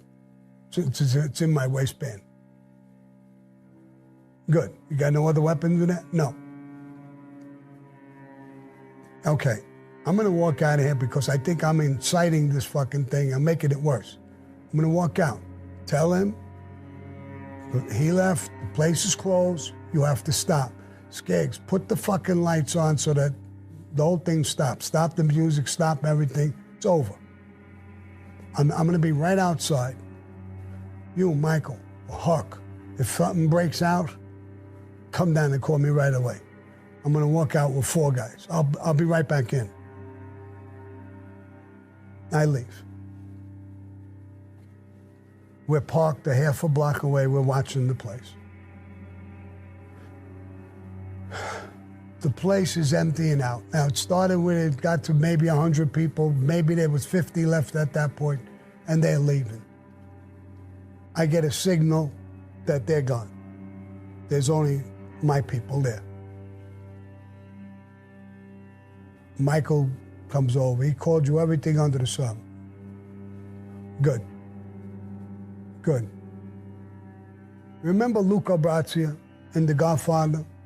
I told Michael. Yeah, when he went to go meet the other side. Yeah, that part. Stay close to him, like you're his friend. Badmouth me.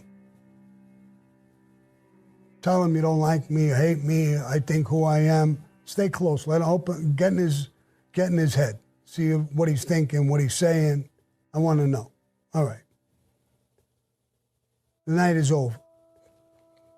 Friday morning, Joe Skaggs comes and he tells me he's insulted that we closed the place. He's insulted about things that you said.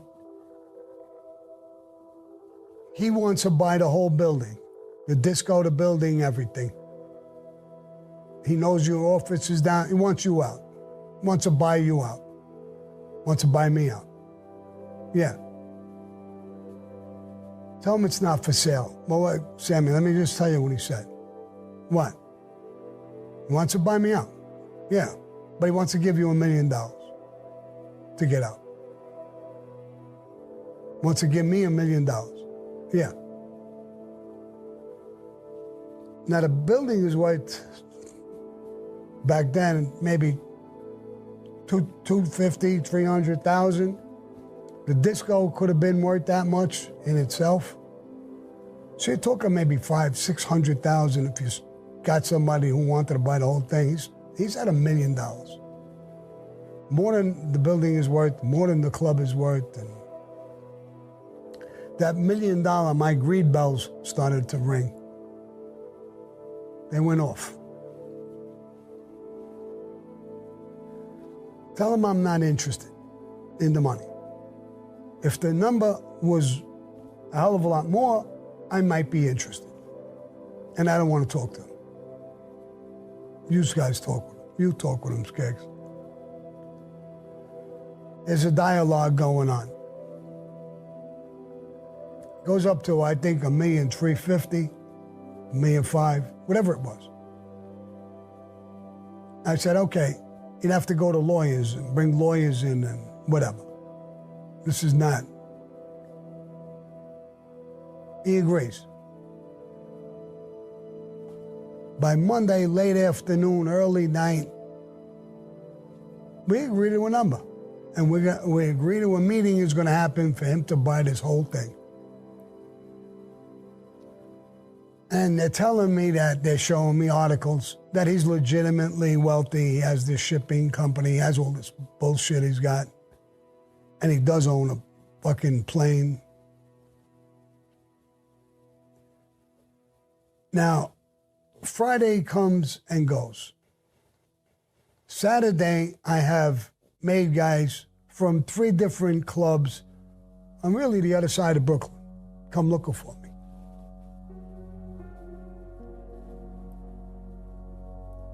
Hey, pal, Ali Shades, one of the guys. He was with the Genovese family. was a made guy. At this particular time, he became a captain. And he says, Sammy, bro, we got the club over here. Yeah, I know. I don't remember the name of the club. Yeah, I know. Why would you do something like that last night? What did I do? What are you talking about? He said, we had a nice little line outside the place, and a helicopter come out, and a guy with a bullhorn is screaming through the bullhorn, don't go to this club, go to the Plaza Suite. I started laughing. I says, bro, do you think I would do that? This fucking nut came to the place, wants to buy the place. I guarantee it's this fucking maniac who's doing it. I wouldn't do that.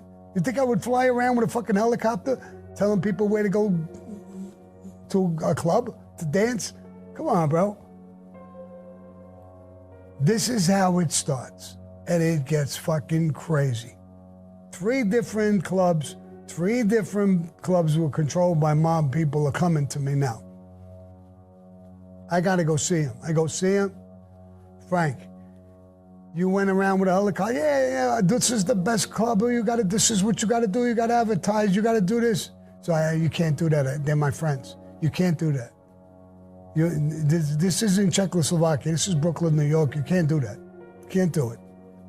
Now, if we're gonna make a deal, we gotta go with lawyers. We gotta do it very quiet. We gotta do this, that, and the other thing. He says, I could give you the money. I could give you some money under the table. Cash. Good. I'll take $600,000 under the table, and we'll leave us a balance of $800,000-900,000. I'll even give you a little break if you can do that. He could do it. He meets with my lawyers. I wish I remember the place. Kiss. His lawyers were talking to buy Kiss radio station, whatever it is. That's a big station. This guy really is loaded. And his lawyers are in some sort of negotiation. It's crazy. It's getting crazier and crazier and crazier every single day. Now he meets with my lawyers, and right in the meeting, I mean, he don't even try to keep it quiet. I'm going to give Sammy $600,000 in gold. Goes to Czechoslovakia with me on the plane. I fly it in. I do this. He brings in an army truck and we unload. Whoa. I'm not doing that.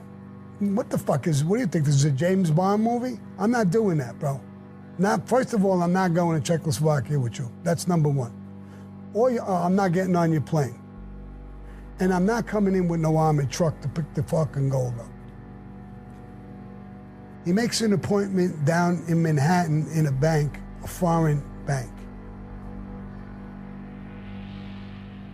I'm so fucking twisted now on this money. I go to this bank with my brother-in-law. We have 2 suitcases each. I want to go in there and walk out with $500,000-600,000 of gold. I think I lost my mind doing this fucking thing. This guy made me crazy. They would have gave us the money, the gold. But they wanted us to sign documents and papers. So this is supposed to be money under the table. I'm not going to sign no documents and papers. Long story short, we walk out with nothing. One insane story after the other is going on. The meeting with my lawyer, he don't show up, something happens, this happens. The check, by the way, from that night in the Plaza Suite bounced. We never got that money. I'm having enough of him. I'm growling at him every once in a while when he talks to me. I don't like the way he talks to me. I don't like the way he talks, period. And he comes around with a little pack of people all the time. Like some of them are bodyguards, some of them are girls, some of them are... I'm not crazy about this guy at all. I don't even like him. Forget about crazy about him. I don't like him at all. He's just like a complete psycho. I get a call. My sister worked for me in my office. And she says, that guy that you're dealing with, this nut, Frank Fiala, yeah, he's in the place. He came in our office and he told everybody to leave. It's his building. And he has people breaking the wall where the staircase going up is, so that from the office, you could just go into this back stairwell that goes up into his place, and he's making it like Fort Knox.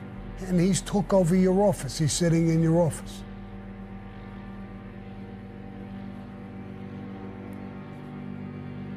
I said, that's a little too far.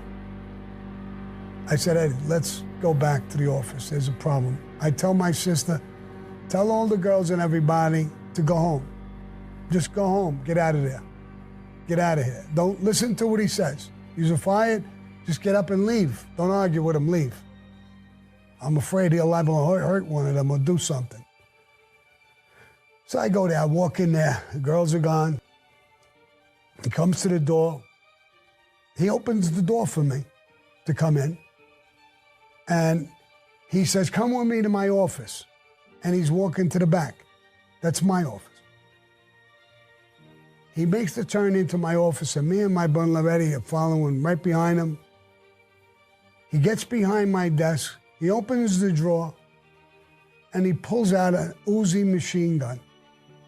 My brother-in-law is dark-skinned. He was as white as a fucking T-shirt. We thought we were getting hit. Told us to sit down. I sat down. My whole body tightened up, waiting for these bullets to come in me. I thought for sure I'm dead. My brother thought that too. And he was talking. It gave me a second to think. If I was gonna get killed, he's gotta pull the trigger. He didn't pull the trigger, he's talking. So I started talking fast. Frank, what are you doing, bro? We're gonna meet with the lawyers tomorrow. We're gonna straighten this out. There's a couple of little bullshit hurdles. I mean, come on, bro. Put that down. What are you doing? You know, I mean, I know you're aggravated. I mean,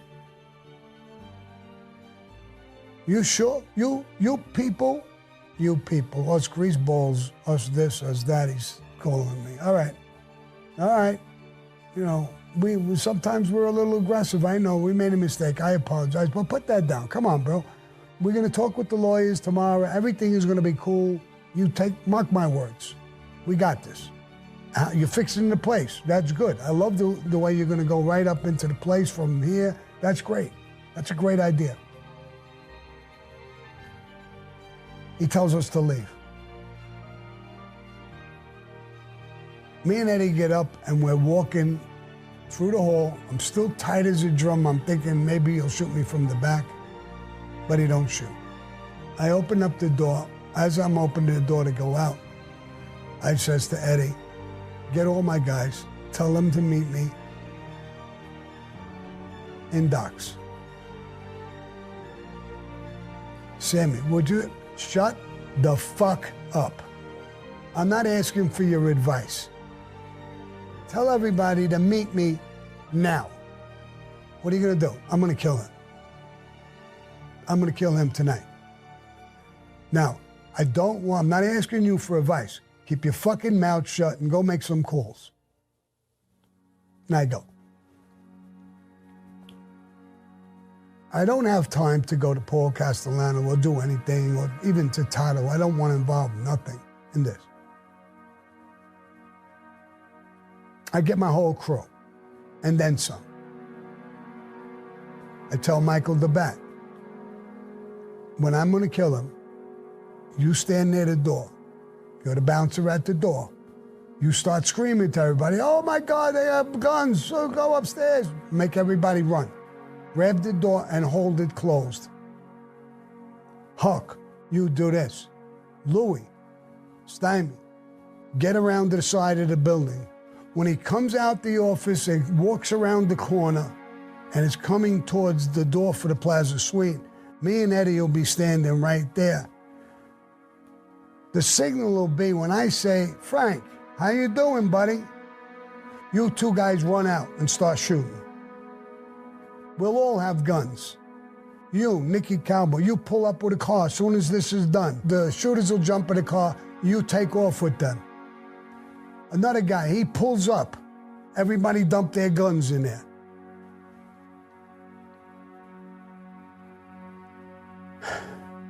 He's gonna walk with a pack of people.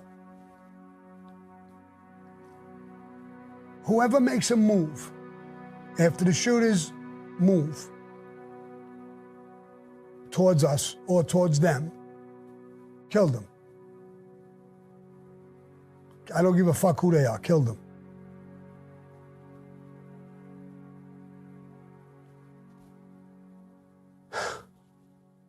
That night, everybody was in place. Crash cars, getaway cars, cars that took the guns to dump that, car that took the shooters, Michael the Bat, Huck, controlling the in and out of going in the Plaza Suite. He came around the corner with a small entourage of guys and people and women. He was in front of the pack. Me and Eddie were about 25, 30 feet away from the door, leaning against the parked car. As soon as he got about 30, 40 feet away from me, he turned and looked at me. I said, hey, buddy, what's up? He took a step or two towards me with a grin on his face when the two shooters came out. They killed him in a matter of seconds. He got a multitude of shots in him, blew both of his eyes out, blew the top of his head off, hit him in the chest. He was gone instantly. A huge puddle of blood dripping down immediately. Every man there went for their gun. Our guys, my guys, looking at their guys. They didn't know what the fuck way to run. They didn't have guns, they didn't try to have guns, and if they had them, they didn't try to pull them out. They would have got hit in 2 seconds. The girls just didn't even, again, flopping, didn't know which way to go. In a matter of minutes, the cops were there, pulling out of squad cars, pulling out yellow tape, putting yellow tape all around the crime scene. Some people got away, some people didn't even get away. Me and Eddie didn't get away. We were the last guys to move. The car came and took the hit team and left. The car just missed being stopped when all my guys, me and all my guys, put the guns in that car. That car disappeared. So me and Eddie were stuck. The reason why they showed up so quickly, the night before there was some sort of a racial incident. The cops were afraid there was going to be racial problems, so they were cruising all around the neighborhood. I guess the second they got this call, they notified the police cars, and that's why they were there so quickly. Yellow tape and cops all around. I gave Michael the Bat the sign. Unlock the door, go back upstairs. Cops wouldn't let anybody move. People outside standing on the sidewalk, they were looking for witnesses and whatever the fuck they were doing. I said, let's just try to walk away slow. We pulled away from the car and started moving. The cops said, you just got to stand where you stand, or freeze. We froze. A couple of girls, but one of them, they parked their car in the parking lot. And I guess they were going to go to the Plaza Suite just before they hit. One of them start talking loud as she's walking towards this barrier. Sammy, I parked the car. Are you coming? So the guy said, who's that? I says, that's my girl. She just parked the car. We got out before, and she parked the car and I walked over here.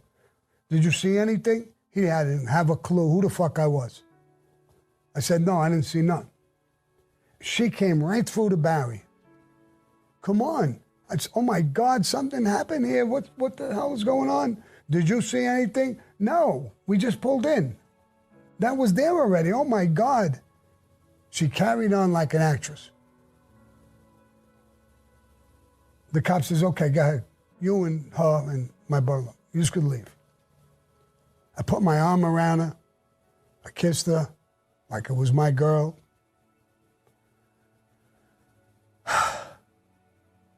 I said, I'll never forget that. She said, you know my uncle. Of course I know your uncle. This is what I would do, and I think the world of you. I hope I got you out of this. Listen, I really wasn't even in it. I wasn't going to tell her that I was involved in this thing. I said, I actually walked into the fucking thing. I don't even know what the fuck happened. So I wasn't in trouble. But what you tried to do, you thought I did this, right? Yeah, I did. I didn't. But what you tried to do, I really appreciate it. Never forget it. Someday I'll see your uncle soon. And I owe you big time. Just for your attempt. But I had nothing to do with it. I wouldn't admit to nothing. We got to our car. She gave me another kiss. This was a real kiss. And I let her go. That opened up the door to a multitude of investigations. A bunch of things happened. I did get $350,000 in cash under the table before we concluded the deal. We did have another $250,000 tied up in legal bullshits. But I had a lot to do now. I had to go down. They took our liquor license. The club immediately closed down from that hit, never opened again. I immediately had to go to Vinny Sicilian. I started with him.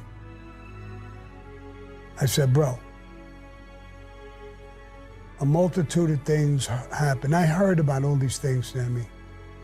I wondered how long you would take it. It got to a whole nother level. Sammy, fuck the joint. I got a little piece. You're my friend. Don't even explain it to me. I don't give a fuck. Fuck the club. I gave him a hug, kiss on the cheek. I went down to Coney Island, went and see Salty. Told him the same thing. If you feel you lost money, if you feel there's a number that I owe you, bro, Sammy, you're crazy. Don't even do that. We're brothers, bro. And you did a great fucking job. Fuck the joint. Fuck the money. That's Cosa Nostra. They both walked away from the club, the argument, the beef. Didn't want to argue. I blew the club, blame me for anything. Nothing. Took my back and didn't want a penny. The government was different. The government was all over me. Investigations were flying all over the place. I saw Frankie the Chico the next day. I told Frankie the entire story like I'm telling you. Actually, it was so fresh, I told him every detail. The next day, it was in the newspapers. It was blasted all over the place. Ties to the Gambino family. He must have been a millionaire. All this fucking stuff there's in newspapers and every place about him. There's articles popping out who he was, what he was. And when they came After the next day that they took his body and cleaned up the office that he was in, there was 2 or 3 Doberman pinchers, attack dogs, that he had in there already. He was bunking himself in. There was weapons in there. He was gonna make a fucking military base out of this thing and fight me. Fight the Italian mafia. Fight us greaseballs. Didn't work out for him, but he lost. But I was in trouble. Frankie came back to me and reported to Paul. It was the same exact as it was in the newspaper. I'd never seen a newspaper be that exact, but he brought the exact story back. Paul was accusing me of doing a hit off the record, not asking for permission. Sammy had it wrong. He had to come to me. I'm the boss. He needed my nod. I don't want to meet him.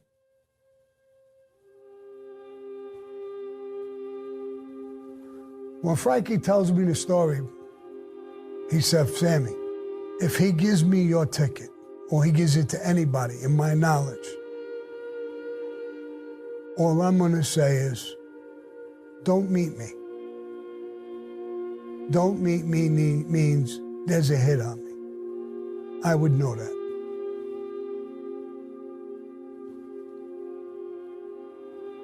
I got my whole crew up to my farm.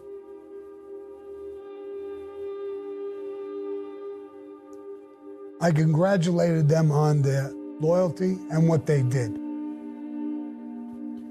I said, I have a problem with this. It's not your problem. You've done nothing wrong.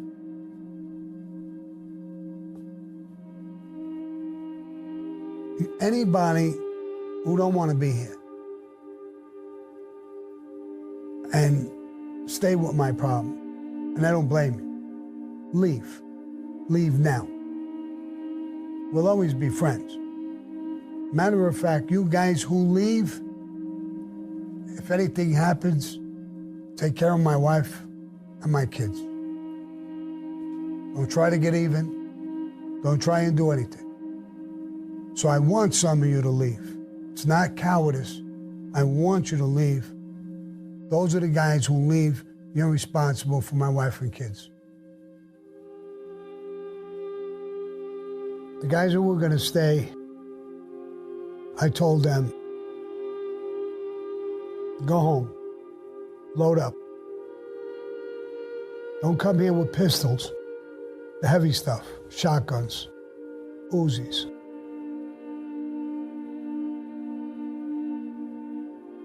We're going to go to war. I did the right thing by protecting Paul, and now I'm being accused of breaking the rules. I might get whacked for this.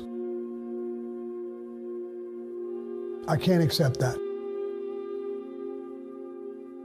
I was in a war with the gallows. I knew what it entailed. I knew what would happen. I actually knew we couldn't win, but I was convincing myself we're not going to go down easy. Me and my guys were in trouble. When you come, you're going to be by my side. We're going to take an oath to each other. We're all going to go down together. It's not going to be easy. We can't win. So understand, whenever you go get shotgun, an Uzi, we're all going to die for what I did. You don't have to come back. No one left. Not one.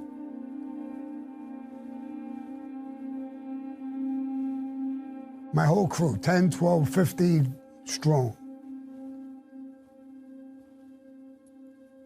stood there.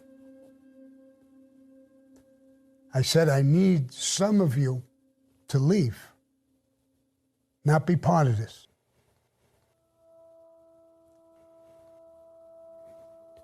No one would leave.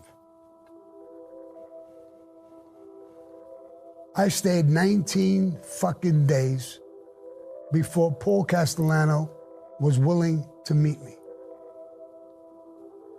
in a restaurant in Manhattan. Him and Tommy Bilotti wanted to see me and Louis Melito. Louis Melito was one of the shooters. He knew that. I met him. And in this, he told me, what you did is did work off the record. You didn't ask permission. I said, Paul, what I did, you know the entire story. I'm not going to tell you again. But what I did, I made that decision.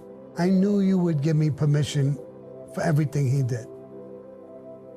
For me to have that happen, come up to your house, meet with you, knowing the FBI is watching you, they would see me walk in, and then this would happen in the Plaza Suite.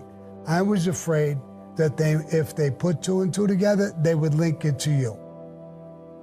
That's why I sent Frankie after, and I didn't come myself, because it was linking this whole fucking thing to me.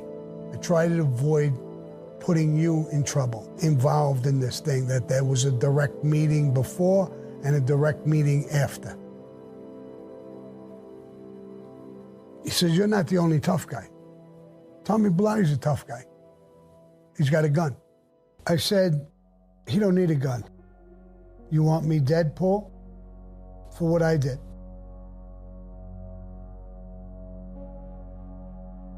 Give the order. Give me the gun. My car's parked outside. I'll go right in front and I'll blow my fucking brains out. When you walk out, you'll see that I conform to your order.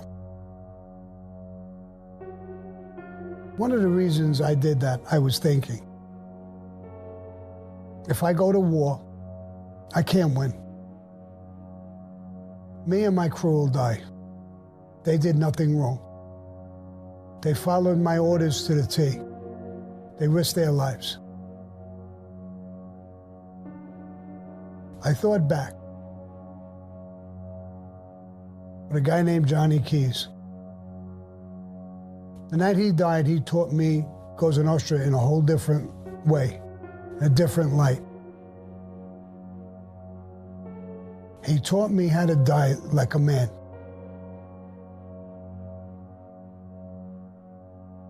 It was my turn to die, and to die like a man. So I was taking the weight by saying that. I'll kill myself, I'll die in the car.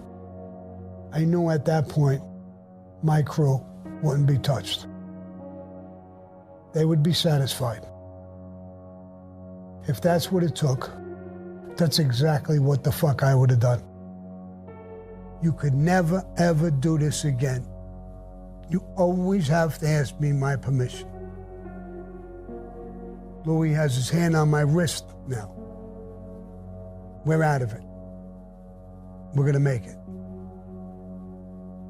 I said, I can't make that promise. If it comes to saving you, and I'm gonna go because of that, then so be it. Louis is now kicking me in the fucking leg like, Paul is smiling.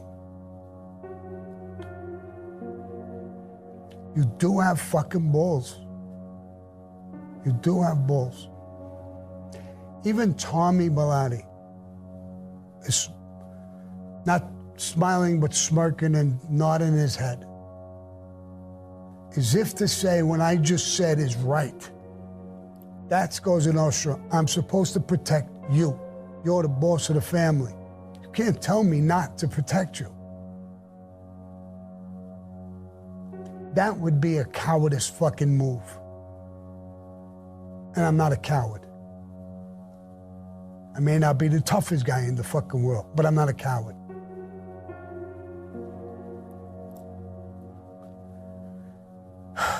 He huffed and puffed a little bit. It's over. The Plaza Suite thing, story, is over, but not quite. After a while, I did get indicted. Me, my brother-in-law, and a few other guys. The people who made the money flow, the $350,000, to me. A check cashing place. We did all kinds of things to get that money turned into cash, and I got it. The trial went on for a while. My accountant came in and took the stand. My lawyer asked him, he didn't pay taxes on that money, right? No. But the following year, he attempted to pay taxes. He told you to pay the tax, right?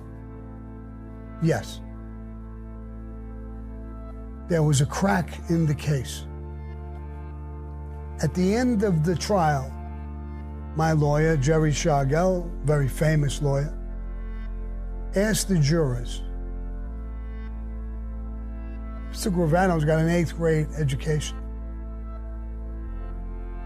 I don't know your education level, but if you go to an accountant to pay your taxes, and the accountant says, don't pay them this year, pay them next year,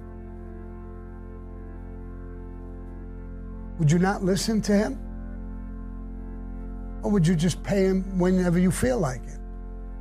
And people are like nodding as if to say, yeah, of course I would listen to the accountant. The accountant actually bailed me out when he made that statement under oath. What the accountant said on the stand under oath, what the lawyers did, we were all found not guilty. Not just me. But the IRS barreled in and wanted the money. Because now I'm actually admitting I got the money. I got out of it by saying I didn't pay it then. I got it, but I didn't pay it then. I paid it here. So I beat the tax evasion case, but now I owe the money. I owned a 30-acre farm, horse breeding and training farm at that time in my life in New Jersey. The government was taking my house that I live with my wife and kids, and or the farm, until I paid everything. I decided on selling the farm that I loved, my wife loved it, my children loved it. We had it for a couple of years. That was my way of leaving the neighborhood and having a family, normal life, my getaway. I had to give it up. I sold the farm for a little over $350,000. I took that money and some other monies that I had in the bank. I paid all my lawyers' fees, taxes, and everything, and I was broke again. Seems like the story of my life. As a kid, my family growing up broke, I went to riches. And I went broke. I came back and I went to riches. And then I was broke again.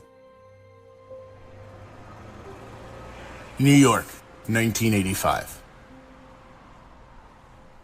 Things were going great in the beginning with Paul. I loved the guy, he was great.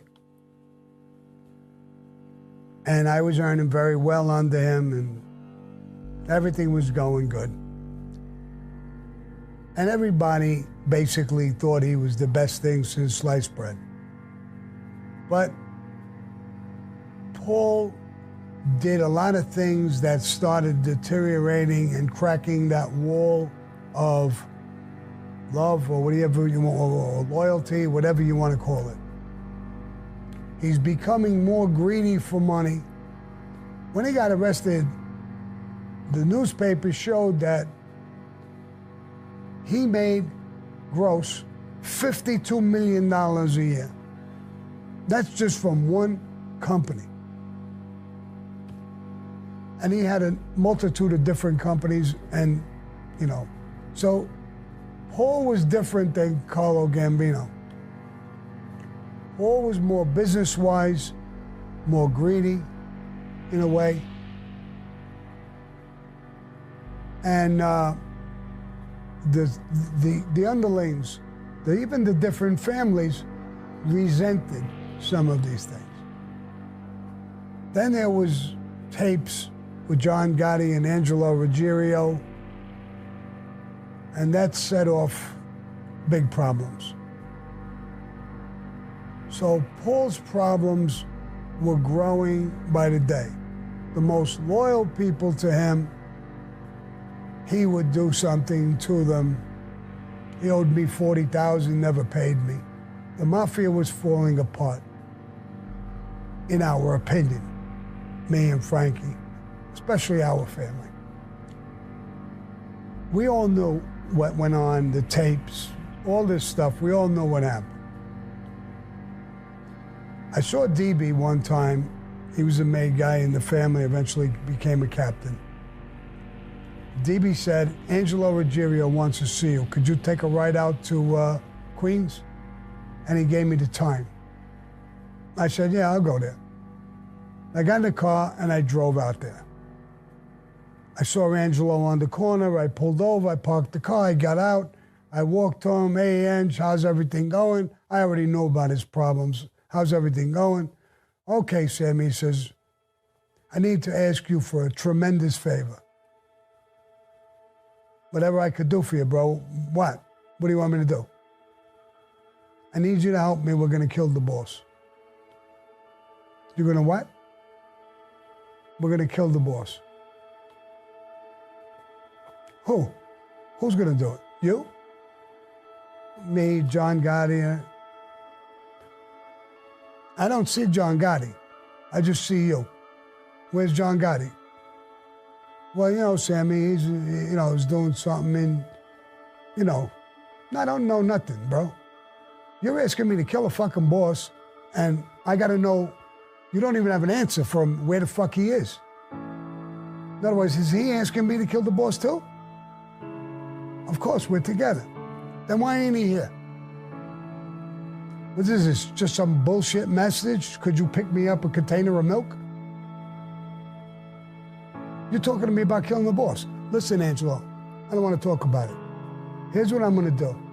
I'm going to get back in my car. I'm going to go straight to Staten Island, over Frankie the Chico's house, and I'm going to tell him about this conversation. I'm not going to tell nobody else, but I'm going to tell him what you're telling me. You got a problem with that? No, Sammy is going to wind up being with us. We're going to reach him. Yeah, all right. And that's what I do. I get back in the car. I drive to Staten Island. I go to Frankie the Chico's house. We go in the backyard, and I'm talking to him about what just happened. We're kicking it around for an hour, 2 hours, 3 hours. They dealt drugs. They broke every rule under the fucking sun. They got caught on tape talking about the commission, about the bosses, about every fucking thing. They half destroyed the mob with those tapes. So now it's being dumped in our lap. Should we kill the boss and save them? Should we just sit back and let them duke it out and see who wins? That's not my style. That's not Frankie's style. We're not going to do that.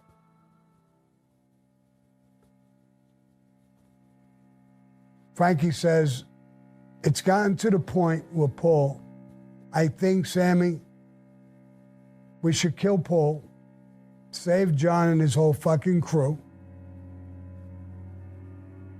and make Cosa Nostra what it used to be. It's deteriorating. Maybe this is a time to change it. After hours of conversation, if that's what you want to do, he interrupted me. Sammy, everything we talked about, and don't forget what he did to you and your family. Frankie, I'll never forget that. What's stirring around in my head is maybe it's time for me to get even for what he did to me and my family. But I didn't want to do that, Frankie. I wanted to be Cosa Nostra about it. Everything that he has done, killing a captain, the Connecticut captain, allowing Chin to do it because he was annoying to Chin. So many things he did. That's what I really need. All of it. I don't forget the other part you just reminded me of. I'll never forget that. So, Frankie, I'm going to agree. If you're part of it and all of this background, I'll be part of it. One condition, Frankie. I want you to be the boss. He don't deserve it. Him and Angelo broke every rule in the book. We're saving them. We're not in trouble. Why should he be the boss? Sammy, I could be his underboss. He can't be mine. He's got an ego like the Empire State Building. You know that. We'll have problems from day one. Let him be the boss. I'll be the underboss. You'll immediately be a captain. In a matter of months, you'll be the gonzalier of the family. We will be the power behind the throne. We will teach him how to run this family. If he doesn't do it right, if he acts the fool, if he thinks this is a joke, I give you my word, we'll kill him. I'll become the boss, and you'll become my underboss. I look square in his eyes. I'm in. I put my hand out, and we shook on it. Now it's time for me to become someone in another war. Not the Colombo War, not the Gallo, Profaci, Colombo War. This war. It was time. I said, Frankie, if that's what you want, I'll agree. I think it's time that we change Cosa Nostra.